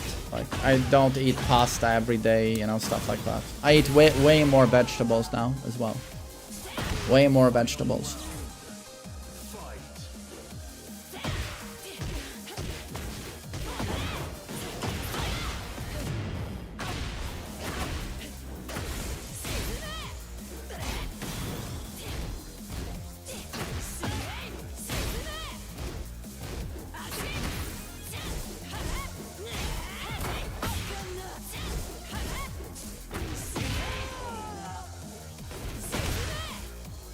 Why don't you get into martial arts since you play a game full of different martial artists?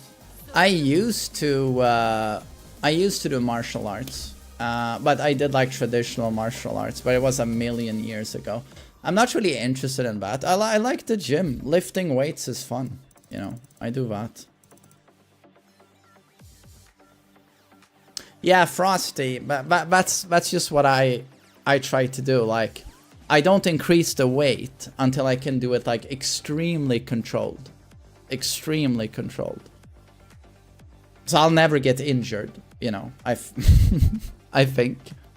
I've always been like very strict in how I train, but I guess it becomes more important now that I'm 40 years old to not do, you know, the ego lifts. Do you do any cardio at the gym? No. Oh, Octane, thanks, man. Kazuya.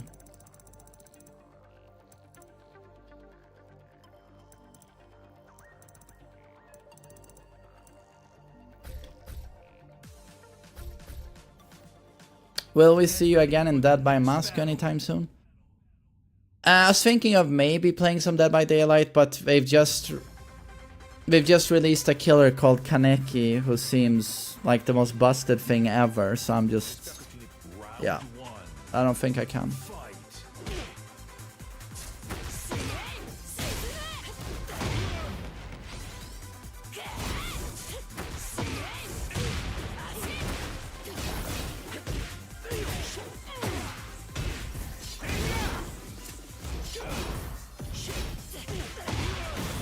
Nice. Yeah, exactly. Kaneki from Tokyo Ghoul. Yes. Seems to be the best, most broken killer in the game right now.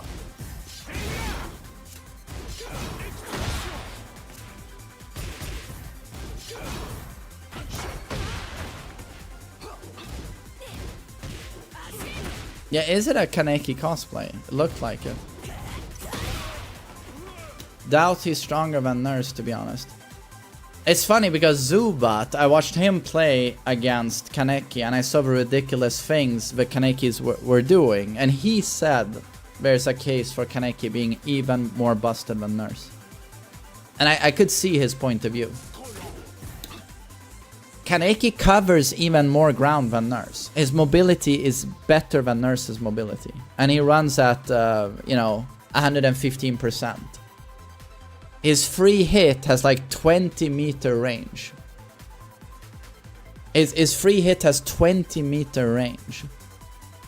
And then when he needs to down you, he just dashes in your direction. And if he lands anywhere close to you, he has no recovery time and can instantly swing. Like, No, he's super fucking busted.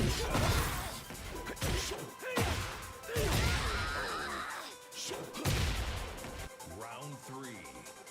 Fight. He's not the strongest. I don't know what people are smoking. He's just new. He's strong and probably needs tuning, but I'd rather go against Kaneki than Blight or Huntress. Dude, he's super broken.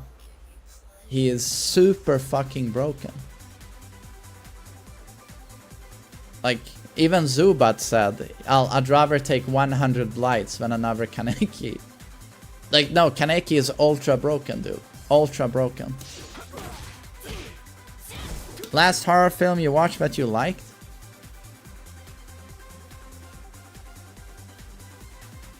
Oddity. It's a new one that came 2024. Oddity. I liked it.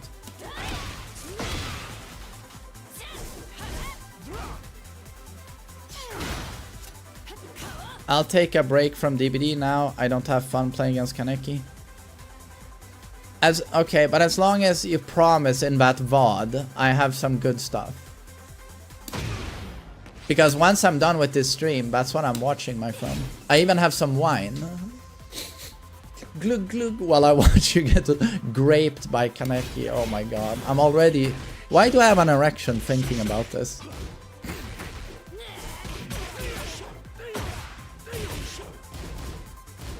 You will be pleased. I love it.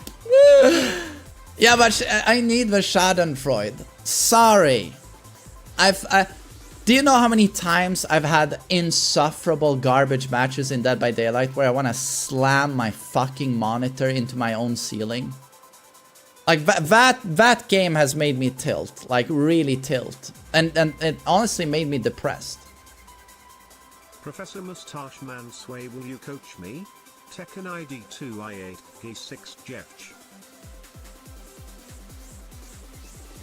Wait, is he accurate with the bits or is he... Isn't that $27?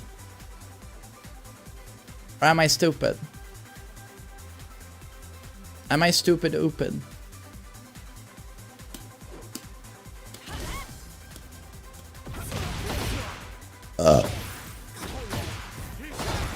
It's $88. Stop lying, Yaska.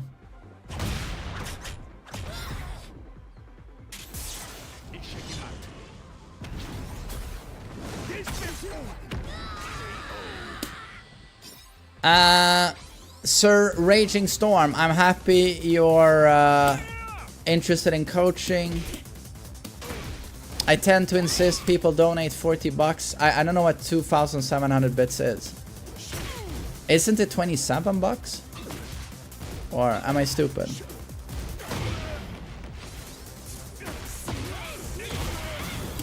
Wait, I'm gonna Google this. 100 bits is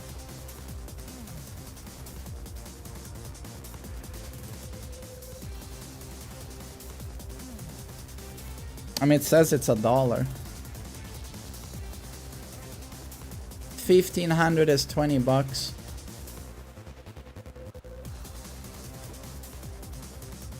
Yeah, no, there are Trump tariffs on the coaching. And you know, the tariffs hit the consumer in Vienna.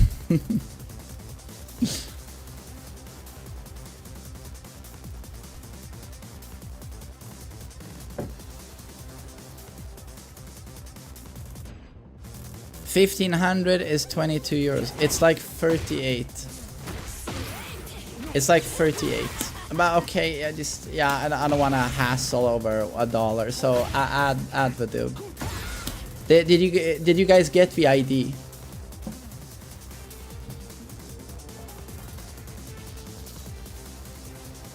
Make a note of his name again.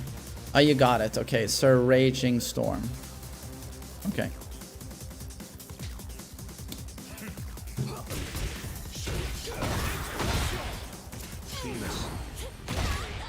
Hungarian, thanks for 37 months. Thank you.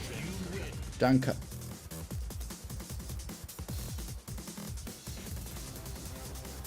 If I give 10 gift subs, will I get coaching? Yes. Yes, but you also have to suck my cock.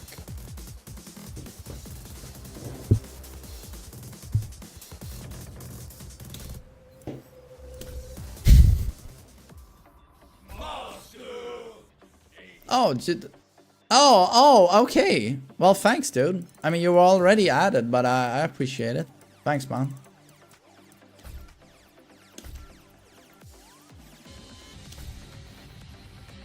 Get ready for the next battle.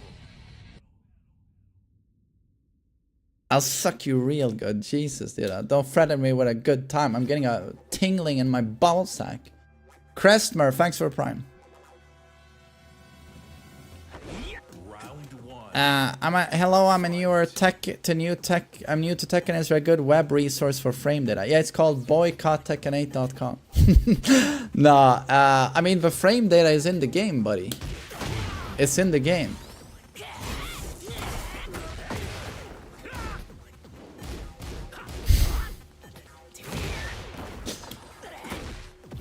Is that website real? I mean, I assume it is. Masood sent me a picture, so I assume it is real.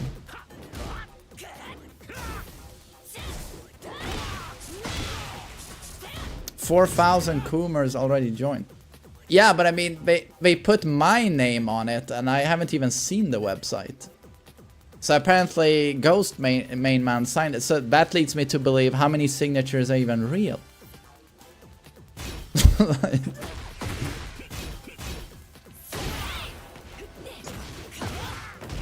I mean, I'm on the list, but I didn't even sign it. So it's like...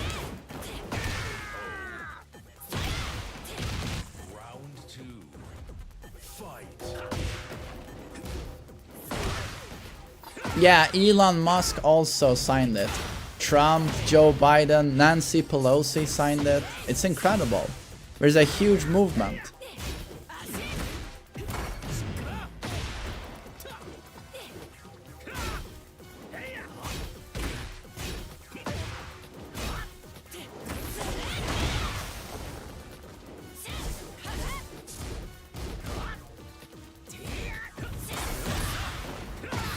Okay, guys, I need to focus on the coach. There's too much garbage conversations. Okay, let's focus on Whammy. So this is a demotion match. Round start, down for 1-2. Billy Buttfuck signed. Now I'm starting to respect this list.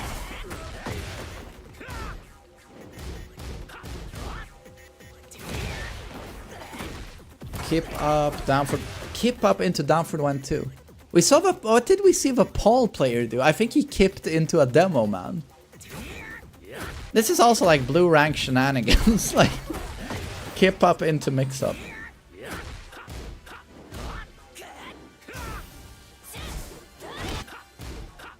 Main man, can I invite you to my birthday party? I'm from Uruguay. Only if someone sucks me off.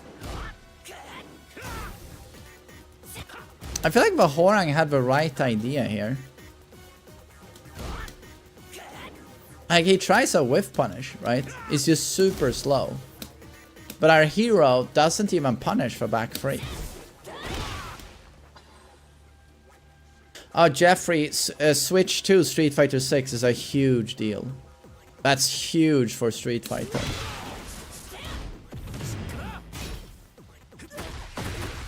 To be honest, like, Street Fighter is just gonna... I mean, they were already doing so well, but I feel like we're just gonna crush Tekken at this point. Like, yeah, Val Kilmer was very sad. Rest in peace. But yeah, it's like... Now with the Season 2 garbage patch, and then Street Fighter 6 is coming out on Switch. Switch 2. It's gonna be a launch title. It's just like... It feels like GG, to be honest. Unless they do something like huge.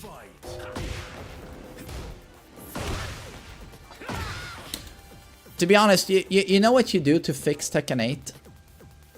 You know, I know Armor King is coming this year. He's coming fall. I just know it.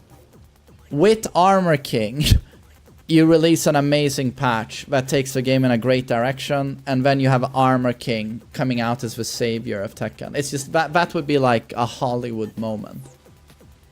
If they pulled it off. If they pulled it off.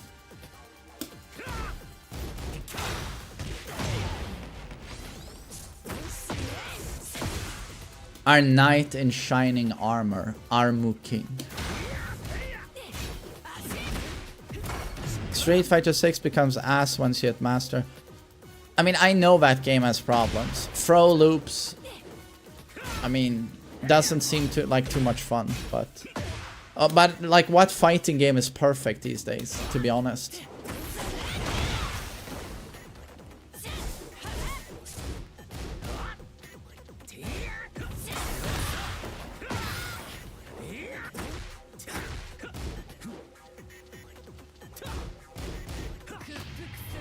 You don't care about Street Fighter, what is throw loops? Street Fighter is a very mechanics-driven game. It's like Brian F, Street Fighter content creator. I was on his stream yesterday and he explained this to me, like, in Street Fighter you play mechanics more than you play the character. Pretty much every character is looking for the same thing. So they combo you, take you to the corner, which is the edge of the screen, and there, your character automatically stands up. You can't choose to stay on the ground. So you stand up, and here your opponent will forward dash into you to fake that they're going to grab you. And grabs are unreactable in Street Fighter. So you have to proactively do a throw break.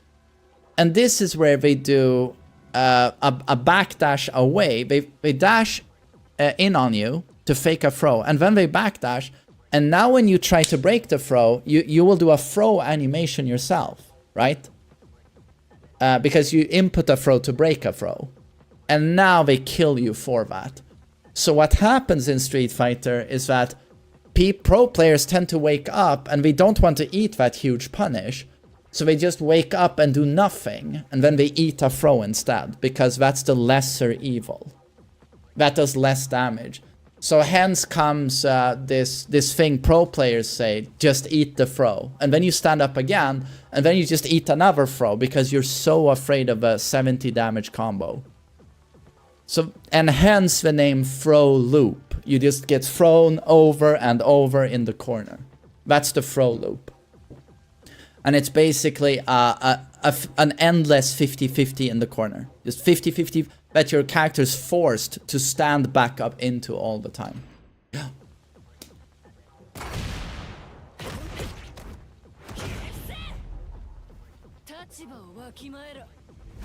That's not fun. No, it's like universally the biggest complaint players have on Street Fighter 6 is the throw loop. Round 3. Fight.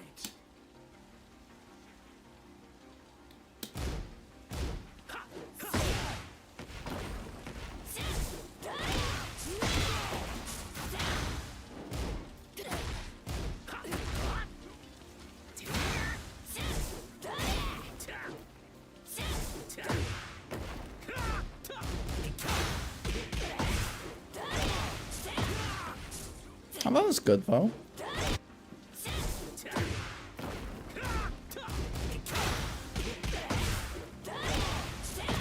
Nice.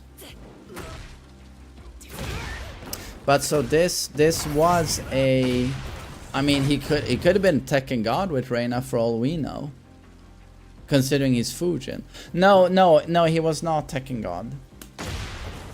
If this is his main, he was Tekken King. He was Tekken King, right? Yeah. That's good though.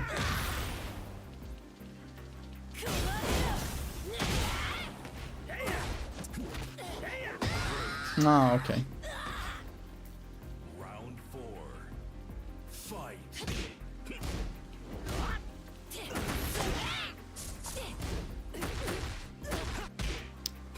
Look at this. Not launching a hell sweep.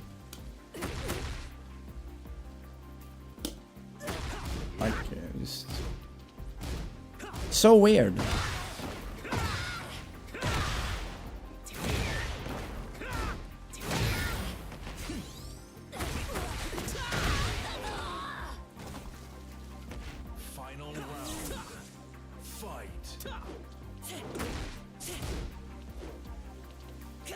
Fluffy. Street Fighter 6 is already the best 2D fighter, I think.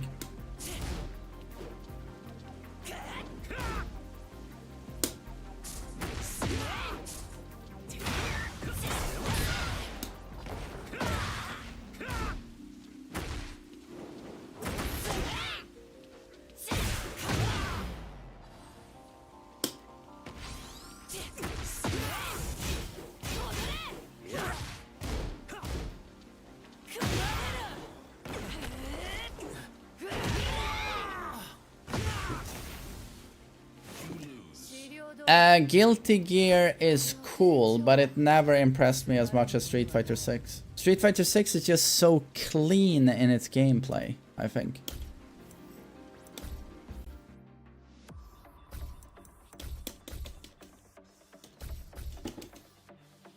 Get ready for the next battle.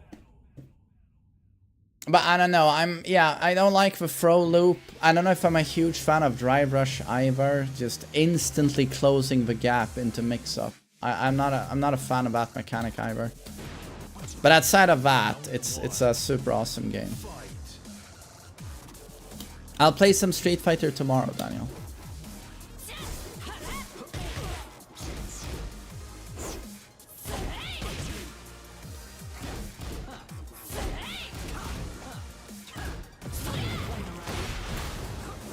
Virtua Fighter. Of course I'll try Virtua Fighter when it releases. But it's still really far away, right? Whammy, so we have some movement. We have 3-4.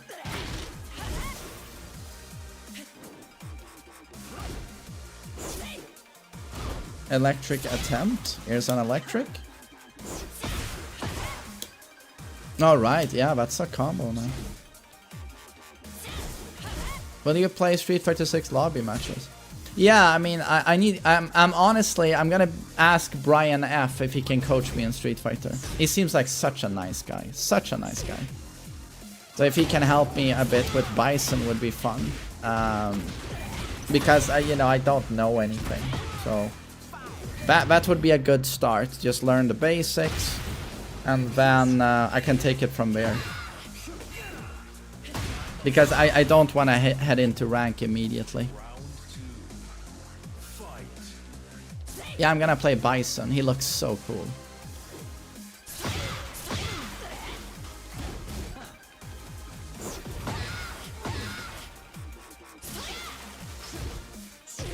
Yeah, Bison just looks so cool in that game. Brian also works on 9 to 5. Right, and so does Diaphone, right? They both have normal jobs. It's funny that they don't commit to 100% content creator. I don't know. Maybe they don't want to do it.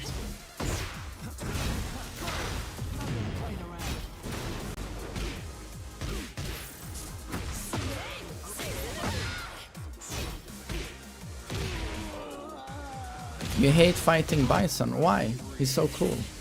How can you hate Bison? He's so fucking awesome.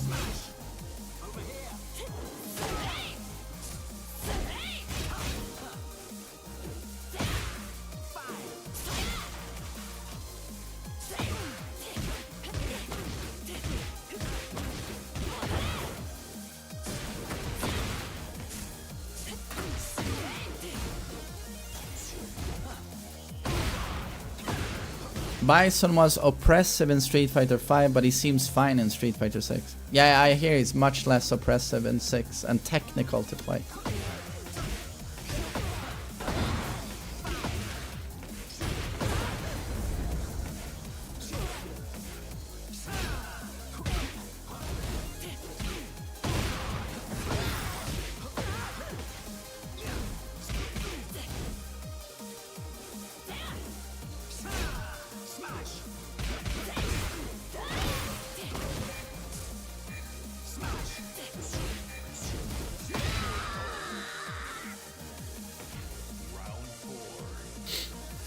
Man, I love this song. It's so good.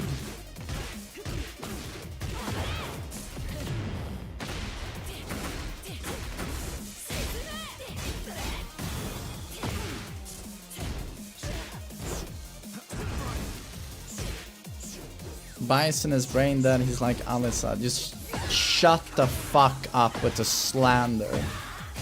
Please never again mention Bison in the same sentence as Alyssa. Thank you.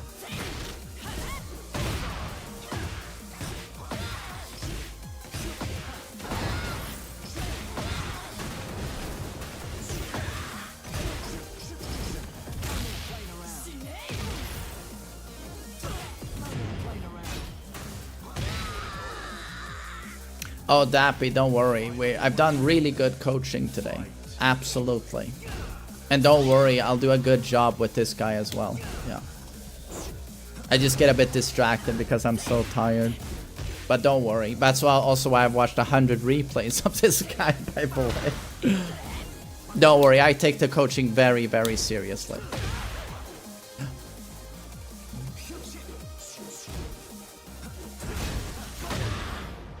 But you know, even though I'm yapping a lot about unrelated stuff, I am collecting data on our friend Whammy here, so, you know.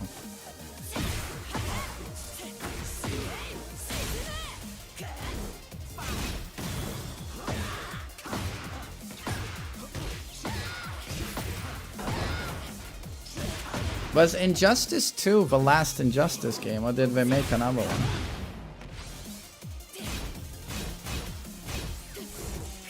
Went to bed late yesterday.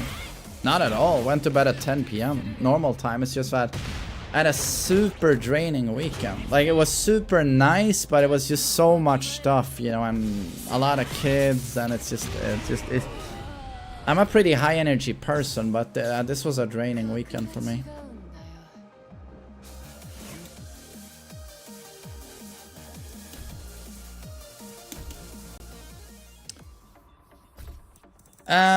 But I should probably wrap up on this guy now. We can look at his Heihachi a little bit as well. Could be interesting. Oh, Gene, thanks for 4 months.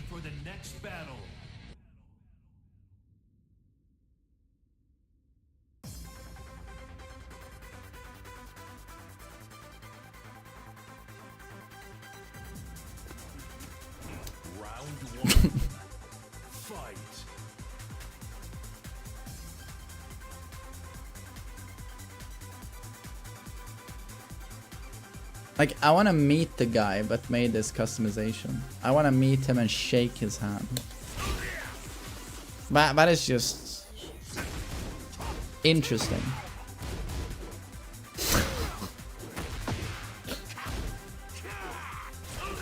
Is this some anime character? Or...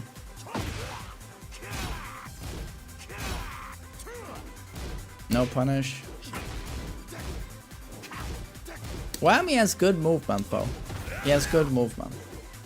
And he's a patient player for sure. I just wish he had a better electric. Nice sidestep, dude. Ah, yeah, that was stupid.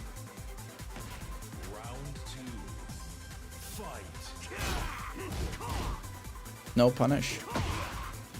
Just rips a jet Upra.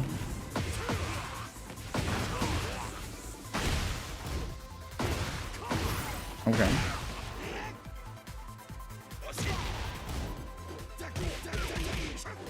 Ay, you gotta be so ready for that whiff.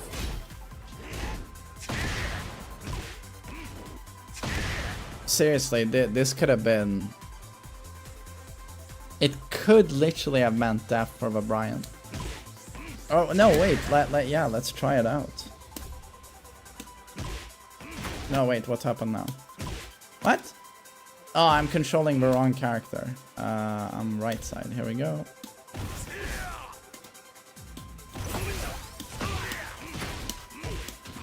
No, it's sidewall.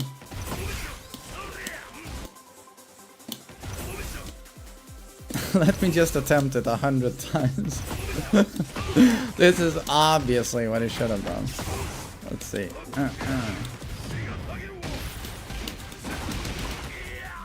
Oh my god, you see what he should have done? He should obviously have done a sidestep left into an instant Rashomo. But yeah, he completely fumbles the combo. I assume he dropped an electric here. I just don't know how he got forward too.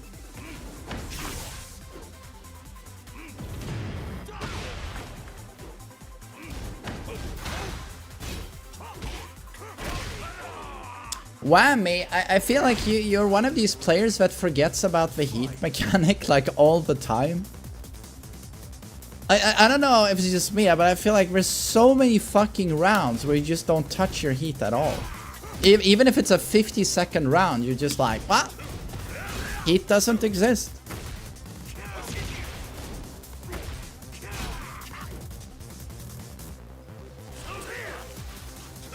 When do I know I can jab before down for 3 wall combo? It's very simple, Chillin.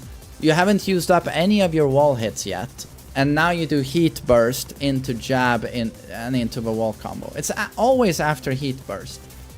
So you can only you can't use up any wall hits. So you can't do back 1-4 on a low wall splat and then expect to do heat burst, jab, wall combo. That's not gonna work. But if you haven't used your bound, you can use CD3 to bound. 1 hit and now heat burst, jab, wall combo. That works. Is back 3-3-2 worth it? I don't think so. It does 2 more damage. I don't know. Looks cool.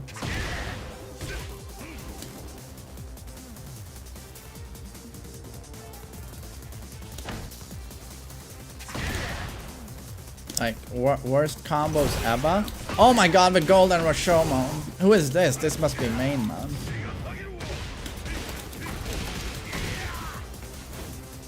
Oh my god, what a combo.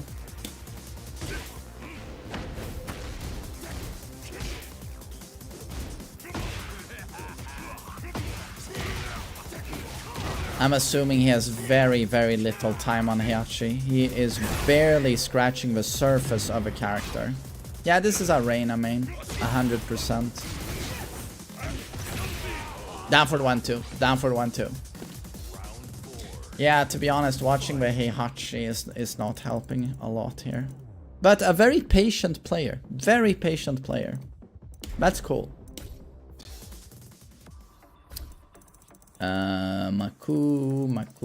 Maku. Gotta stick to the Reina here.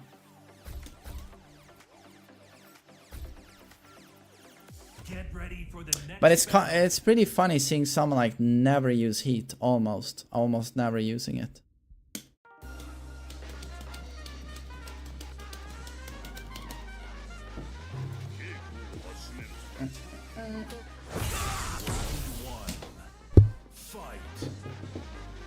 Damn, nice outfit. He's boycotting heat. He's taking a stand. He's taking a stand.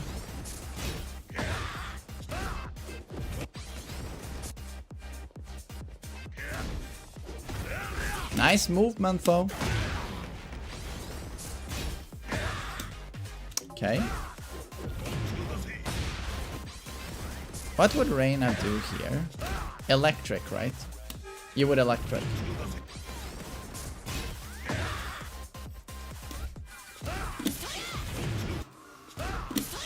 Ah, it doesn't reach.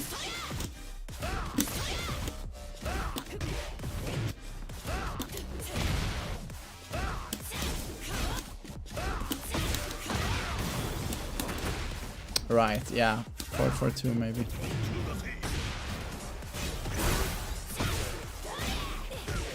No hit confirm again. On 4-4-2.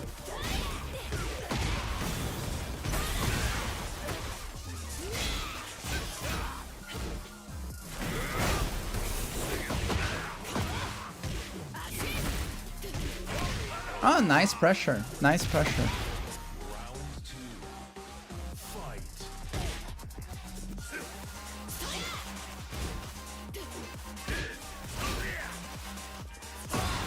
Damn, Whammy is not a bad player, to be honest. Well, I mean, he reached Tekken King and it shows. He's using the 3D space, he is very patient, decent timing. Again, problems with the punishment, but that seems to go for almost everyone at these ranks. Yeah, exactly. I don't know. I expect more from Arena that has hit Tekken King. Not only is 442 not hit confirmed, but here he actually gambles with Sentai free.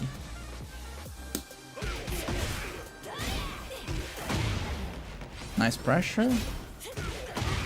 I mean, that's the most basic pressure sequence that I would use with Reina. Forward 4, down for 1-2. Especially in heat. You just knew he was gonna rage art. Who else just knew he was gonna rage art here?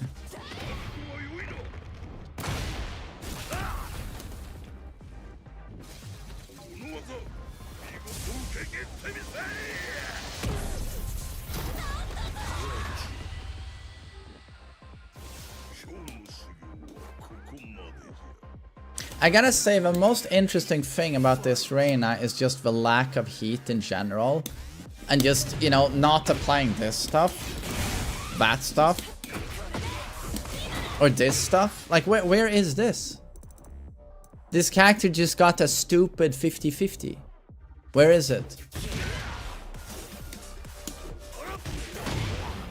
That's weird.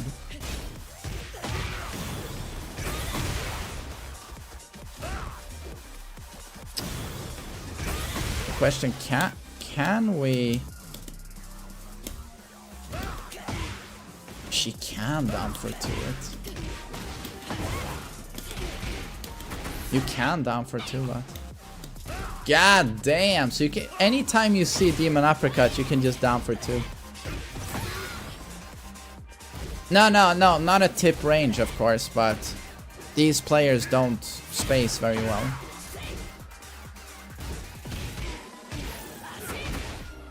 Exactly, Heister. Reina has insane heat.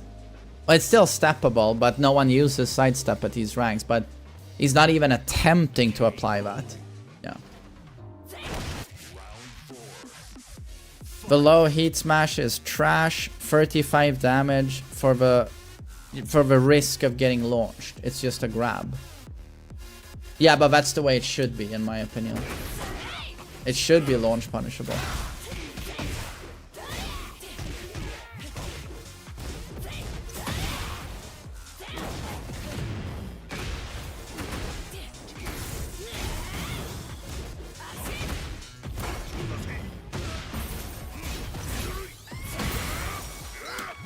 Is it only me, or this is the most honest Reina you've ever seen? I don't think I've seen a Reina press less, like, ever.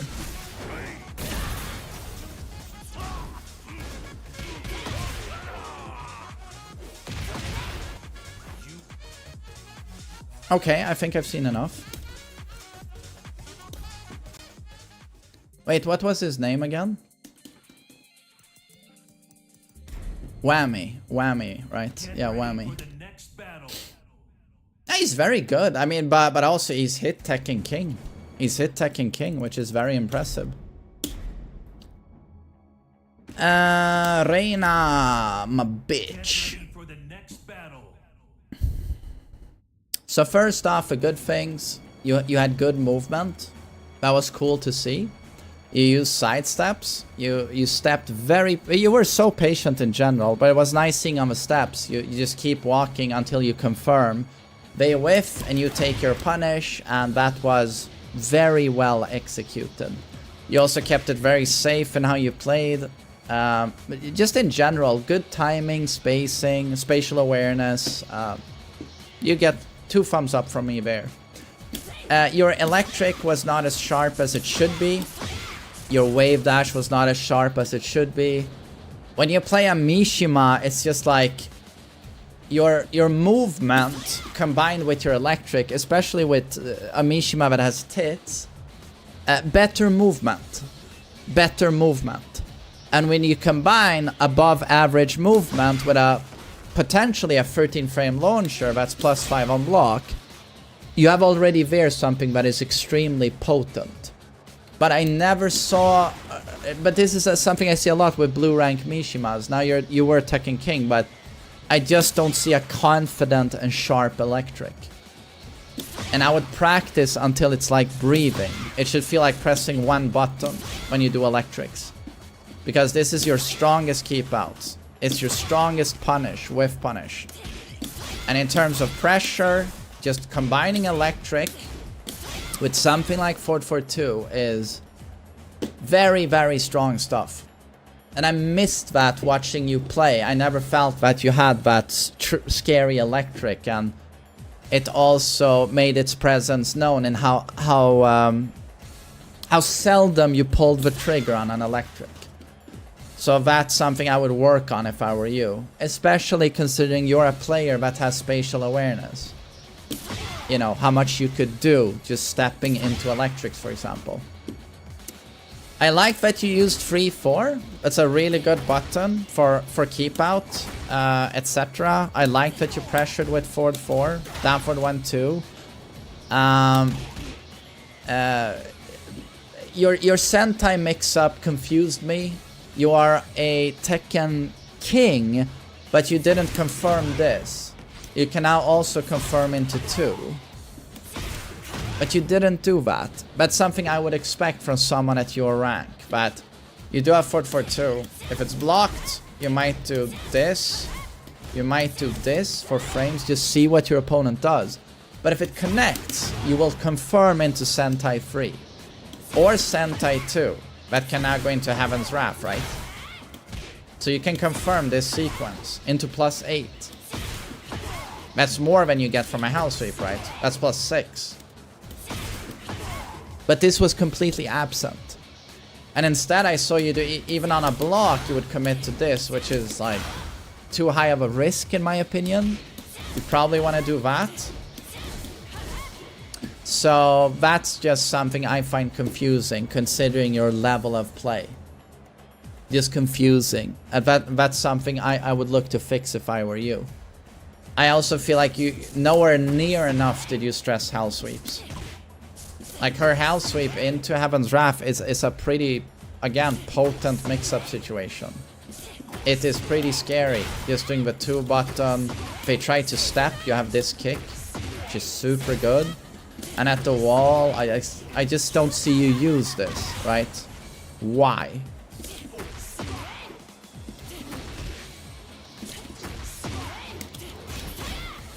And also, speaking of stuff you aren't using, like hello, heat bursts. I don't know how many rounds I saw you play a 40-second round and you get KO'd, or you KO the opponent and you haven't used heat. Literally the strongest resource in the game, and your character recently got buffs that look like this. So 45 damage mid, that is plus what? I don't know what I just did. She automatically goes into Dancing Monkey. I didn't even know this. What? Okay. And then you have this sequence. Say you do that. So again, you know, this used to end your heat. Doing this, it used to end your heat, but now you can apply this mix-up multiple times. Multiple times. And you are not using it. I mean, how much damage is this anyway if you do this? How do I bound here?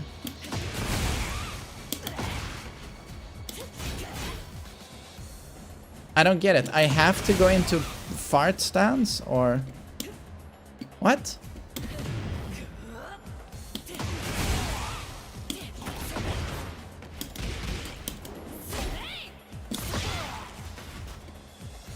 Only on block.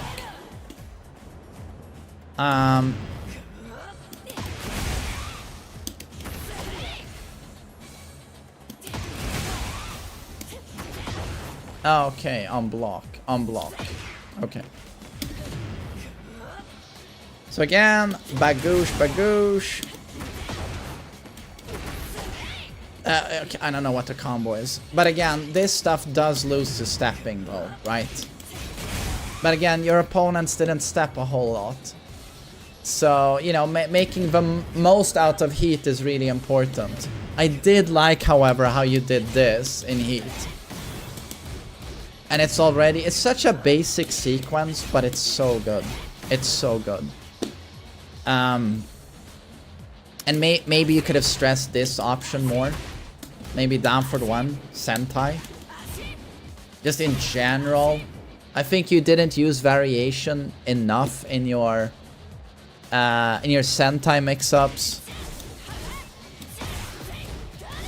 I thought that was a problem as well. Maybe try and use, we've talked a lot about throws today. Maybe try and use your 2-break. You know, high-level Reinas, they use this move a lot because it's a 2-break. It's quite the luxury having a proper 2-break throw, you know. Very nice having that. And maybe using Stonehead as well.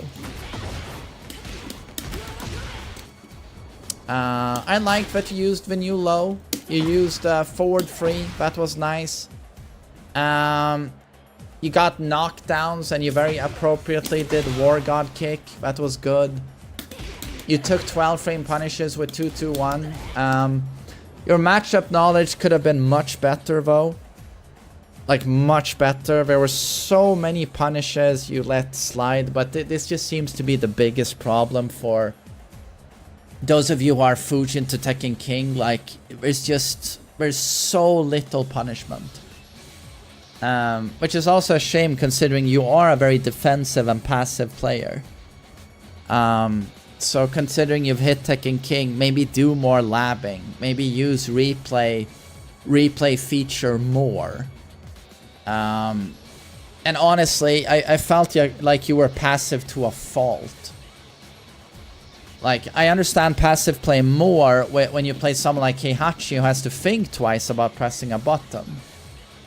But your character that can, like, really, like, bulldoze people so fucking hard, right, with this stuff.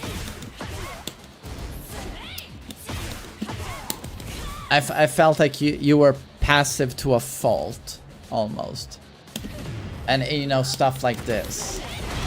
There's just so much bullshit you were not using. I'd probably, if I was a Reina main, I would try to be a little bit more aggressive if I were you. It's not often I tell people to press more, but I don't get me wrong, I loved your patient defensive play. It's just that this character is a bulldozer. Like, it's just mix up after mix up after mix up.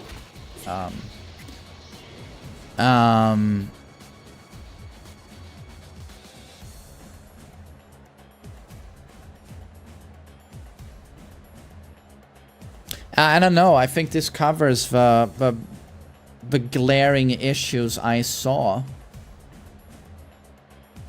But I can't stress enough, like, practice your electric. Like, if you really want to be scary with this character, it's a strong electric. So anytime you're in mid-range, your opponent is terrified of challenging you due to that move. And also what it's going to do for your pressure. Just pressuring like this with a confident and sharp electric. I would also use this more, the Power Crush. No shame in using it. It's got infinite reach. Like, infinite reach. Even the best Reinas, like, they go pretty ham on this one. And it's minus 13, not minus 14. It's well worth challenging your opponent once in a while just with this button. It is very, very good. And also, while setting 2 is also one of your best friends. It's a very evasive button that is safe on block, like this. And that on counter hit, you know, down for the 1-2. No, wait, what is it you get here for max damage? This, right? But it's pretty hard to do. This is guaranteed for like 50 damage.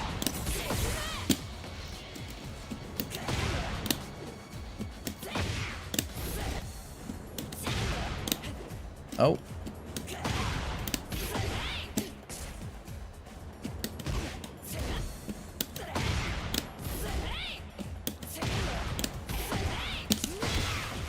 Ah, 52 damage.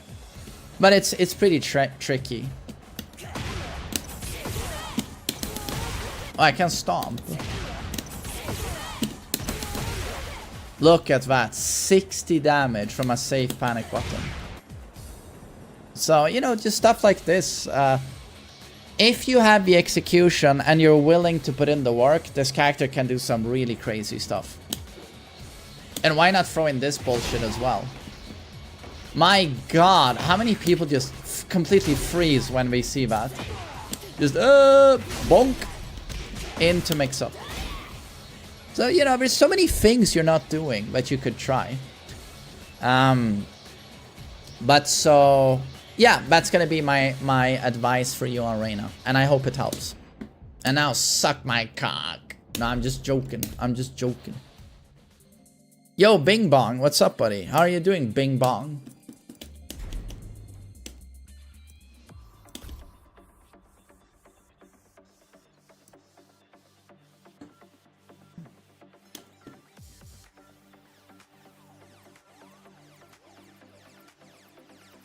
No rank today. Dude, my brain is fried.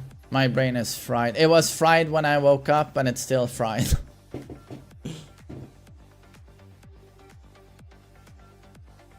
I'll play rank tomorrow. And Street Fighter.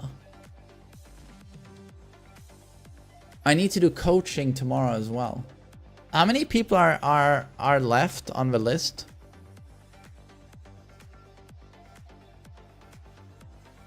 You still streaming this late?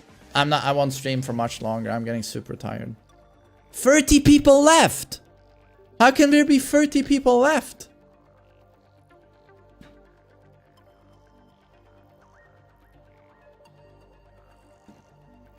Oh, it's Bing Bong. Guys, it's Bing Bong.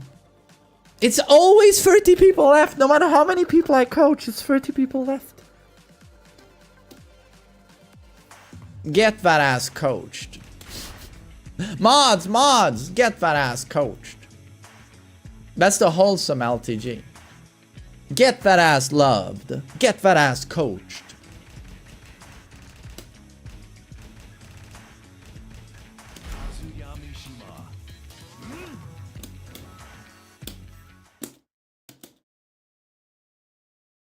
Is this like a purgatory for you?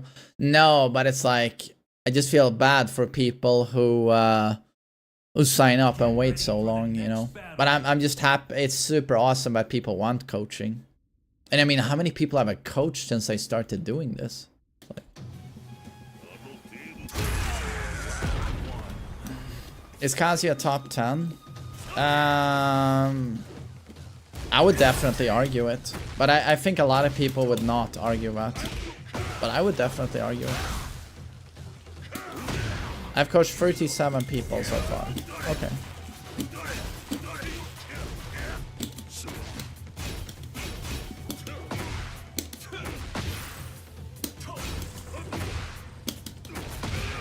Nanda yo.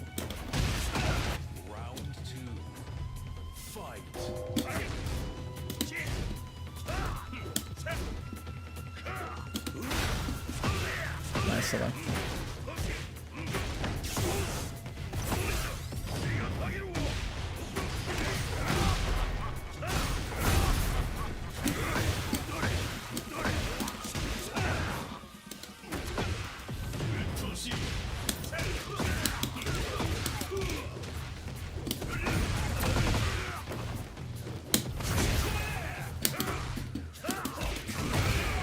Shikue!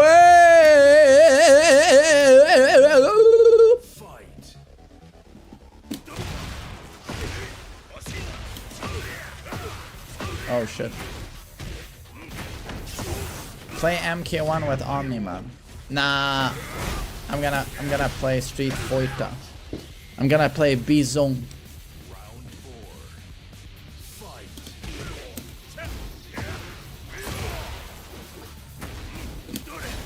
Fukitobi. It doesn't say Fukitobi.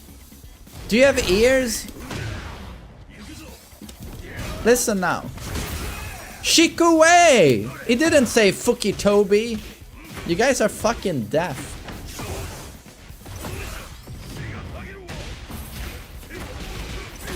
You guys need ears.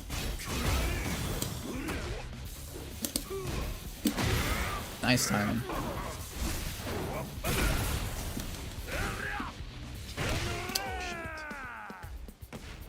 Final round. Fight. Demon breath. And I dropped it. Nice fucking read. That's my first hell sweep from Heat Engager. But he read it appropriately, but I wanted to put him on the wall.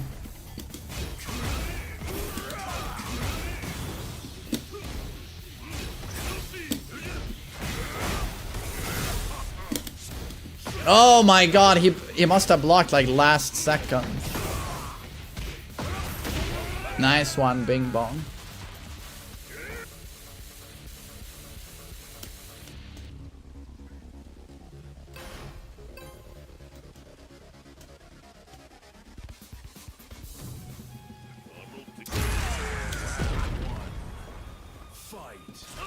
Are you gonna react to the season 2 El Resistas? I don't even know what that is.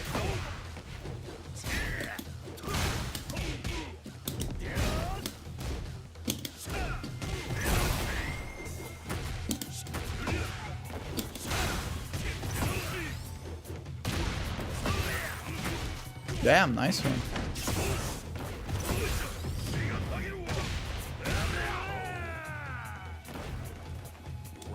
The Keck guy.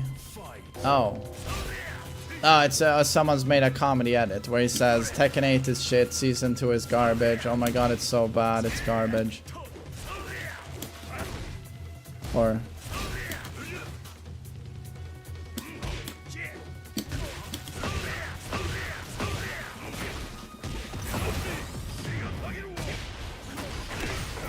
yes. Yeah, no, I'm not gonna watch that. I don't watch any more content on season 2, I'm just...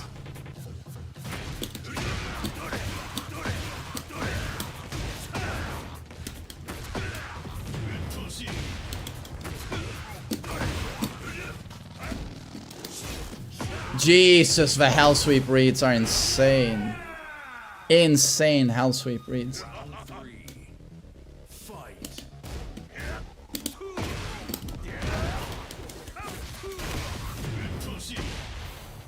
Dublin? Am I getting called by a scammer now? Or?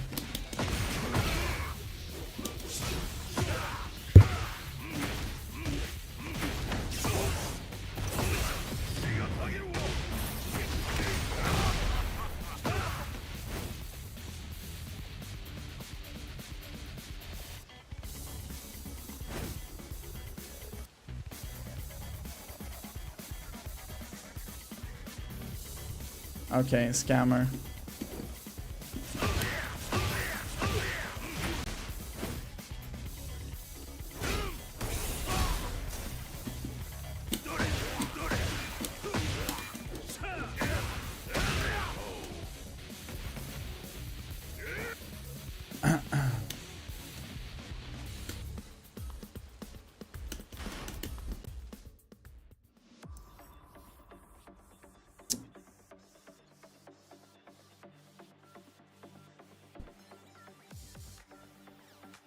Why would you pick up a random number? I'm waiting for a delivery, and sometimes delivery drivers have the most fucked up numbers, so I don't... I bought a new vacuum cleaner, very grown up, so I don't gamble with that stuff. But you could immediately hear if it's a scammer. I mean, I've had the cops calling me like 4 times the last month. Oh, you're wanted for money laundering and, you know, international gang banging activities. And I'm just like, yes, yes, yes. Round 1. Fight.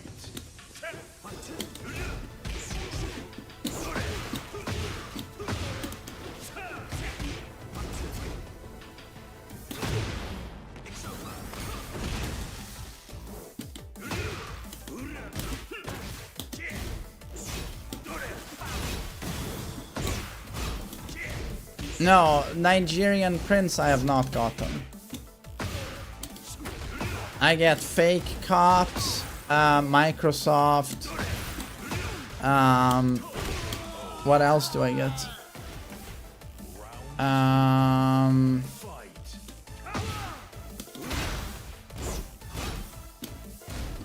I think I got them fake bank as well. Yeah.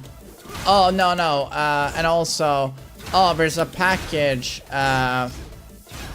There's a package waiting for you when I haven't ordered anything.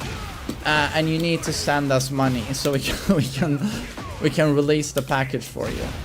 That one.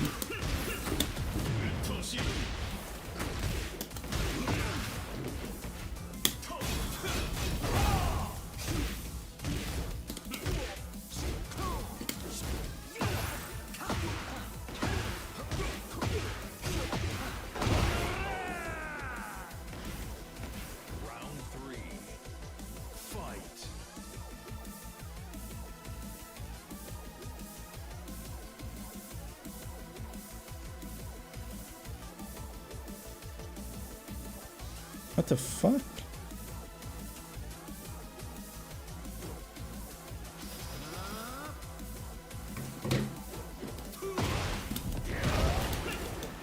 Now I got an email from PayPal and it looks legit.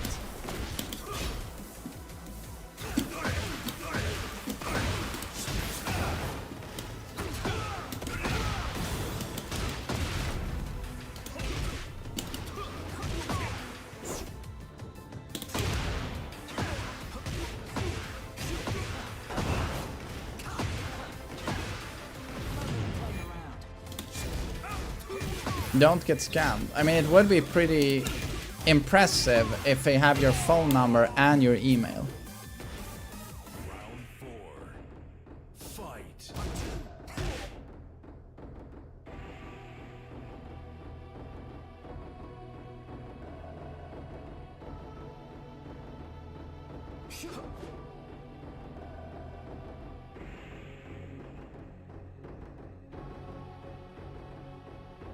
Nah, this has to be bullshit. Has to be bullshit.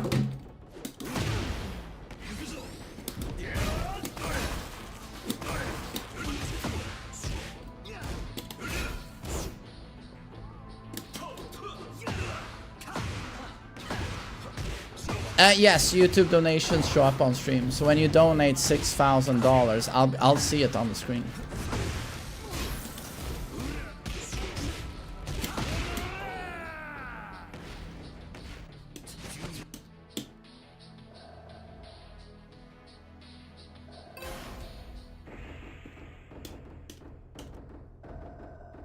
Season 2 nerfed key charge, yes. Key charge está nerfa.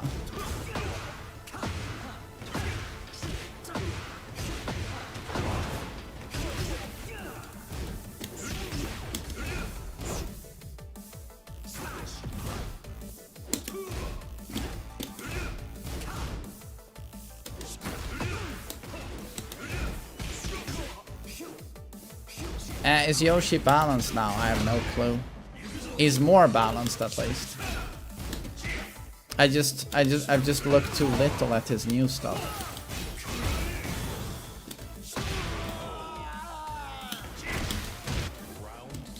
As if you'd get 6k out of anyone.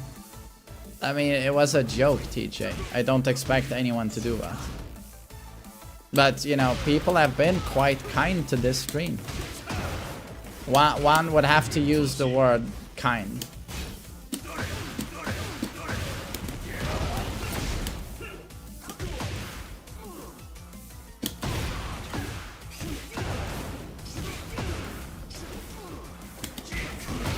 Ah, I fucked up. Nanda yo.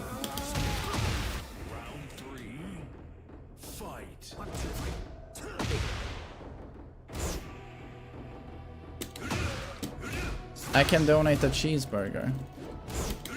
Oh, you can? A cheeseburger. I like cheeseburger. But Fisher, I don't know if I like cheeseburger as much as you love cock in your asshole.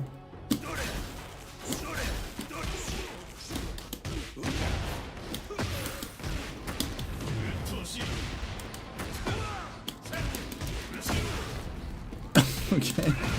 Nanda yo. Oops.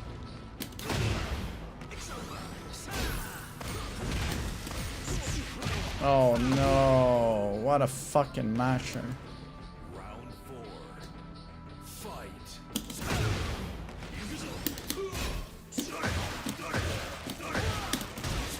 Nanda yo. Nanda bagoosh. Maku.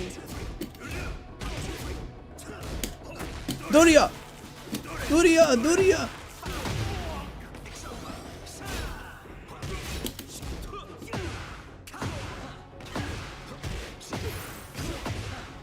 Do you think people will revert to Tekken 7? If an emergency patch sucks? No. What you have to understand with even the most fervent critics of Season 2 is that we're going to keep playing the game. Don't worry.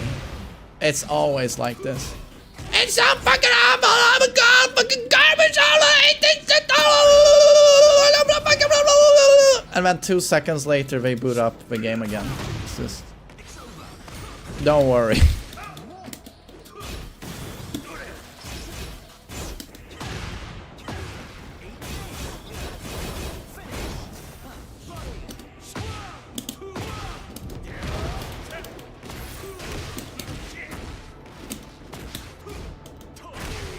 Nice. I don't know about that one. A lot of people I know have dropped it completely. Oh no, I'm talking more about like, you know, super invested people. Say pro players. I'd be very surprised if pro players were to quit. You know, for example.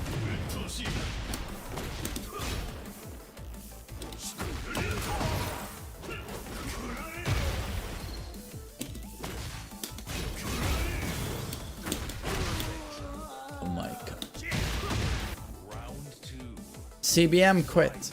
Oh really? Now that would be a big deal.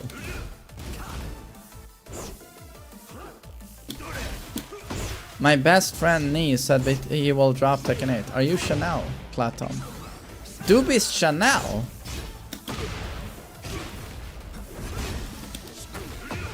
He got a job at Burger King. Who?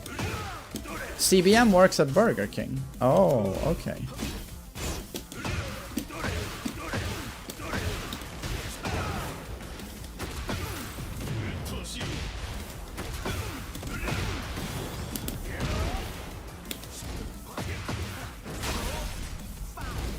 Is Brian broken now?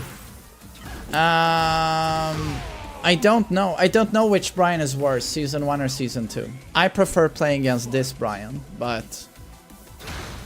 It's just... Old bullshit has been replaced with new bullshit. That's Brian. So it's just Season 2 in general.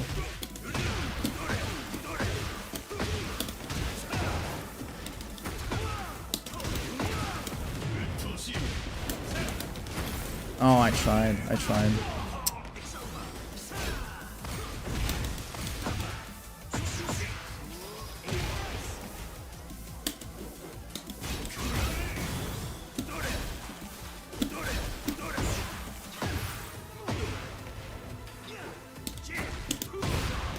Nice, good gameplay. Good gameplay. Round 4. Fight.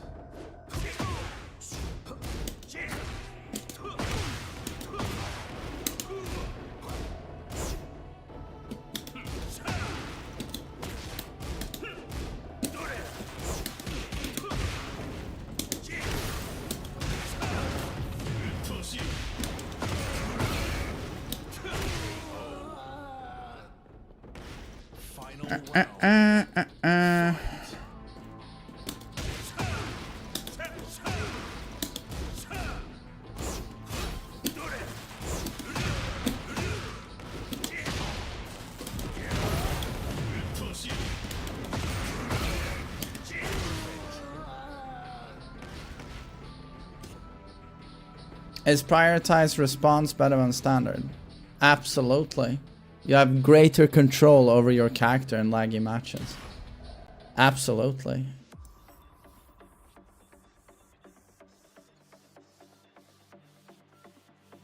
Oh, Sinister is really good. Really good. When will the developers give Devil Jin a decent mid instead of OP mid for Clive? The second Devil Jin gets a good mid, that character doesn't work anymore. It's just... The second he gets a really good mid, it's over. Hello, hi to Tony. Hello.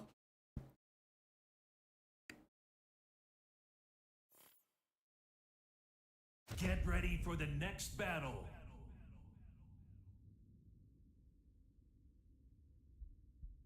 What about VSync? You want to turn that off. VSync adds a little bit of input delay. That should not be on.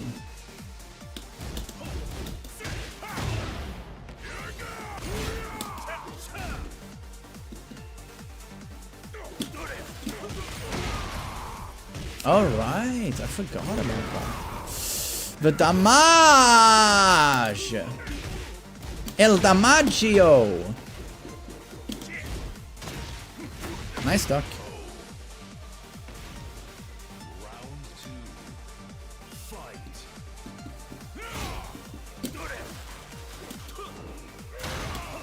I gotta say, Paul has a lot of buffs, man. A lot of fucking boofs.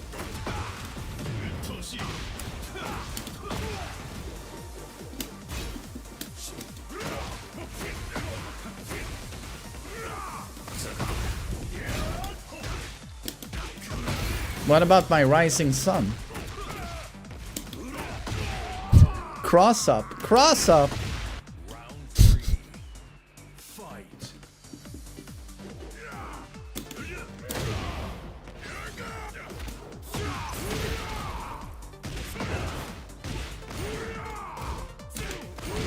What puts Reina above Steve as the greatest newcomer in Tekken?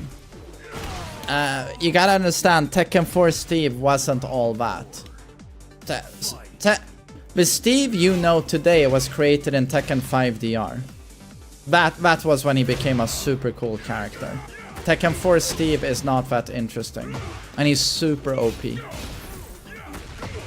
So... when I compare Tekken 4 Steve to Reina, it's not even close, man. It's not even close.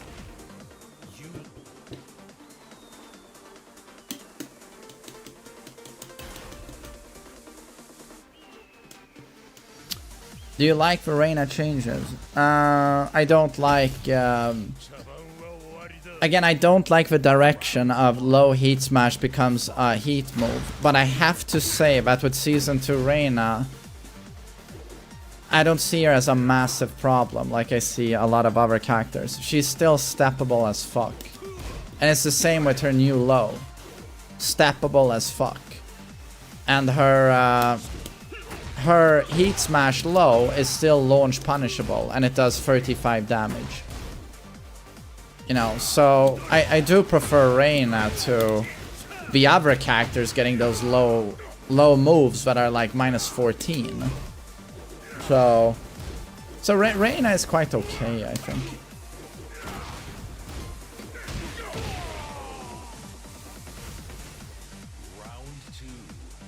What's the difference between tracking and homing?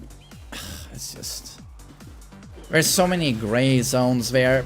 It's like Fujin Uraken, you know, who's like, it's not a homing move, but it's basically homing. Dragunov's down 2 is not a homing move, but it is a homing move. It's just, that system is all over the place in this game. It's just all over the place.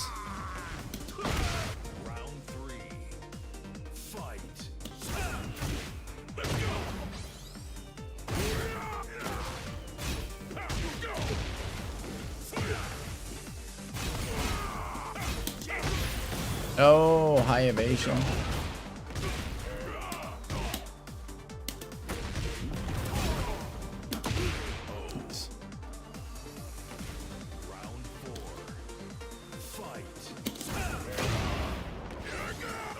Oh, Vaughn, you're very kind. Thanks, man.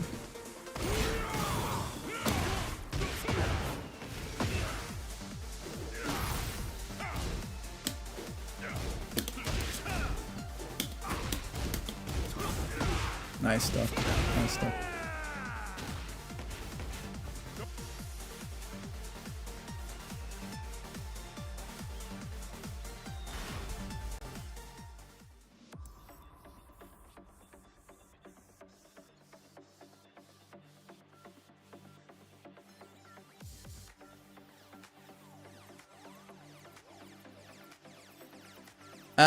Would you play Akuma in Street Fighter also? I don't know, I'm not that interested in Akuma. I'm gonna play Bison. Bison.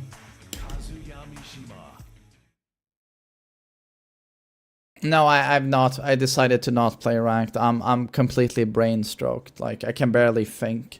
If I played ranked, I would get demoted immediately. So we're gonna wait until I need to sleep a bit, and then tomorrow I'll try ranked. But all day today I've been really brain foggy, like tired.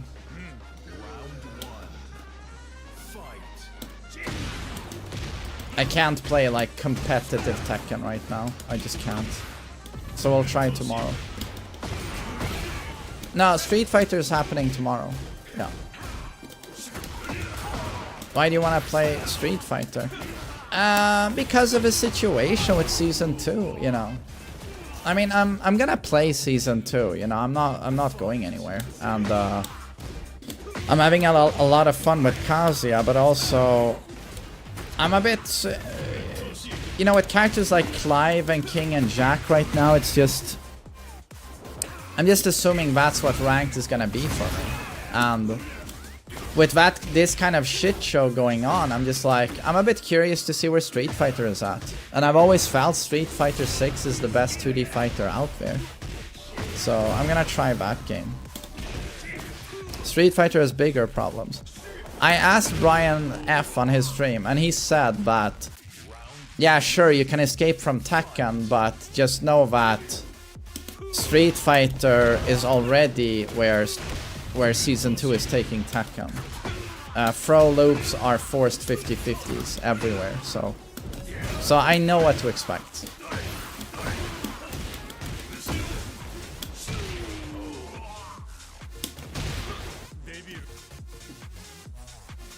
You think Fighter Z should get a sequel?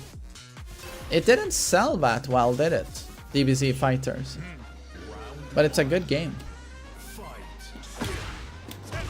Mai has huge tits. She does. She has very big bazungas.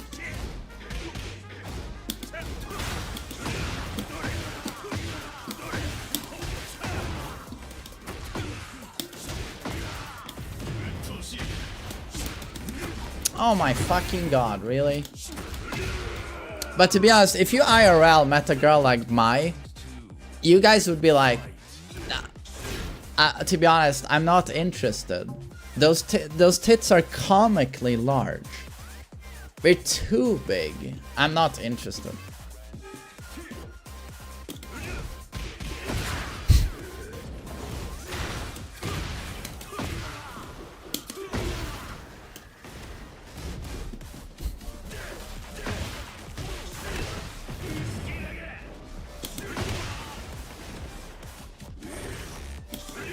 Oh yeah.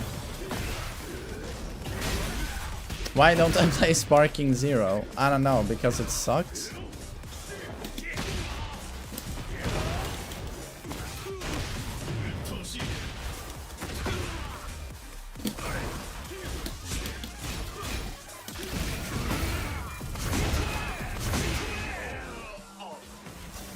Block Sky, hello.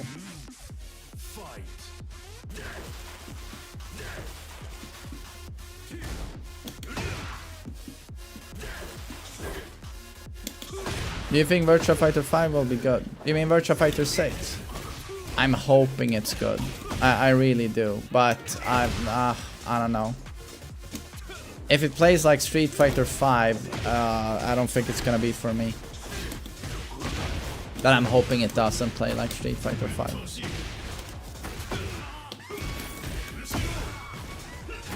Maku? Nanda yo!